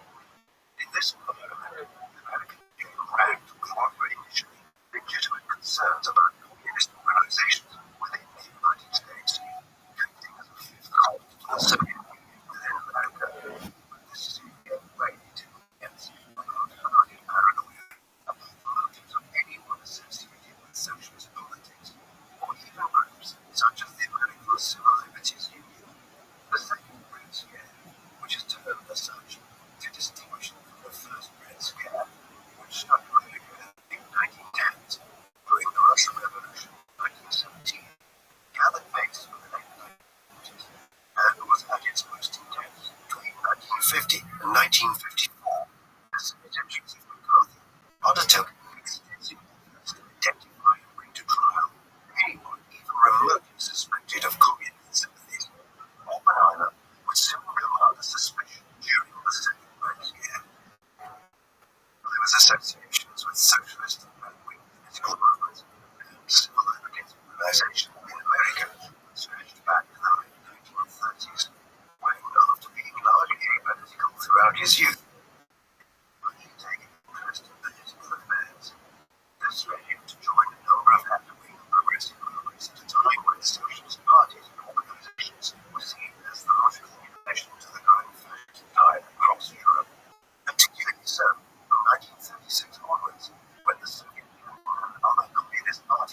minorities.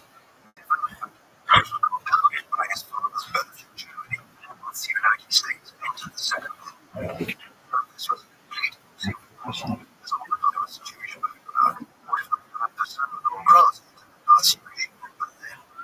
Nevertheless, suspicions abounded about Oppenheimer. He was even under surveillance throughout America's involvement in the Second World War, and this long period, during which he was one of the most senior figures involved in the Manhattan Project, but the FBI simultaneously had a file that would these issues became amassed by 1959, and that year, Oppenheimer was forced to testify before the House Un-American Activities Committee about his political associations.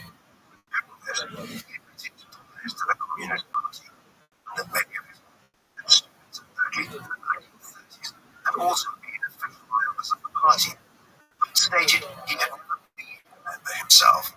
Not much more came of the interrogation in this juncture.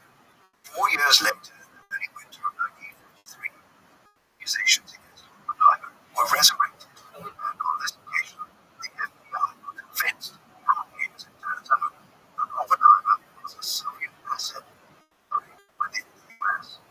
Such was the level of paranoia pertaining within America at the time of the Second World War. In December 1953, Oppenheimer's security clearance with the US government was revoked, and he was advised to resign from his government positions. So Oppenheimer refused to do until after the year, which was held behind closed doors in the spring of 1954. During this, Oppenheimer was completely undermined by his old colleague, Edward Teller, testified that he found Oppenheimer's behavior questionable at times during his time as director of the Rothschild laboratory. With this betrayal, Oppenheimer was stripped of his security clearance, cast into the central level in the 1950s. The years following his security and the revocation of security clearance were difficult ones for Oppenheimer. The reaction within the academic community was mixed.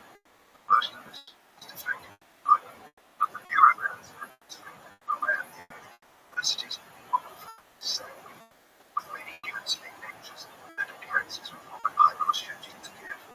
Oppenheimer's own confidence was dented. He refrained from authority to numerous initiatives launched by figures like Einstein to warn the government and American society about the dangers of excessive nuclear proliferation. Instead, he spent an increasing amount of time away from the continental United States, relocating to the Virgin Islands in the Caribbean, a U.S. overseas territory. Here, he purchased an estate commonly known as Hippie Beach on the island of St. John, which has since become known colloquially as Oppenheimer Beach. He spent extended periods here from 1957 onwards, though there were many institutions and organizations within America that continued to invite him to visit. Yet, the 1950s were notably lean years for him from a research perspective, during which he rarely published anything. In the late 1950s, there were concerted efforts underway to reaccreditate Oppenheimer abroad. For instance, in 1957, the French government awarded him the Legion of Honor in recognition for his wartime service to the Allied cause. In 1962, he was made a foreign member of the Royal Society in Britain. At that time, there was an increasing awareness at home in America that the Second Red Scare had been utterly excessive in its prosecution of individuals who had been only vaguely associated with the American Communist movement and had no real ties of any kind with the Soviet Union. Accordingly, in 1963, President John F. Kennedy moved to rehabilitate Oppenheimer by awarding him the Emmy Award, an award which had been created in 1956 by the U.S. Department of Energy, named in honor of Enrico Fermi, Italian-American scientist who had developed the world's first nuclear reactor in 1942 as part of the early stages of the Manhattan Project, and who had died prematurely of cancer in 1954. The award had been bestowed on several individuals who had worked at the Rothschild laboratory under Oppenheimer between 1953 and 1945, including Neumann, Vetter, and Teller in 1956, 1961, and 1962, respectively.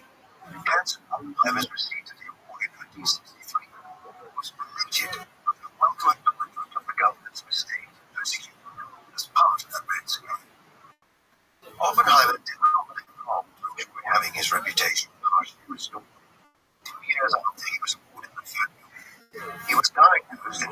1965 with an illness which was undoubtedly caused by his lifelong treatment. This was a time when cause of cancer which are treatable today were effectively a death sentence. Thus, while Oppenheimer underwent aggressive chemotherapy in an effort to prolong his life, he fell into a coma early in 1967 and died at home in Brentford on the 18th of February. He was 63 years of age. While his reputation had been only partly rehabilitated by the discovery of the Fermi Award in 1963, and many political figures continued to view him suspiciously, the academic community clearly demonstrated its respect for Oppenheimer at a funeral service which was attended by over 600 colleagues from within academia, the scientific community, and the military, a great many of whom had worked with Oppenheimer at Rothschild. His ashes were later deposited in the waters of St. John's Island in the Caribbean. In the decades since, his reputation has been fully rehabilitated. By way of contrast, Edward testified against Oppenheimer at his closed doors hearing in 1954, was spurned by many within the American scientific community for decades to come. In 1967, Oppenheimer was posthumously nominated for the third time for the Nobel Prize for Physics. He had previously been nominated in 1946 and 1951, but he did not receive an accolade on those occasions, nor did he in 1967. There has been considerable attention given as to why he did not receive the Nobel Prize, given his extensive accomplishments. But there would seem to be clear reasons why he did not. Firstly, Oppenheimer did not publish extensively. Unlike someone like Albert Einstein, who published over 300 scientific papers during his lifetime and many books later in his life. By way of contrast, Oppenheimer published just 5 academic papers after the Second World War. Furthermore, while he contributed to numerous fields of inquiry within physics, he did not make the kind of theoretical or applied breakthrough in any one specific area which would have earned him the Nobel Prize. The Nobels are not awarded for a lifetime's work, but generally for a specific scientific accomplishment. Einstein, for instance, won his primarily for his work on the fluctuation of fun.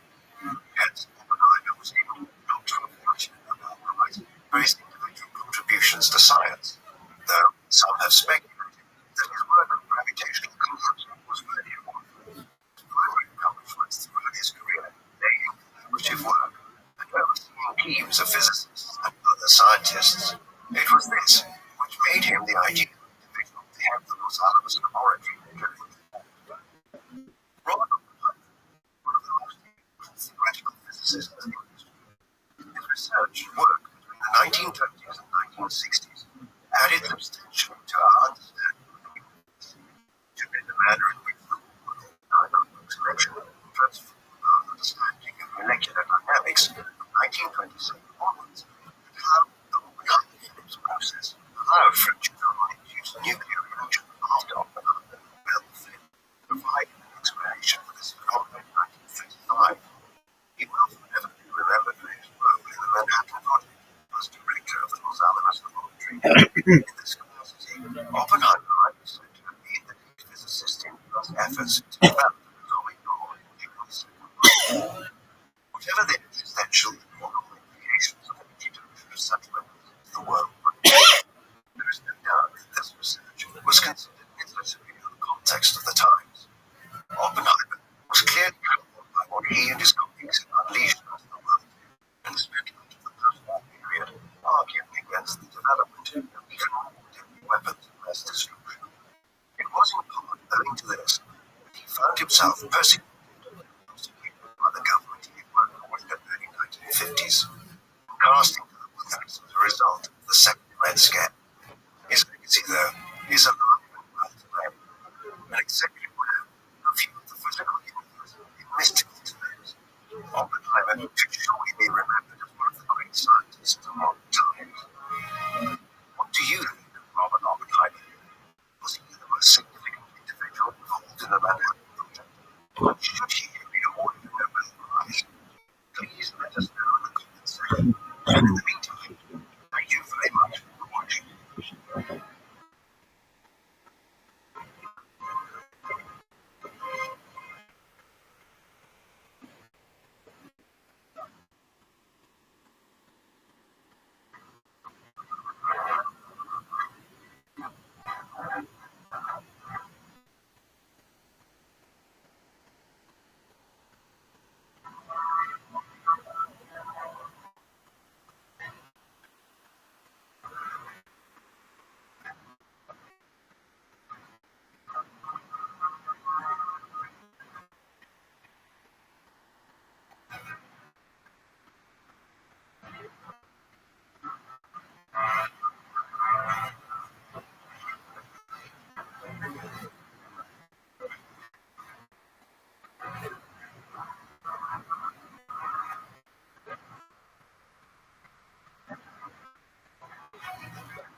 Nowadays,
recognized Nikola Tesla was born on the 10th of July 1856 in Smiljanice, which was originally part of the Austro-Hungarian Empire, but is now located in Croatia.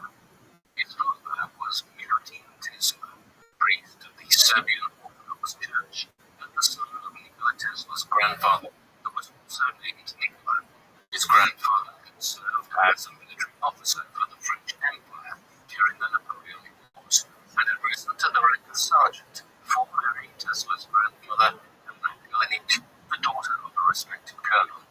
Following the defeat of Napoleon, Nikola Tesla returned to Lika, which was assimilated into the Austro-Hungarian Empire, where he fathered two sons, including Milutin, brother Josef, as well as three daughters named Stanka, Yanya, and another whose name is unknown. Milutin Tesla and his brother were sent to the Austrian Military Officers Training Academy to follow the career path of their father, while Josef thrived, eventually becoming a professor of mathematics at the Military Academy in Austria, where he authored several standard mathematical textbooks. Milutin decided instead to choose a devotional path, enrolling in the Orthodox Seminary in Plasky to train as a priest after being castigated in training for not maintaining the shininess of his bronze buttons. Nikola Tesla's mother was Joka Mandic, the daughter of a priest from Grčac, called Nikola Mandic, and he was sister to three very successful brothers, including Nikola, who climbed ecclesiastical ranks to become the Archbishop of Sarajevo and the Metropolitan of the Serbian Orthodox Church in Bosnia, who became a colonel in the General Staff of the Austrian Army. Finally, Nikola, who excelled in the business sphere as a respected hotelier and landowner, in addition to being his wife, Joka Mandic possessed a keen intellect and a strong work ethic, and was herself an innovator of her household appliances, which she often modified to make more efficient. She was an inventor of the first order, according to Tesla, and created influence on him until her death in 1892.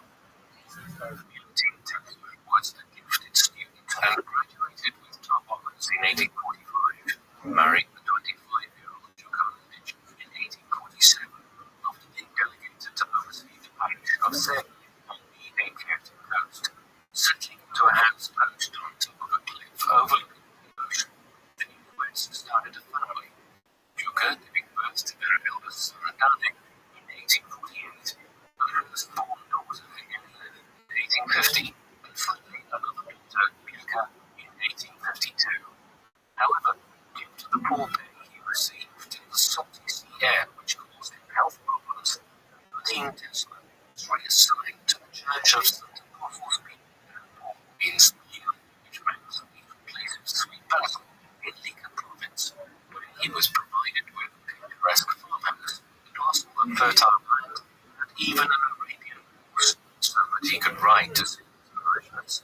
It was given to him by the Turkish Pasha, based in Bosnia, as a reward for assisting some local Muslims, as well as being an extremely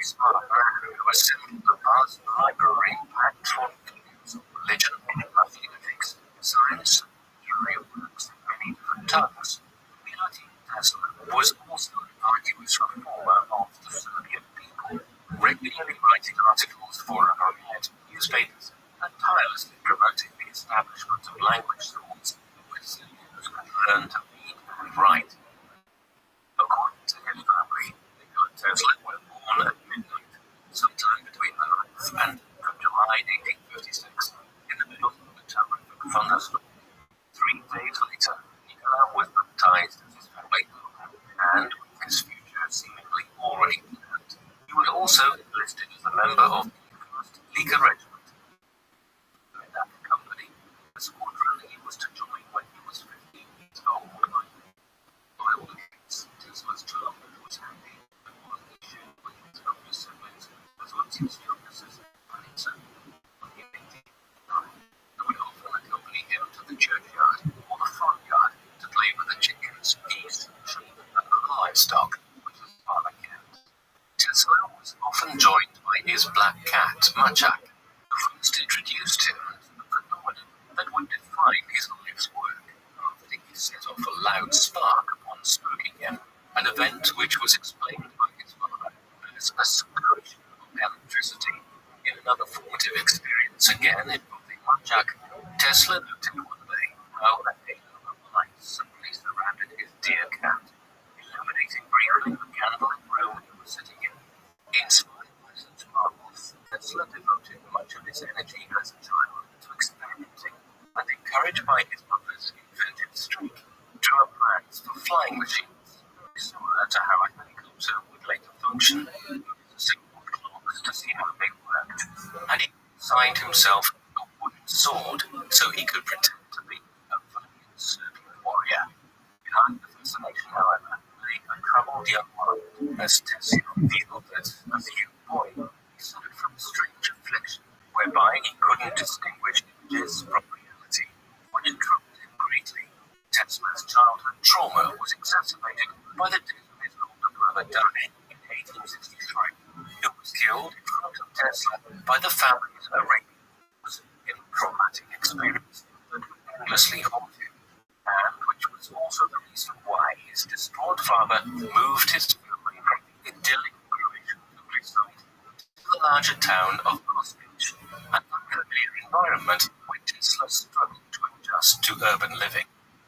The untimely passing of Danny cast a long shadow over Tesla's own relationship with his father, who, mired in grief, always underappreciated the talents of his youngest son, the neglect that young Nikola tried to compensate for by striving to be perfect in everything he did, so that he could win back the love of his parents. Blinded by sorrow, young Tesla treated his young son with contempt, throwing into rages when he caught him reading from his private library.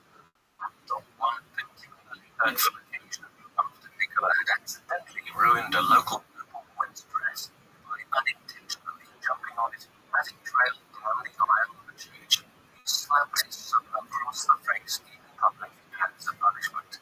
As a result of his strained relations, Tesla developed a series of peculiar phobias as a child, such as a repulsion for women who wore earrings and pearls, a strong aversion to hairnet, a loathing for the smell of camphor, as well as a number of other strange habits, including an obsession with counting his steps and measuring in volume the contents of his meals, calculations he was only satisfied with if they were divisible by 3.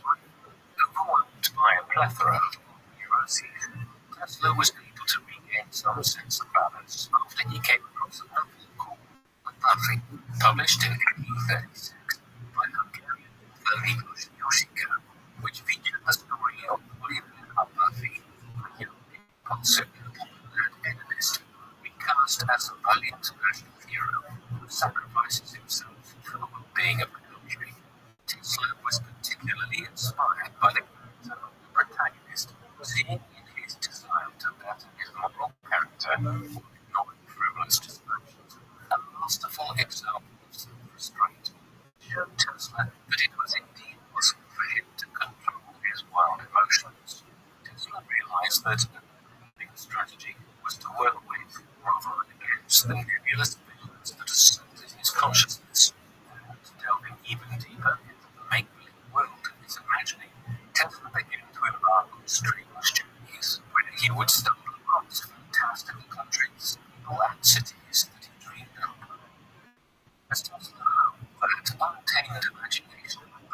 nature serve him so well in his profession, he began theorizing about the nature of reality itself, coming to the conclusion that he could trace all of his mental images back to something he either saw, smelt, or touched.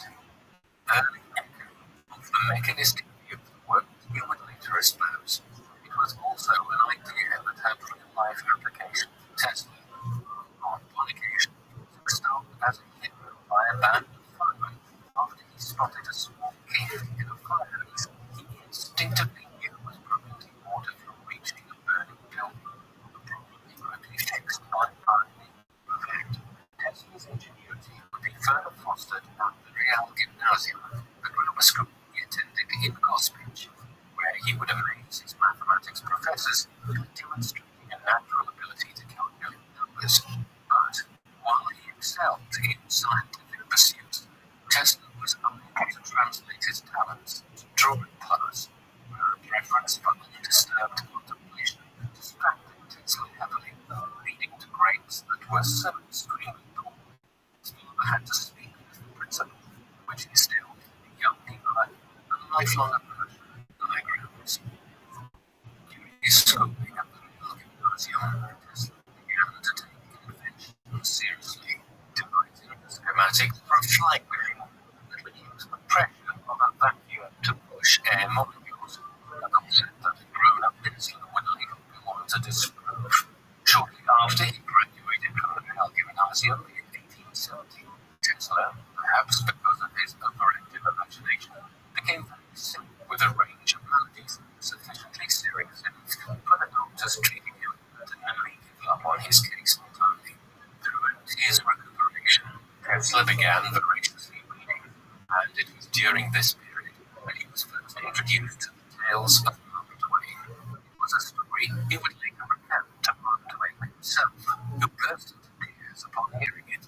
After a period of convalescence, Nikola Tesla was next enrolled at the Higher Real Gymnasium in Karlovac in 1873, where, in accordance with his mother's wish for Tesla to continue the family profession, he was enlisted in classes at the local seminary.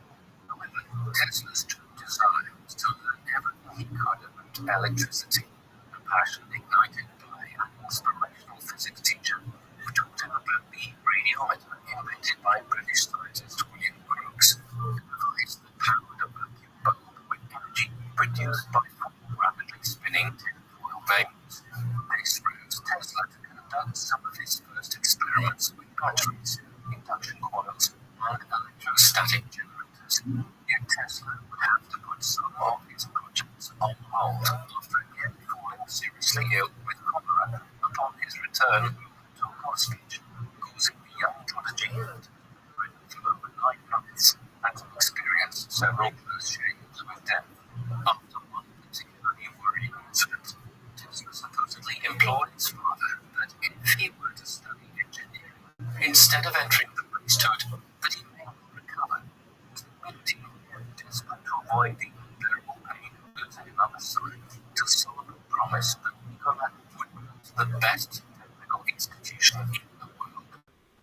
Having finally been hurt, Tesla made a miraculous recovery, but before he could become a student, he was sent to the Croatian mountains with nothing but a bundle of books and some hunting equipment by his father, who worried for his son's health, did everything in his power to hide his son from the authorities. Tesla would have to serve in the Austrian armed forces for 3 years. For 9 months,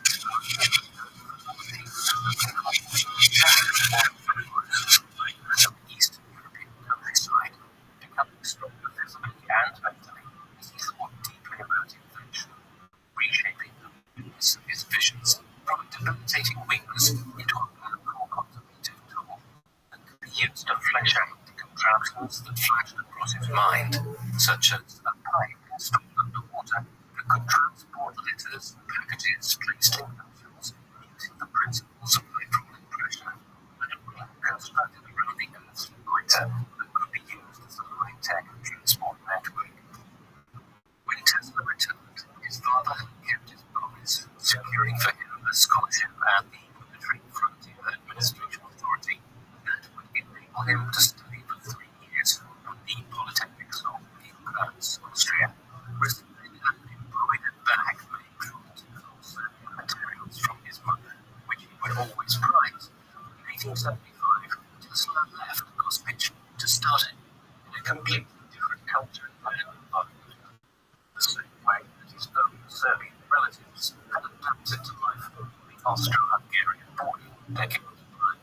During his freshman year, Tesla proved himself to be a perfect student, even once missing a lecture and supposedly studying from 3 a.m. to 7 a.m. every day. The schedule was false. One professor wrote to the idea that unless his son was escorted out of the school, and he might work himself to death. While others commended him for his zeal, such as the dean of the technical faculty, who informed Dean Tesla that his son was, quote, a star of first rank. In fact, Tesla was keeping himself very busy, administering his earliest experiments with alternating current, or AC, that would later make his name. But during his sophomore year, Tesla would be sidetracked, developing a destructive gambling habit, and wagering away his entire tuition funding process. Destitute, Tesla had also neglected his studies, scoring extremely poorly in the examinations, and with no marks registered for his final semester, he was also unable to graduate and was forced to abandon university in December 1978. The fate made sure to keep secret from his family as well as his classmates, as he was riddled with guilt and embarrassment. In 1879, Tesla would live for a while in self-imposed exile, with making his way to the city of Rothschild was based in Florence. While in his free time, he continued to play cards and wager money on the streets with the locals. Yet Tesla's Slovenian sojourn would be short-lived, as a couple of months into his stay, he was seized by the authorities for not possessing a proper residency permit. Returned to Auschwitz, escorted by armed police. Back home, Tesla's father would not get much time to put his son straight, as only a month later, on 17th of April 1879, Milutin died, heartbroken that his son had been labelled as a vagrant and had chosen to indulge in a life of vice, not content to see their talented nephew waste his abilities. In January 1880, two of Tesla's uncles gave him enough money to study courses at the Charles Ferdinand University in Prague, despite Tesla not meeting the language requirement, which specified that students had to be fluent in both Czech and Greek. However, giving excuses aside, he also arrived too late and was unable to run the process, and so for the entire time, Tesla was only permitted to attend lectures and received no full grades. In 1881, Tesla landed his first job for a telecommunications organization called the American Telephone Company, was drafted in as an electrical engineer by Diodor Puskas, who had previously worked alongside Thomas Edison in the light bulb at the Edison laboratories in Blue Park. A valuable employee, and sharing his findings with him at Big and Getty, Tesla continued his study of the concept of the alternate current in his spare time, proposing that a motor driven by circuits that were inductors could maintain power levels to supply a constant stream of electricity. But in order to make the system function, Tesla realized he needed to figure out how to rotate magnetic fields. Strolling in the park with Anichal Sigeti in February 1882, Tesla had a sudden stroke of genius and solved the rotating the magnetic field problem, going on to explain the concept of the induction motor to his friend, and drawing its basic blueprints in the sand with a stick, a new type of engine of its direct current or DC part commutator, an cylindrical device segmented with metal that had to be regularly maintained. Influenced by Tesla's genius, regularly allows Tesla to work with old acquaintance at his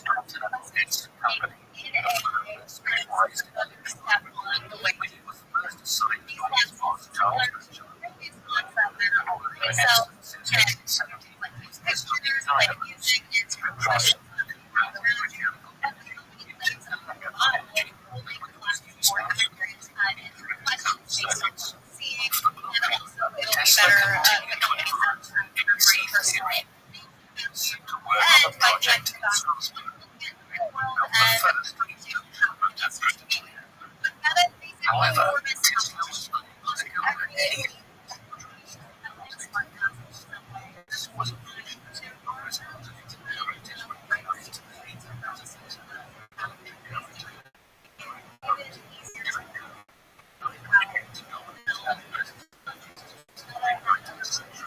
consistently stands in one direction. Contrast changes direction as its magnitude reverses course. Alternating current is considerably more efficient. Tesla's end can be defined as such is that he was simply in trying to propose alternating current as a better method of energy generation. He was correct, but the technology available at the time simply favored the more crude direct current method. Tesla found himself in another personal development crisis. After spending all of his wages, yet he hadn't done enough during his stint at the company. His overseer, Charles Batchelor, was convinced that Tesla had the intellectual fortitude to work alongside Thomas Edison himself. In 1884, after being mistakenly registered as a migrant from Sweden after the immigration officer mislead him as saying Nikola Tesla arrived in America armed with an introductory letter taken by his mentor Charles Batchelor, who stated, quote, "I know two great men, is you, Thomas Edison, and the other is this young man." Tesla fundamentally disagreed. Current was not to work in proving the DC motors devised by Edison, who believed that the AC devices that Tesla envisioned were too dangerous and invisible. A diversion of opinion had become a lifelong rivalry. Forced to develop an invention he had no belief in, Tesla became disillusioned and began outlining the weaknesses of DC, championing the advantages of DC, tweeting the inefficiency of Edison's direct current to dimly lit lamps, proposing instead that generators should be engineered with what he termed polyphase principle, whereby energy would be constantly recycled. Since he believed in the cyclical nature of electricity, Tesla also insisted that a huge disadvantage of the direct current was the reliance on constant power stations installed at 2-mile intervals, since it was unable to maintain high levels of voltage over distance. Contrast, arguing that the alternating current, in which the energy was changed 50 to 60 times per second, was a lot more effective as it could flexibly sustain varying levels of high voltage power and minimize power loss. This is why today the power delivered to consumers via power grid is AC, which sustains power over long distances using transformer substations. These reduce the AC voltage over a given distance. Once the AC power reaches its destination, such as a home, the AC power is used directly for electrical appliances, such as washing machines. But for other smaller appliances, it is possible to convert AC power to DC. By diodes within the appliance's power supply, these only allow the electrical current to flow in one direction, thus ensuring the appliance receives a constant stream of power. Disassociating himself from Edison and eager to spread the AC gospel, Tesla started his own company in 1885 called the Tesla Electric Light Company, with the financial backing of two rich benefactors, Robert Lane and Benjamin Vane, who was the alternating current was the future. However, a combination that would prevent almost all of his later endeavors from succeeding, Tesla asked for too much money from his patrons, who, increasingly fearful that AC was too risky, ejected Tesla from his own company that same year, forcing him to eke out a living for the majority of 1885 as a repairman and even as a manual laborer, a job in which he was paid just $2 a day to dig ditches. Having learned from his mistakes, in 1886 he made a philanthropist Alfred S. Brown, a Western Union superintendent, and Charles F. Peck. Tesla established another company, this time called the Tesla Electric Company, based in Manhattan, New York, where he finalized the designs of the polyphase induction motor and leaned to the amazement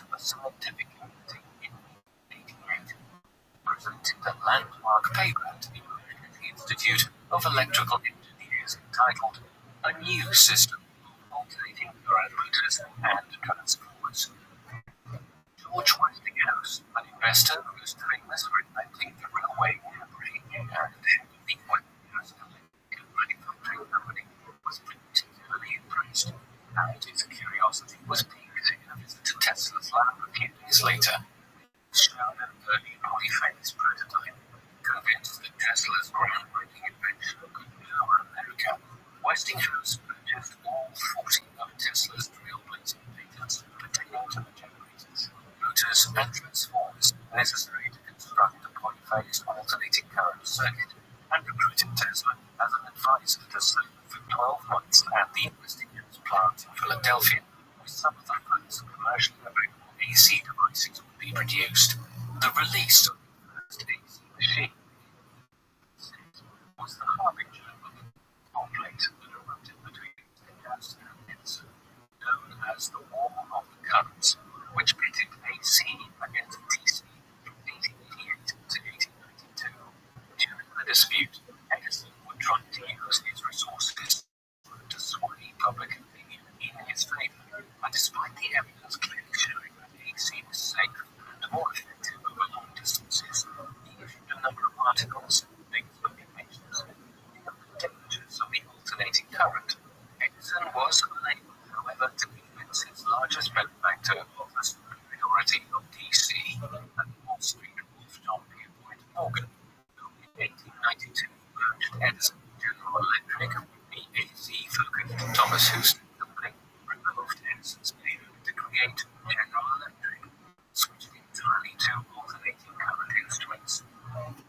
With Edison sidelined, the alternating current emerged as the undisputed victor of the War of the Currents, as Westinghouse increased its annual turnover from $800,000 in 1887 to $4.2 million in 1890, while Tesla was paid around $105,000 in royalties from the end of 1891, a period that also witnessed several other personal and professional triumphs for Tesla, who officially became a U.S. citizen in July 1891, at the same time as he established two personal laboratories situated south of Fifth Avenue and east of Houston Street.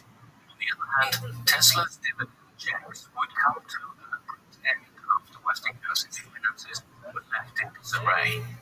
Plans to expand the company by borrowing heavily falling through in November 1890, after the collapse of the Baring Brothers brokerage firm compelled panic creditors to call in their loans.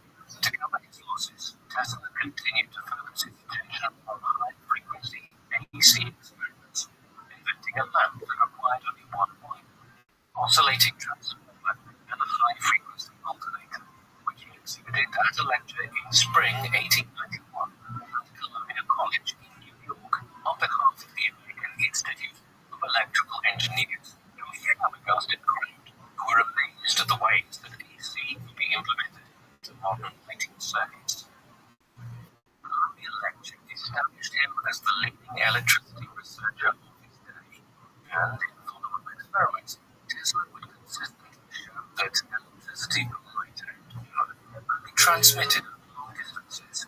Before long, Tesla was also sketching out the fundamentals of radio technology in an 1893 lecture at the Franklin Institute, later popularized by Century magazine, illustrating the concept of telegraphic waves.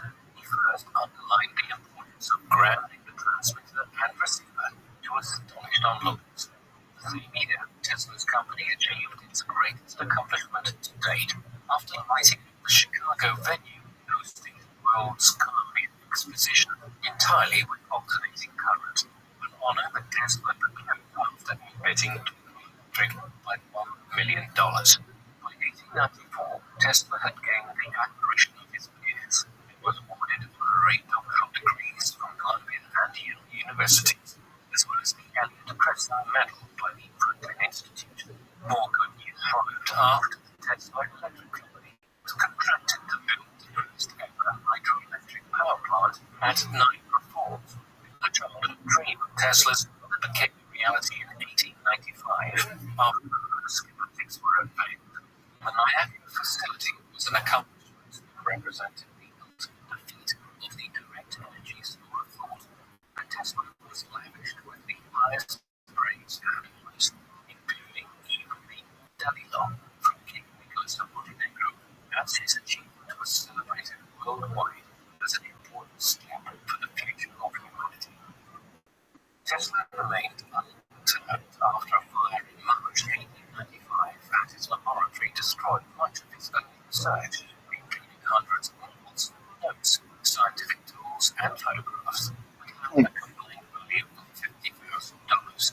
Despite this, in 1896, he demonstrated some of the earliest uses of the X-ray, discovered around the same time by the German scientist Wilhelm Conrad Renner, and astonished his contemporaries with the first ever X-ray of a man, published in the Electrical Review, printed using rudimentary X-ray tubes of his own design, and it revealed some of the most innovative functions of the X-ray.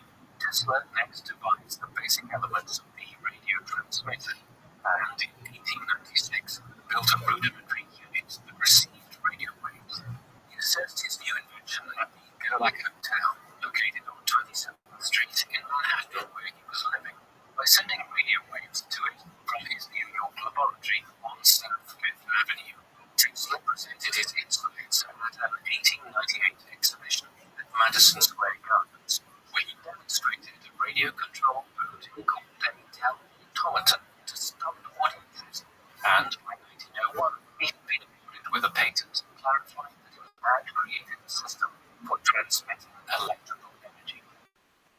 Between 1899 and 1900, after being commissioned by John Jacob Astor to assemble a new lighting system in a contract worth $100,000, Tesla relocated his laboratory in Colorado Springs, where, disobeying his patron's instructions completely, he decided instead to explore terrestrial stationary waves, which he regarded as his great discovery, and this world outpost, located far away from the humdrum of New York City.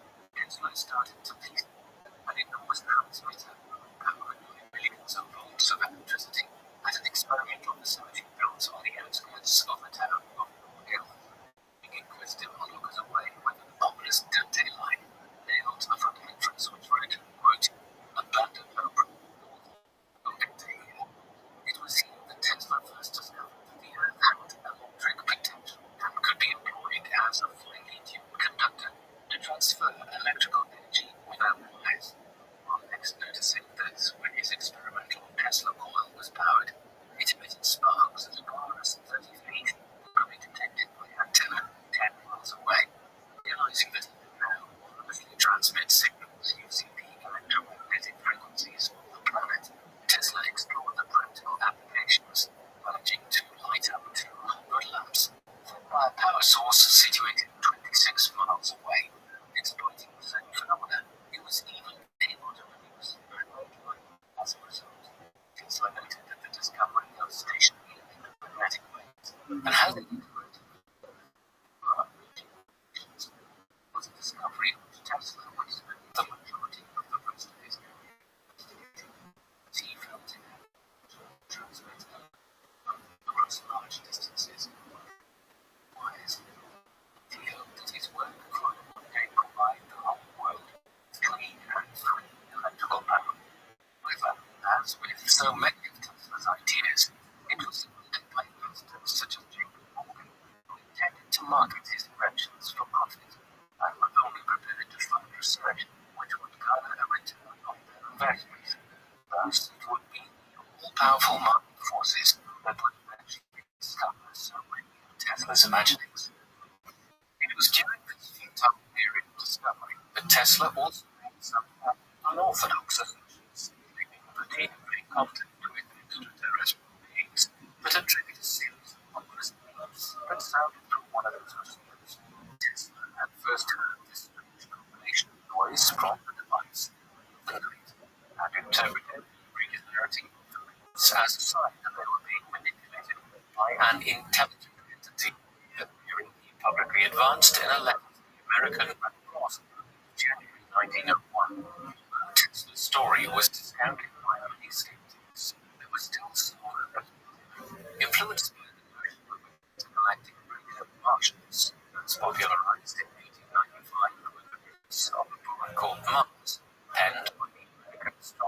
irreversible. Tesla's supporters pointed out that he may have established contact with aliens from the planet. Nevertheless, convinced of the revolutionary potential of terrestrial stationary waves, Tesla returned to January 1900, eager to secure funding for a major invention that would eclipse his scientific rivals, who were also investigating wireless systems such as retinal plasma, Pink Forest, and in particular Giovanni Mario Marconi, an Italian inventor, Tesla's next British nemesis after Edison. Even to keep his May 1899 promise, in which he vowed to wirelessly communicate with Paris by 1900, Tesla hunted for a source of funding. A detective magnifying transmitter he had constructed at Colorado Springs, since the device he envisioned had to generate enormous volumes of electricity from AC equipment. Tesla first approached his old ally George Westinghouse. The client found him the necessary machinery. The majority of the project's funding came from the coffers of Wall Street West J.P. Morgan, who signed a deal with Tesla after negotiations discussing the purchase of Marconi's wireless patents program. After convincing him that the wireless transfer of information would make the expensive underwater cables his company used to send transatlantic messages obsolete, and it would Tesla he was willing to support him with a $1,000 investment, and it was that he would own a 51% stake of the inventor's payments.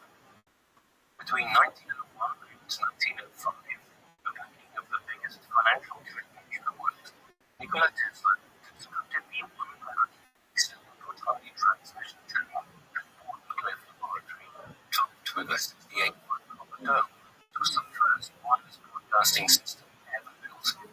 Powered by a gigantic magnifying transmitter designed to channel large concentrations of electricity. And that by setting up receivers attached to the ground, he could pick up the electromagnetic waves of the tower anywhere. Tesla was desperate to overshadow his rival Marconi, who in December 1901 at St. John's in Newfoundland was hailed as the inventor of wireless telegraphy by the world's press, but reported triumphantly that he had successfully received the first transatlantic signal sent by colleagues at Toronto, Cornwall, England. With the jaded Tesla making it explicitly clear in newspaper interviews that he believed Marconi had stolen many of his ideas from the 1890s, wishing to keep his benefactor on side. He announced that he was going to create the world telegraphy system, a cutting-edge communication array similar to the Broadway in the 1990s, in which individual receivers would pick up messages and news broadcasted by transmitting facilities. Tesla pictured several different types of receiver, one that anticipated the first machine by acting as a printer and publishing newspapers, one that was a loudspeaker that could play voice messages, and another that was a handheld computer attached to a vertical short that could decode radio waves, foreshadowing the modern cell phone. As a reverting to Tesla moved permanently toward the laboratory and was focusing exclusively amping up power levels. On the other hand, after setting up a company with to assist the enterprise, Tesla found it hard to sell shares to the moneyed New York elite, but the investment was too risky.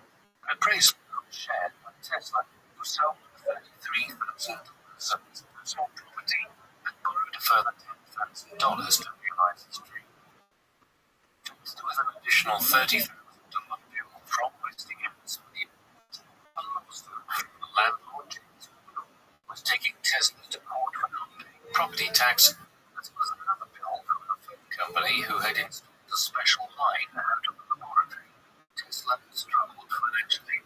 Tesla's promise to extend the coverage of his system so that it could be detected as far away as Australia failed to persuade Morgan. In July 1903, Tesla know that he was unwilling to invest any.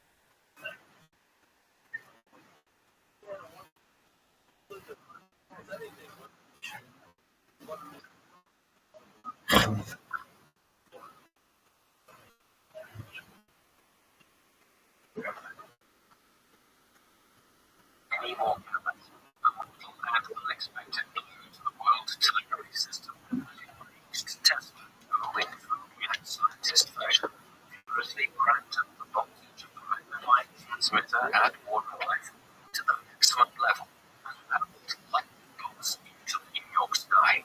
From a risk perspective, Morgan's decision was quite understandable, since after 2.5 years, Tesla had failed to fulfill his pledge to provide a transatlantic system in 6 to 8 months, and the Pacific branch a year later.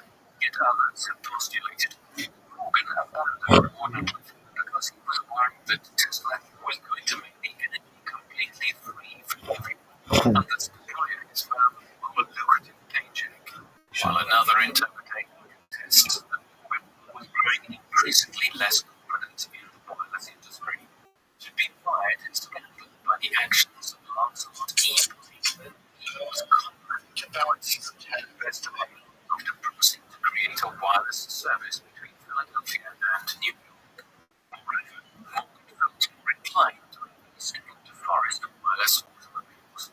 The company founded by another of Tesla's rivals was projected to make $5 million a year, which had already secured for itself a major contract with the U.S. Navy by February 1903, supplying wireless DeForest transmitters. After this, Tesla, known the component of electrical engineering, continued to have no luck attracting investors as the breakdown of his Wardenclyffe project had turned academic and public opinion against him. He once celebrated genius, now painted as a man who could never quite fulfill his promises, determined to restore his credibility to investors by putting out a commercial product. Tesla devised a scheme to sell Tesla coils to laboratories around the country, having becoming called the Tesla Electric and Manufacturing Company. But this ultimately went under because of lack of investment. Downtrodden and defamed in the US, Tesla would learn that even his reputation in his homeland could not save him after Serbian bankers declined to fund him, while his old business partner, John Jacob Astor, still annoyed that Tesla had spent 29 researching terrestrial station waves instead of wireless lighting, politely refused to get involved. By early 1904, Tesla was hiring out his services as a consultant and had embarked on a project to harness the power of nanoforce in partnership with the businessman William B. Rankin.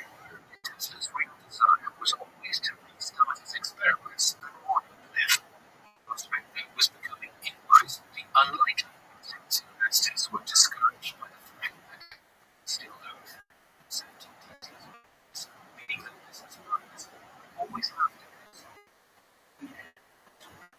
Tesla's inventions. To take it back on in a series of letters that could come in many forms, some carefully prepared proposals promising Morgan unrealistically high profit margins, while in others, Tesla emotional outbursts decrying his unfair treatment.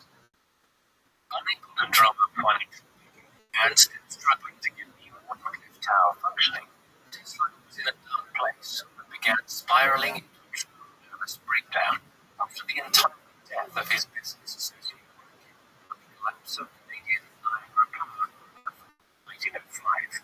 A man who was always fascinated with human psychology, in the 1920s, Tesla shared his experience well-publicized book on Freudian theory, explaining how, in his delirium, he was haunted by images of his deceased brother dying, as well as their mother.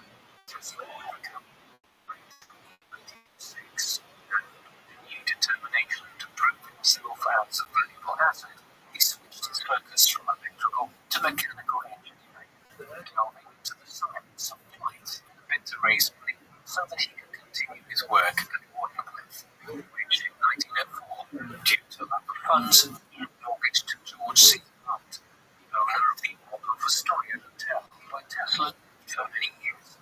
The result was the invention of a turbine that worked without blades. But Tesla's contraption was met less than enthusiastically by John James Astor, refused to invest in the idea in 1909. Tesla's to remain highly confident in his design, issuing 2 patents for a pump turbine in October, and even starting a new company, a Tesla propulsion company. However, after Tesla again failed to impress at a demonstration at the Waterside Power Station in New York, and still daydreaming about starting his research into wireless power, he approached the son of J.P. Morgan, Jack Morgan, in 1913, about becoming a potential investor. All interested in his turbine designs, Jack Morgan allocated Tesla $20,000. Instead of using the money in the way it was intended, tried to persuade Rabbi, a German industrialist, to finance his project, which was discontinued after the outbreak of World War I. Over the next 10 years, as his personal wealth began to evaporate, Tesla continued to assess his turbine and to work in conjunction with manufacturers such as Rothschild in Chicago, Alice Chalmers in Milwaukee, and the Bud Company in Philadelphia. But he was unable to fix a recurring problem that ultimately spelled the project's doom. As it operated at over 10,000 RPM, the thin discs of the internal machinery would start to deform, and there were no spare materials available. Tesla's inability to secure funding for any of his pursuits and his foreshortened of his spending led to the near emptying of his bank accounts.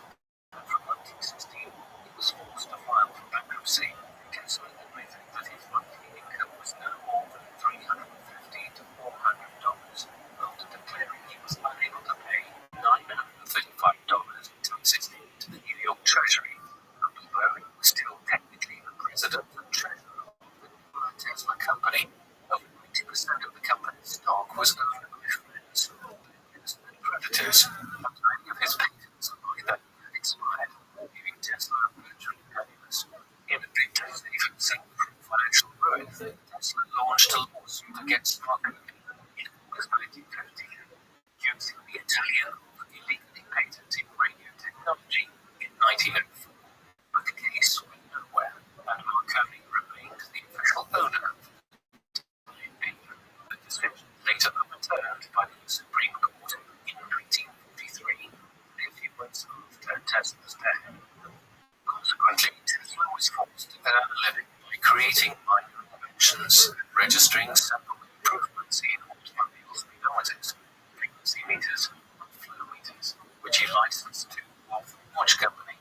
In 1918, the company used Tesla's name as a marketing vehicle to sell scientifically built speedometers, and despite Tesla's changing circumstances, his name still carried its gravitas.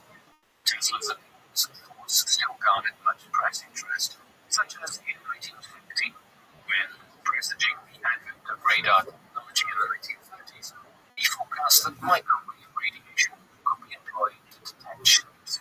In the midst of his financial troubles, Tesla still had his admirers, and in 1950, it was reported by the New York Times that he had jointly won the Nobel Prize for Physics, the honor he was to share with his one-time ally and now bitter enemy Thomas Edison. But when it was presented at the award ceremony, it was instead given to William H. Bragg and his son, as Tesla refused to share the award with his nemesis, nor had he forgiven the Institute for recognizing Marconi, pioneer of so happened in 1909, 2 years later, 1917.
As an eccentric recluse and spending so much of his time feeding pigeons in Bryant Park, behind the New York Public Library, at one end of the park, Tesla Corner, on his name.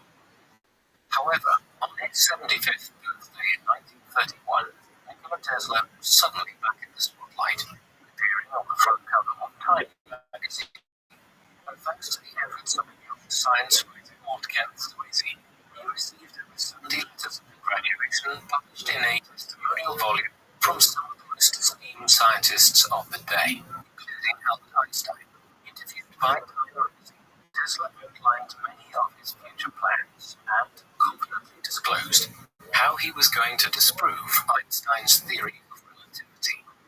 He was unconvinced that energy was released from a split atom, as well as espousing the possibility of interplanetary communications in a conversation that he enjoyed so much that every year thereafter, Tesla would organize a press conference on his birthday, including the 6-hour affair where Tesla would speak to a number of reporters and update them about his scientific and personal progress.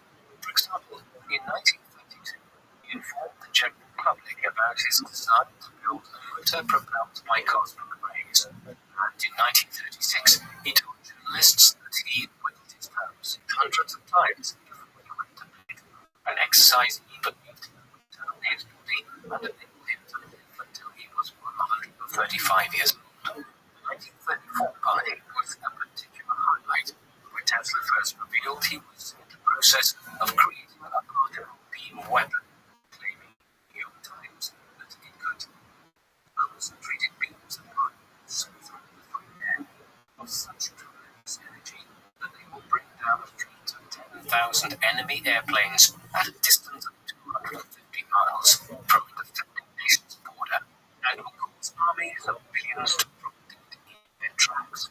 Anticipating the later doctrine of mutually assured destruction and the concept of nuclear stalemate, Tesla believed his laser beam could end completely, since it was so devastating that every conceivable defensive measure would be useless against it.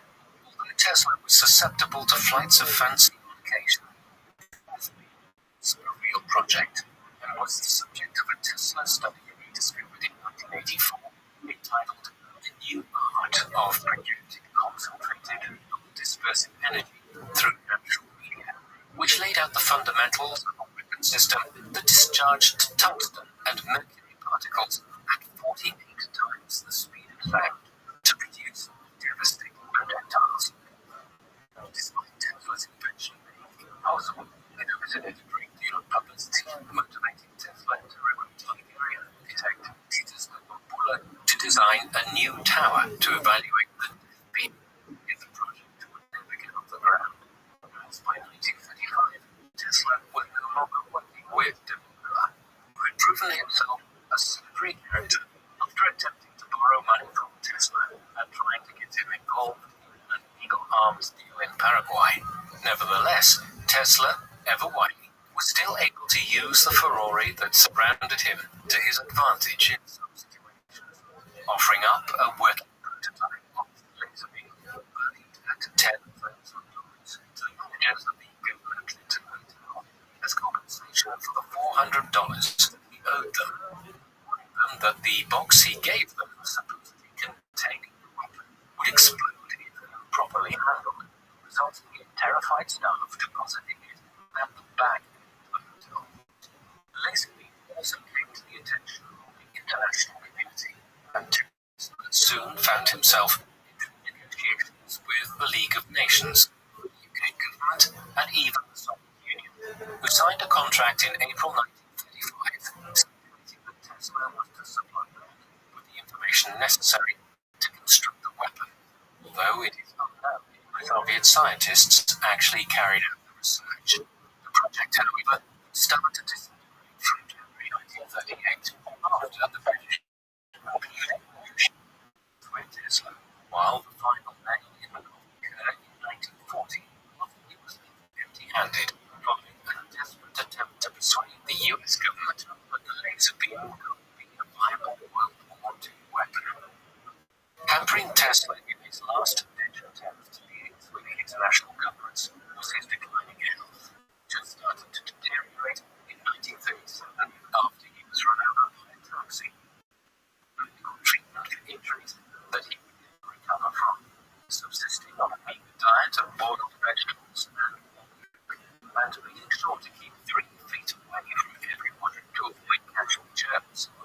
Tesla's personal health choices led to no improvement, and by 1942, he was spending the majority of his days confined to his bed, where his grip on reality started to loosen.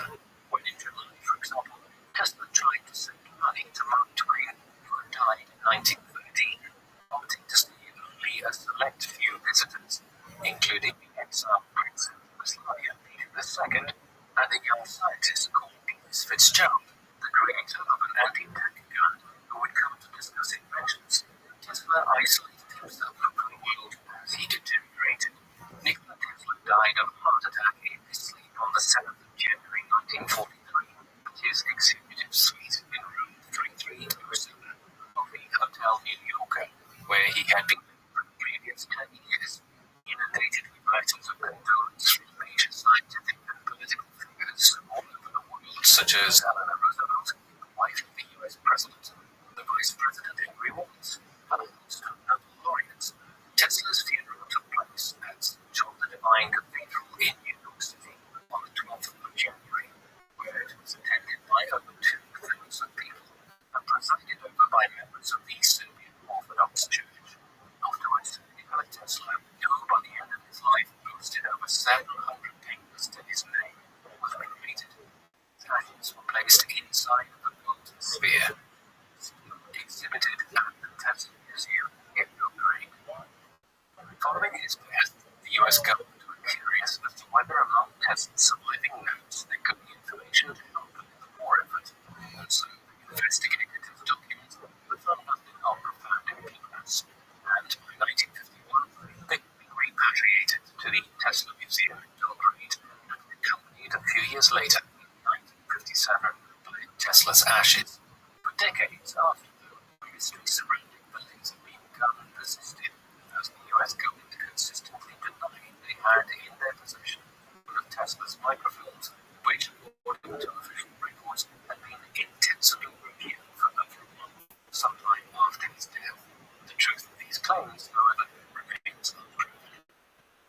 Born to Serbian immigrants on the Austro-Hungarian borderlands, Nikola spent his early childhood in pastoral paradise, playing for hours in the farmyard and the churchyard with his siblings and his cat, Macha, who first set in motion Tesla's lifelong obsession of showing the strange ways that electric phenomena interacted with the material world. As a youngster, Tesla was besieged by a catalogue of perplexing illnesses, including an oversensitivity to mental images, which made the products of his imagination seem real, as well as a fixation with quantifying everything he saw and experienced. Tesla was a classic eccentric genius, possessing an irrepressible self-belief in his own ability to devise fresh and original concepts. Presented with the flamboyance and performance flair of a showman, as on stage he was equally as electric as his social antics, across the words of the talk. As the most radiant creature, was naturally every pore.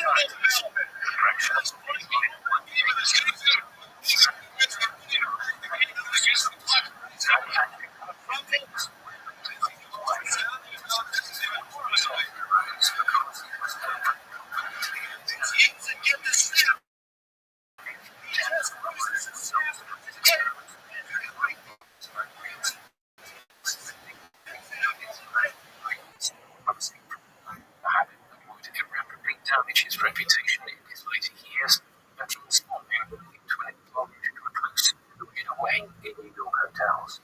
As he began to dabble in writing plays, Tesla enjoyed a renewed wave of international popularity when he revealed that he was going to assemble a laser gun that he anticipated would be so powerful that it would end all conflict. Yet, like many of his schemes, it would never come to fruition. By 1940, after his last effort to interest the discovered. Although many decades after, curiosity about the death ray would still persist. Following a period of mental and physical deterioration in 1942, Tesla died at his room in Hotel New Yorker, 7th of January 1943, but was immortalized for his foundational contributions to science. Today, one of the world's most prominent and valuable companies is called Tesla Inc. It is a company which seeks to revolutionize transport systems and how energy is delivered across the world. And while it has no direct connections to Nikola Tesla, it is fitting that his life's work has been remembered in this way. Tesla, an ethnic Serb, hailed from Croatia in the mid-19th century, at a time when the Balkans was very far from the center of technological and industrial development, and formed part of the Austro-Hungarian Empire, a backwards power which did not contribute greatly to wider societal development at the time. And yet, despite these impediments, he made enormous breakthroughs during his lifetime in a wide range of different fields. It was Tesla who first pioneered alternating current, technology, and who first devised systems which are used today in renewable energy systems. Perhaps most impressively, he devised the entire concept of wireless technology and communication. In this respect, he stands in a small line of individuals in history, which includes Galileo Galilei, Isaac Newton, Thomas Edison, and Albert Einstein, whose life's work have transformed our understanding of modern science and how society functions. Given all of this, in our own lifetime and its successes, the answer is relatively clear. Tesla's ideas for the systems he came up with were simply ahead of the time, and he was overshadowed by the innovations introduced into society by Thomas Edison. A similar genius whose designs around electricity were suitable for the level of technological development which prevailed in Europe and North America in the second half of the 19th century. But while many of Edison's inventions and pioneering work around electricity generation are now viewed as being somewhat archaic and inefficient, Tesla's designs and ideas are still widely praised. Perhaps in this respect, it should be left to Edison to pass word on Tesla. While he dismissed Soom's idea of alternating current as being impractical at the time, in the end, Edison concluded that Tesla was one of the truly great figures in the development of our electric world. Edison was entirely correct in his assessment. While Edison won the contest to become the leading figure in electrification in North America at the end of the 19th century, like Tesla, we use many other electrical appliances today. You are most likely using an alternating current device rather than a direct current, which Edison championed. As such, Tesla was the development war in the 19th century. He was a prophet of 20th and even 21st century technology and energy efficiency. Although Nikola Tesla did not invent or discover AC power, genius made his ability to far-reaching real-world applications to new discoveries and natural phenomena. He possessed a vision which few of his contemporaries could match. Even Thomas Edison, and there was no doubt that he changed the world just as much as his former employer, as the light bulb being next to useless and to reliable and safe means of power delivery over long distances. Indeed, there are few people whose work has impacted more on modern-day society than Nikola Tesla.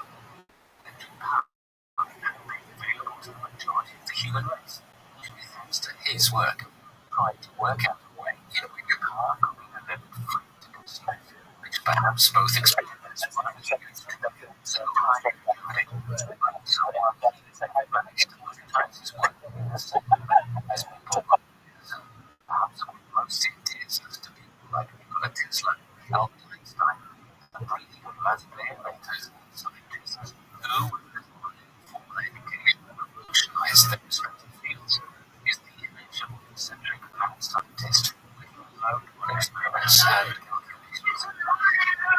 In an age in which the discoveries and achievements of individual scientists are today subsumed by the multinational corporations they work for, there is something particularly inspiring about one human being such a positive impact on human civilization through their endeavor. Nicholas is one of these people, and despite the fact that he did not have those equal recognition he deserved in his lifetime, he has his as one of the greatest and most important inventors to have ever lived. What do you think of Nikola Tesla? Do you believe he was a more brilliant scientist than Einstein? Please let us know in the comment section. And in the meantime, thank you very much for watching.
It's just that there's a timeline of information. Which is good and bad.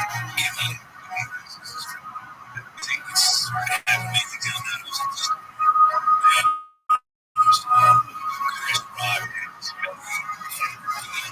These guys out of my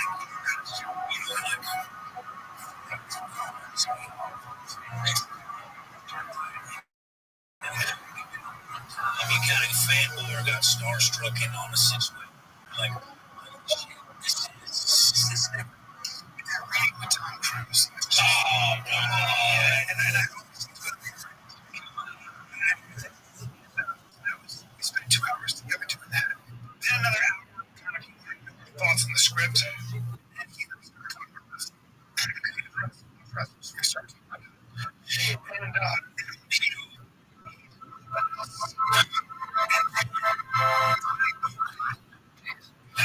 As Charles Darwin was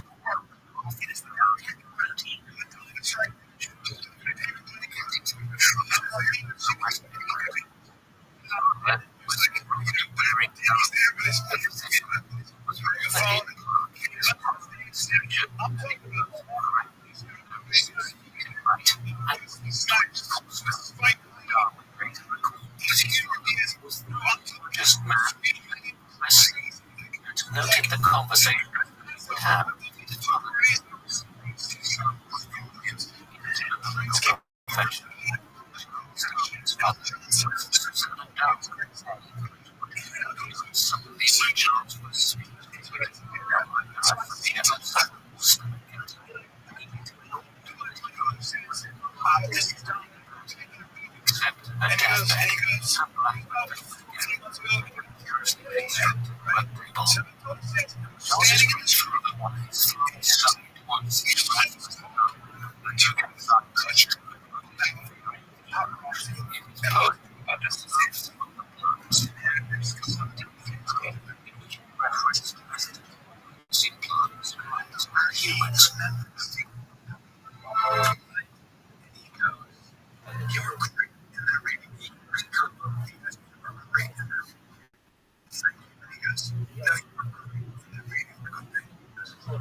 Because his timing was impeccable. When he's ready, you were great. You're very talented. Now he's coming inside this. You were about 13. The cool thing is we had daughters at the same age. So we started talking about our daughters. We started talking about everything. I think we're going to talk to him for an 8.5.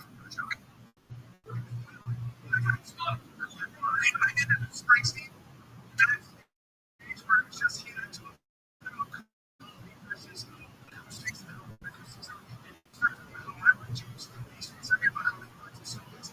And then the flow down. That's to you. That's Springsteen to me. Sing me. What's up? So those were guys part of my history, especially with Tom Cruise. Met this when I was 14, and now I'm sitting here. This is going to be a very problem for me. I'm just shooting the shit, and it was so now he's like, we have to be friends. Not friends, but he's such a good guy.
look at this.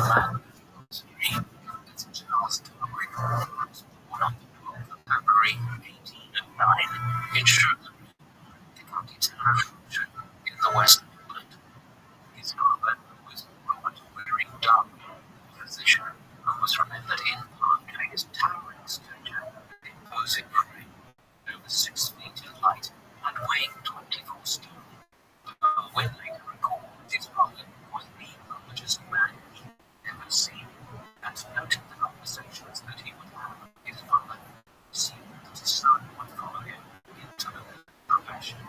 Charles Darwin's mother was Susan Darwin, died suddenly when Charles was aged of either a severe ulcer or stomach cancer. He later recalled that he could hardly ever think about her.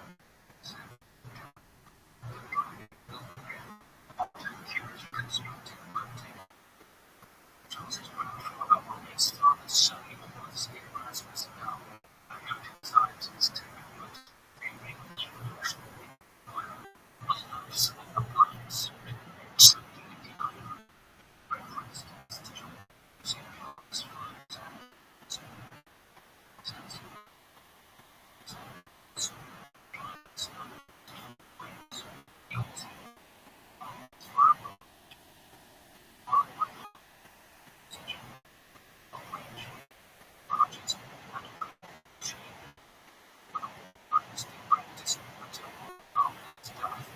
Erasmus Darwin was a notable writer who published run of science, who told an often from George that the country's royal physician, and instead directed his attention to the writing of poetry and the melody.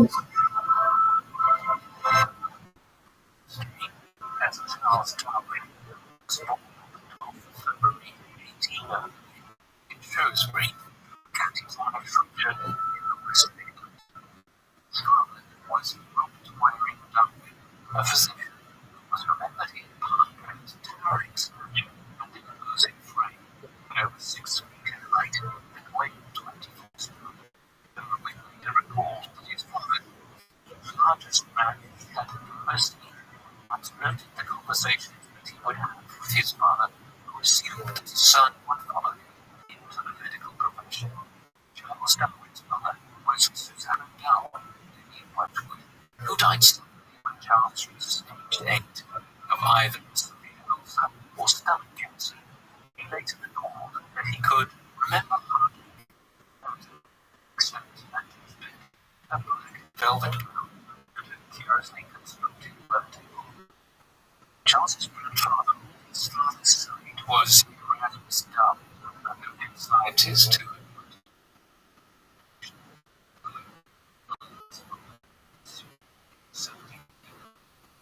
referenced as to organs in plants,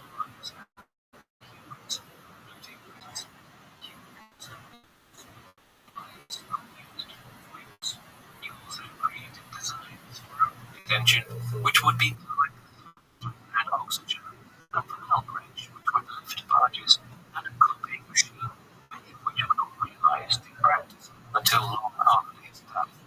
Erasmus Darwin was a notable writer and an accomplished man of science who turned down an offer from George III, his royal physician, and instead directed his attention to the writing of poetry and the management of a new club, the Lunar Society in London, which was devoted to philosophical discussion between industrialists, scientists, and poets. Geography, the relationship between Erasmus and his son Robert was strained, leading Charles to have little contact with his grandfather's views and writings. These were not treasured by Robert, who instead attempted to encourage young Charles to become a man of medicine. The Darwin family also included several other children, including one younger and 3 younger sisters, as well as a single brother, Erasmus, who was 5 years older than Charles. His sister, Caroline, provided Charles with his first education, despite being only 9 years older than him. Having been educated for a time by Caroline, Charles later became a student of the Reverend G. Hicks, a Unitarian minister, who noted that Charles had a passion for collecting various phenomena from the natural world,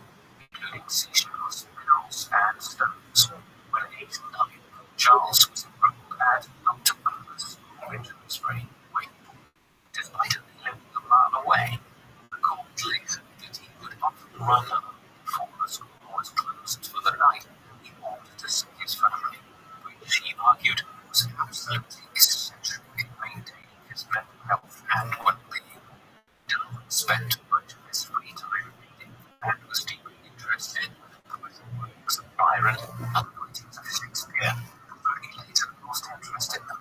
He was also fascinated by the idea of travel and enjoyed reading works which depicted adventure and foreign lands. Charles's interest in science stemmed both from his readings and from the activities of family members.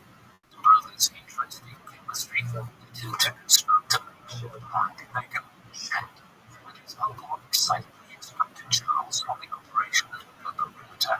His fascination with falling was augmented on family trips, such as those which the Darwins made to the West Coast, in which Charles noted that the insects and flowers to be found there were always the same as in his own planting. Charles met with average success in school and entered the University of Edinburgh when he was aged 16, although it was noted by his father that a significant reason for his leaving school early was because he lacked any great progress in his studies there.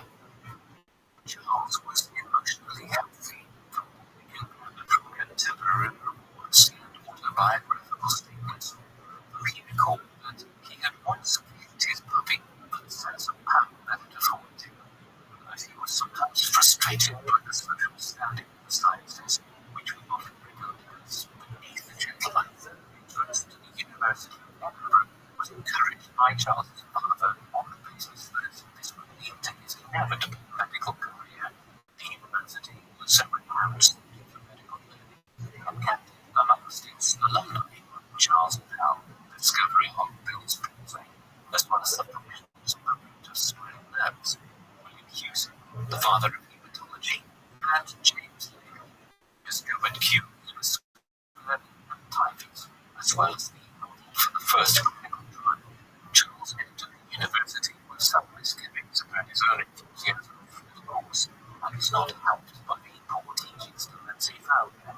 To recalling the content that filled his lectures, and bemoaning the lack of hands-on experience which his teachers afforded him and his classmates. The university had nonetheless given Charles some experience which he would later come to rely on. He presented his first academic paper to the Imperial Society while studying there, and met an academic who would later come to support his theory of evolution, one Dr. Grant. After 2 years at Edinburgh, Charles had decided that he no longer wished to study medicine, following the footsteps of his brother, who had already got his medical course at Edinburgh, and his father decided instead that he should enter the clergy as an alternative. Charles was entered to Christ's College at the University of age 19. He once again, by his own way, wasted his student days when involved with a group of fellow students who preferred the shooting field to the library, and he used a class mark in his final exams. The university had been invaluable to Charles as a means of introducing him to academics who would be formative in his own pursuit of science. J.S. Hensman and Adam Sedgwick both influenced Charles as a student and later in his life. So was the man who would Charles discussions about science and art. Darwin also befriended H. Thompson, Peter Edley, and Dr. William Kew, who was to become the master of Trinity College, Dean of Harvard. Darwin left Christ's College in 1831 and joined St. William on an excursion the same to Wales, where he taught the theory and method of geology, and was given an opportunity to apply his newfound skill as part of an academic investigation. In 1831, Henslow wrote to Darwin of an expedition planned aboard the Beagle, which class 10 bricks of the Royal Navy, and Captain Robert Fitzroy had written Henslow and had stated that he would welcome a Estonian voyage, given that they would undertake the journey without pay. Darwin was delighted at the chance to undertake a voyage as a naturalist aboard a Royal Navy vessel, although his father was angry that he was yet again inferred from a career as a doctor or a clergyman. Charles implored his uncle to speak to his father, and after it is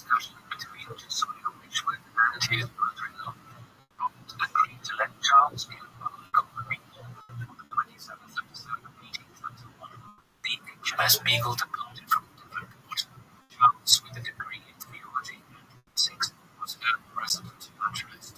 Scientifically, he was alone and had no one of comparable experience or expertise, even though he lacked an academic background to keep the discipline which underpinned his vocation.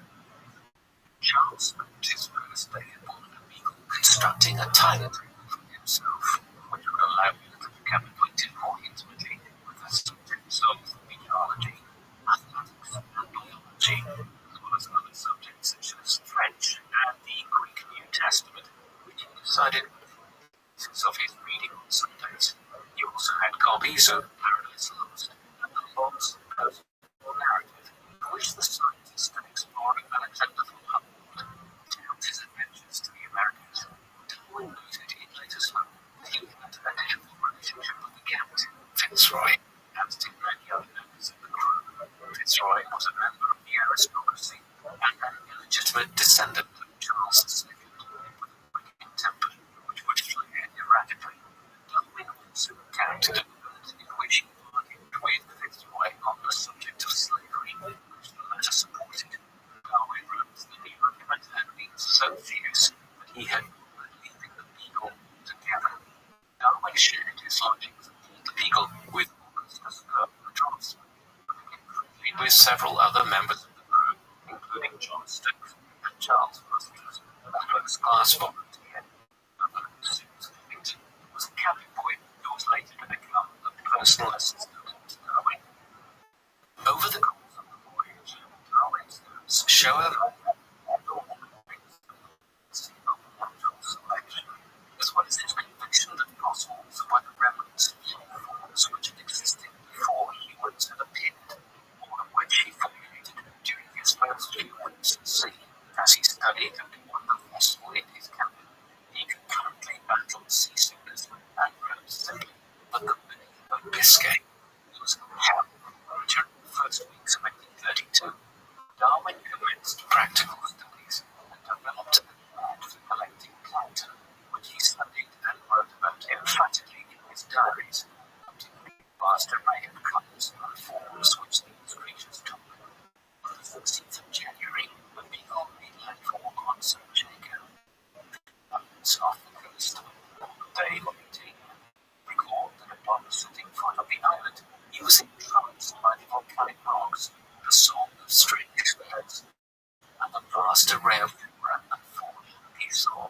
During his time in the islands, Darwin developed a theory that hard white rocks which lit the islands were formerly lava flows which had flown over the seabed, taking imprints from shores and coral reefs. On the 20th of February, the Beagle alighted on the shores of the now estate of Brazil, and home to the city of Salvador. He wrote that this land is a cause of delight, but his time in Brazil is to have the great impact on him and his work. Wrote of the beauty of life and of the nature in Brazil. This was nature in its grandest form. He also stated that he was a naturalist who was a pleasant nuisance in having to stop every few yards to study a new creature, flower. Darwin also encountered much slavery in Brazil, which was the last country in the Western world to abolish the practice, which it eventually did in 1888. He was deeply disturbed by what he saw, and wrote that I hope the day will come when they will assert their own rights and forget to avenge their wrongs. Darwin and his companions settled at the small village of Botafogo, which was located a short distance outside of Rio de Janeiro, situated on a lagoon. Soon after a 3-week ride into the countryside from this place, which he travelled through several hundred miles, would have been dramatic and exhausting introduction to the landscape. When working from his base in Botafogo, Darwin also maintained a strict routine and collected specimens one day, following a day preserving and analysing his finds the following day. 2-day timetable to maintain during this day. Darwin was able to observe dramatic and exciting natural events in person when in Brazil, and noted with great interest an incident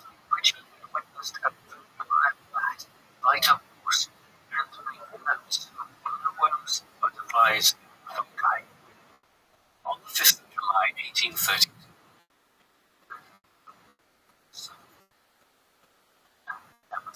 Why, upon their arrival, the revolution was in the city.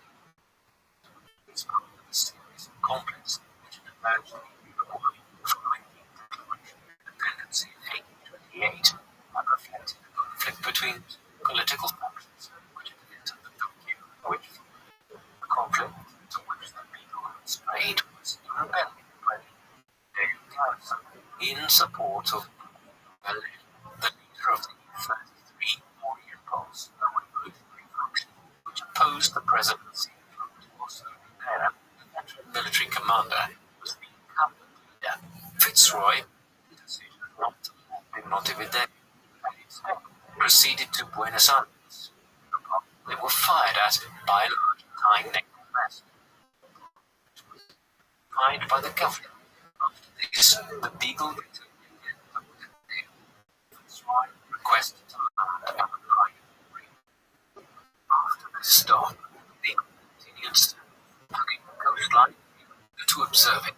The stretch of the journey was like this was due to bad weather, which was unable to pick up from the island and had stopped in order to do so. He would later write that he never knew such cold, or the experience allowed him to come across some fascinating fossils, such as that of the extinct giant and the giant sloth. The ship continued on this path. When it died, the old man went to sail and two ship officers as well.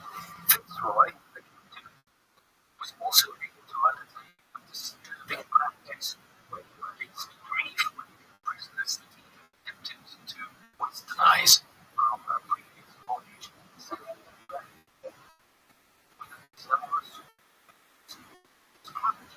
Tea trays, cutlery, and eyeglasses. This was at least how he expressed his affection. This was meant by undertaking riding expeditions around Buenos Aires and Patagonia, Eugene reported to have felt extremes of human comfort, writing that he often suffered from a great thirst, and that the seemingly endless riding had caused him to feel incredibly tired. He was also plagued with mosquitoes, the jaguars which inhabited the surrounding forests, caused great fear amongst his guides. On returning from an expedition to Buenos Aires, Whitfield himself, unable to enter the city, became to another revolution, and instead was forced to remain outside the city for a great period of time. He was unable to reach the people until the 4th of November, which the vessel sailed, eventually calling into the grave of Santa Cruz in Argentina. The Beagle had been down for the voyage and which were undertaken about the river. Meanwhile, Fitzroy began an expedition to the Ecuador, across the mountain range, which would allow the crew to embark on up to 45-mile trip upstream, a journey which was spread over 13 days, which became ultimately the 12th of May 1834. The Beagle set out south and crossed to the Pacific Ocean on the conclusion, eventually reaching Valparaiso at the end of July. Here, telemetry in the Andes was able to observe differences in climate, which correlated with their altitude. Contracted an illness, Chagas disease, which caused him to experience fever, swollen lymph nodes, and headaches, and to which some historians attributed later poor health, such as his lethargy and heart problems. He reported at the time in his latest home experienced a great tiredness, and that he had suffered from blood gas and confusion. From Valparaiso, paid one of his most important geological expeditions,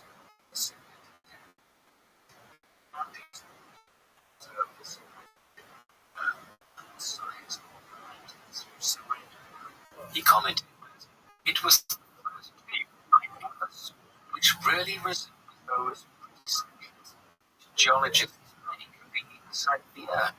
Darwin also advised on one of his expeditions traveling 150 miles to the north, geologically over 100 geological specimens. By this time, he had been away from home for over 3.5 years, and his happiness despite showing his excitement at his work reflected some to return to England. On the 7th of September 1835, Beagle sailed from the Galapagos Islands, which were to become synonymous with Darwin's work. As soon as the ship anchored off the island, the focus of Darwin's work switched from geology to biology. He noted eagerly that the flora and fauna of the islands reflected those of South America.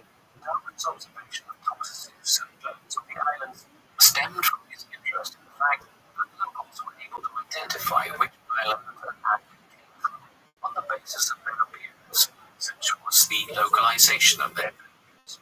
He realized that finches had differences in their appearance, which correlated with the island from which they had originated. The beaks of the Galapagos finches were of particular interest to Darwin, and he some were beneficial to the consumption of insects, and some seeds, suggesting they were adaptations to specific environments. However, his notes at the time suggest that he did not realize the implications of his observation. When I see these islands each side of each other, and thus but a scanty stock of animals inhabited by these birds, but slightly different in structure, filling the same place in nature, I must suspect that they are entities. The people remained to the Galapagos Island for a further 4 weeks, which is south Pacific, spending Christmas Day of 1835 in New Zealand. While there, he completed the work that was being done by missionaries in the region, and indeed, his most published reports for the voyage was included in the Hobbies of University, in which he wrote, missionaries thoroughly deserve the warmest support not only of individuals, but of the British government. Such was his interest in working these organizations. Outside his statement, the Beagle's captain, Fitzroy, of January 1836, the Beagle landed in Australia in what was the 5th year of her expedition. He noted in his diary that he was pleased at the level of immunity European diseases, such was the suffering of native communities with illnesses such as measles. Australia, Darwin noted these similarities between different species of mammal and noted their development in some other continents. And he was surprised that such similarities had developed through such a varied pathway. It seemed as if two rabbits had come from the same product. The process.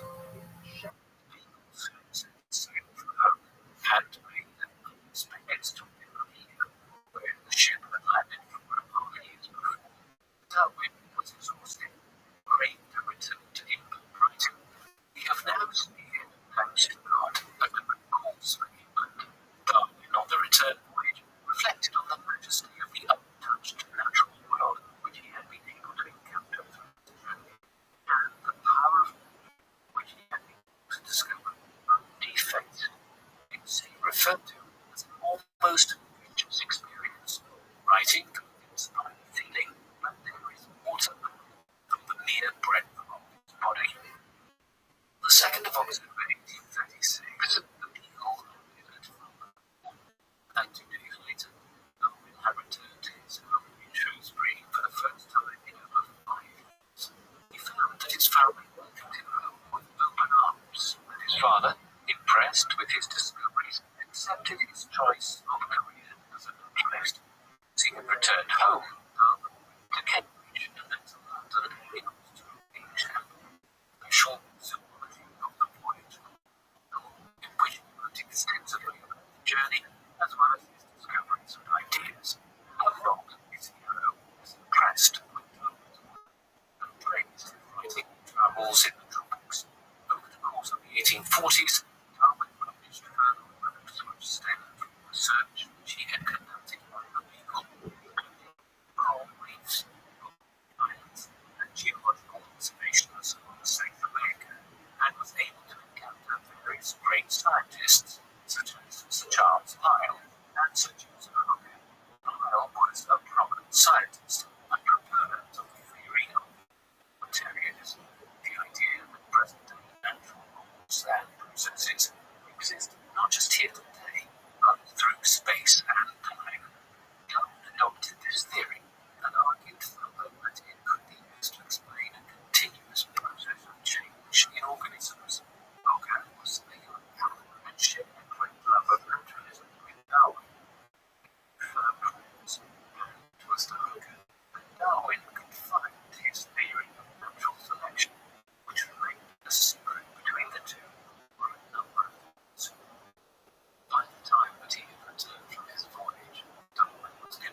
wholesale and dramatic changes, both in their appearance as well as their mode of life.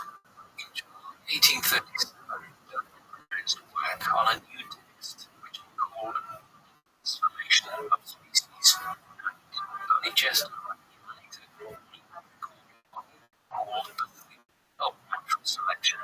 Darwin documented the thought process that led to this theory in his own books. He began from an observation that sexual reproduction leads to greater variation in a species than does asexual or parthenogenetic reproduction. Darwin noted that through reproduction, offspring within a species have differences from one another, and in the few elements, which can be referred to as random variation. These differences themselves do not appear to be directed toward environmental advantage or design, and were rare. Sometimes the capacity of the organism to act other times in a very over a period of time. It could test amongst the population of offspring if it provided an advantage in life. Those within a species who were better suited to a certain environment would live and pass these characteristics on to their own offspring, leading an entire population within a certain area to bear these particular variations. Much of Darwin's theory was also based on establishing a common ancestor of species which diverged from one another in pretty characteristics, which he did through an examination of fossils, demonstrating that species who share relatively few characteristics with one another had in fact sprung from the same ancestor, and they had diverged from one another through adapting to particular environments. Darwin was at this point in his writing, stating that in South America, parents of all armadillos might be proven to make a no doubt the level of variation in nature had been well covered in previous works. Archdeacon William Paley often credited with articulating an argument for the existence of design through an analogy involved, and himself written of the great differences present amongst animals and plants, which he had presented in his works for Christianity.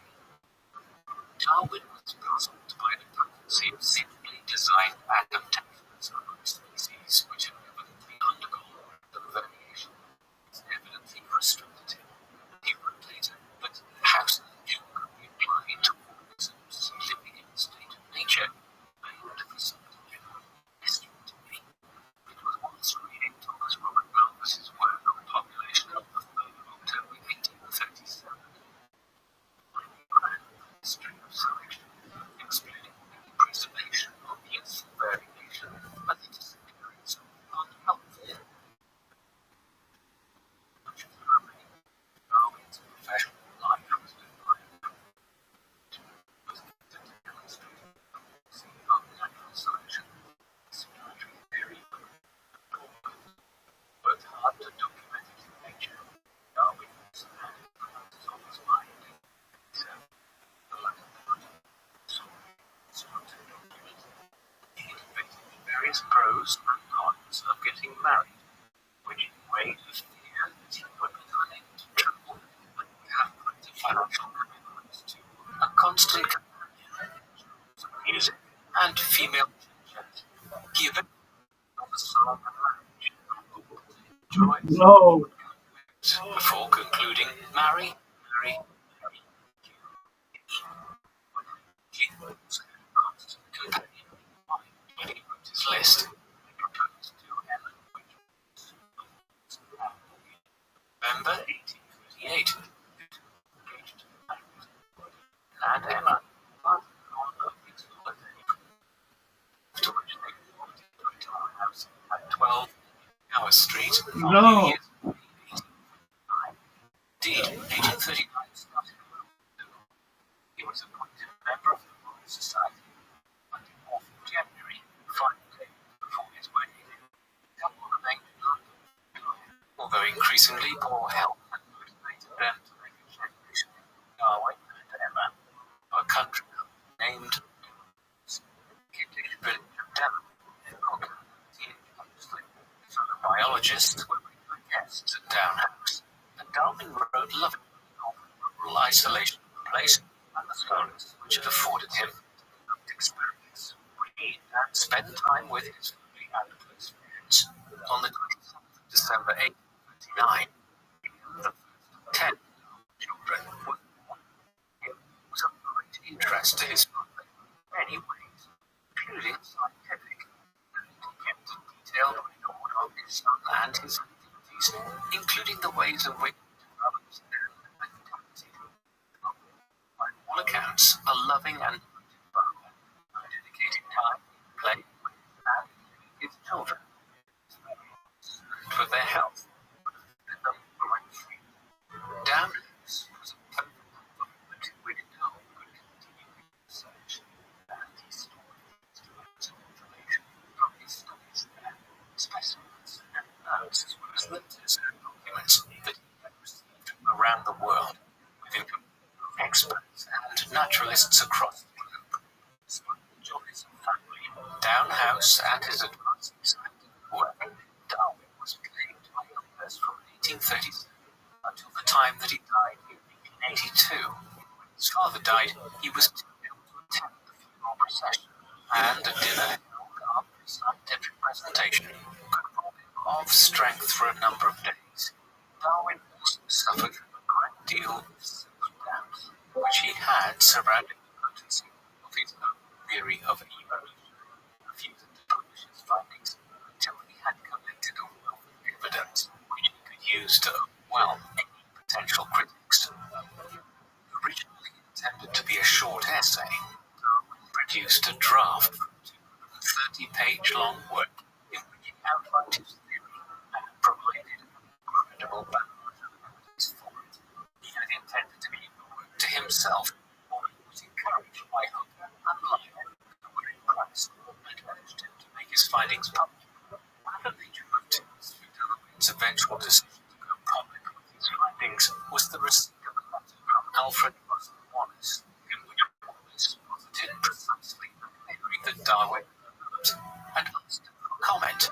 Darwin didn't wish to rob Wallace of what was a perfectly legitimate independent discovery, and arranged to have his findings published alongside Wallace's in a joint paper. It was this product that was presented before the Linnean Society on the 1st of July 1858, and later published in the Society Journal. After this presentation, Darwin was motivated to more fully explain his own theory and findings, and did so in the form of species, which he managed to complete in the remarkably short period of 18 months. He would go on to write 10 further books, all of which laid out his position, provided evidence, and in doing so, he changed mankind's perception of the natural world in a profound manner. There are several reasons why Darwin waited such a long time to formally present his findings. He was greatly concerned with ensuring that he provided a massive evidence to back up his claims, and was sidetracked somewhat by his work with barnacles, work which led him to investigate their reproductive processes, and which showed him the significant variance in the phenotypes which developed. One of the many forces that influenced Darwin to publish his Origin of Species was undoubtedly the influence of Wallace, and it is important that his work be read alongside that of Darwin as research which revolutionized biology. Once it had been produced and published, The Origin of Species was a hit. The first edition sold out on day one, and the subsequent editions which were drafted and produced were in great demand. The book itself was thoughtful and well organized, presenting the basis of the theory of evolution, alongside a wealth of evidence which covered all major areas of known biology. Darwin also tracked the evolutionary development of several organisms and investigated how organs had become specialized to their roles, how some species had become extinct, and forecasted the explosion of the human population. One of the reasons for the success of the work was the review it received from the noted zoologist Thomas Henry Huxley, who praised the work and exclaimed, "How extremely stupid to have thought that." Several other highly influential scientists endorsed Darwin's work, including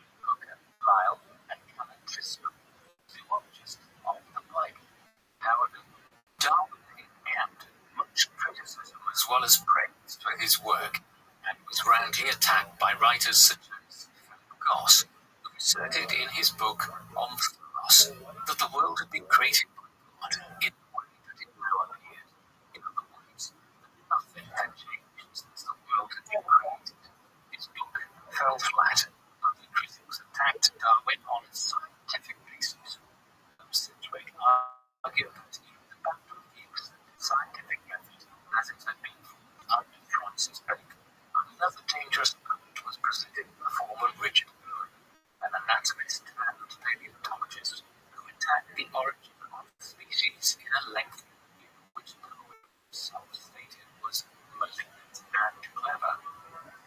Religious opposition to Darwin was furious, and he was accused by Henry Tryman, a botanist.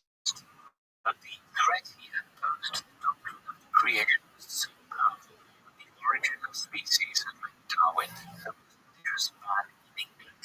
Tensions on this matter came to a head during a notable debate with the English Association in Oxford, during which Wilberforce attacked the theory of evolution, which was successfully and effectively defended by Huxley, who was at the height of his power.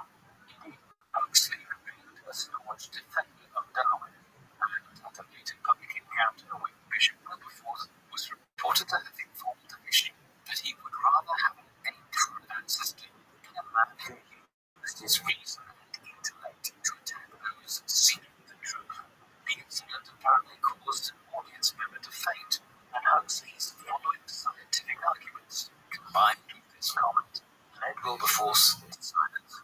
Darwin later suggested to Huxley that Stuart in a midnight fashion. Similar battles were fought between scientists and preachers across the world. In the US, Germany, and Russia, exchanges were held publicly between scientists and their opponents. Such incidents echoed the form of the positions held by Huxley.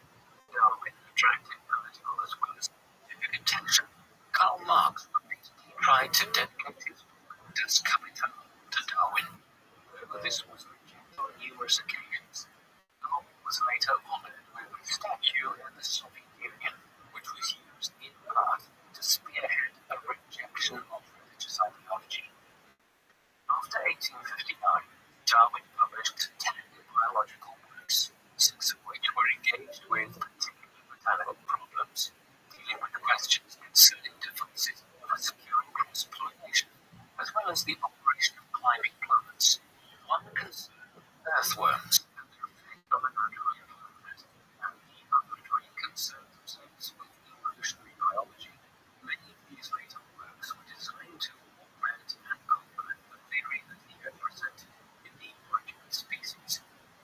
They also contained some digressions into theories of sexual selection.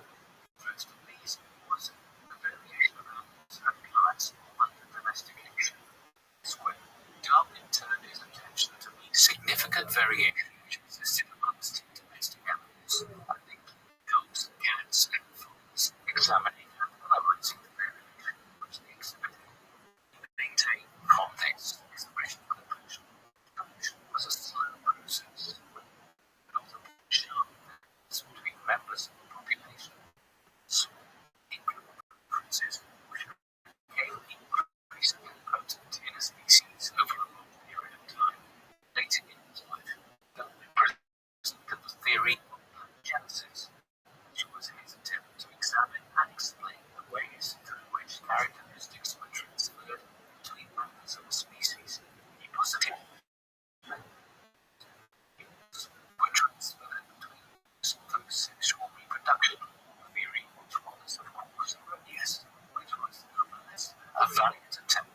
as the similarities in brain structure, he also noted several vestigial characteristics in humans, such as the embryonic formation of a vestigial tail, that some humans possess what later became known as Darwin's point, which manifests as a thickening of the helix at the tip of the human ear.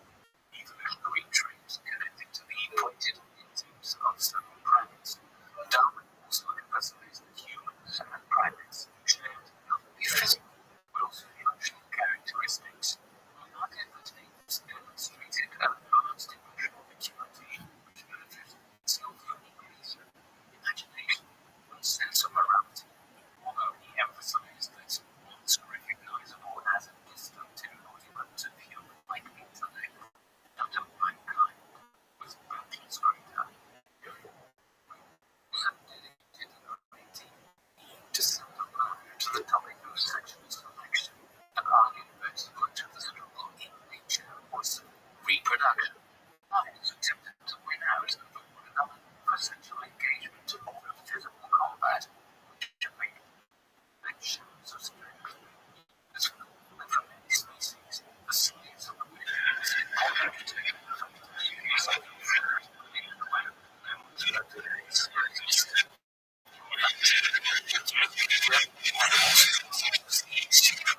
sometimes all the concealed in birds. Darwin argued sexual preferences and choices for members of a given species were more often determined by visual displays. Male members of many species brightly colored females, and their mating behavior often commenced with a dance or visual ritual to enable the male to display their feathers and plumes to a female. This behavior was particularly significant for birds of paradise and hummingbirds. Some of these ideas have since been discredited, such as Darwin's general assertion that animals were polygamous. We now know that many birds engage in monogamous relationships, and there have since been biological connections made between social and sexual. Darwin continues with one another. Indeed, we now also know that colored plumage on birds often acts to defend, to protect, and intimidate targets as much as, if not to a greater extent, than it serves in determining sexual relationships. These illusions influenced Darwin's further general assumption that sexual reproduction within a species was also determined by the choice of the female in sexual partners. This view has since been discredited, and we now know that many of these rituals are in fact mutual in allowing both partners to make a decision. In the final chapter of Darwin to the sexually selective practices of humanity and asserted that in this case, selection was almost always made by men, who argued for a female partner based on several characteristics such as the figure and facial structure. He indicated that many fashions attempted to augment desirable characteristics amongst humans. For men, fashion reflected wealth and social status, which informed the choice that women made. These theories are, of course, very much of their time and have been subject to countless criticisms from social scientists. And indeed, there is an obvious mention of several fundamental aspects of human social and sexual engagement, such as the importance of the formation of emotional bonds between sexual partners, and the fact that female choice in human sexual preference has been a constant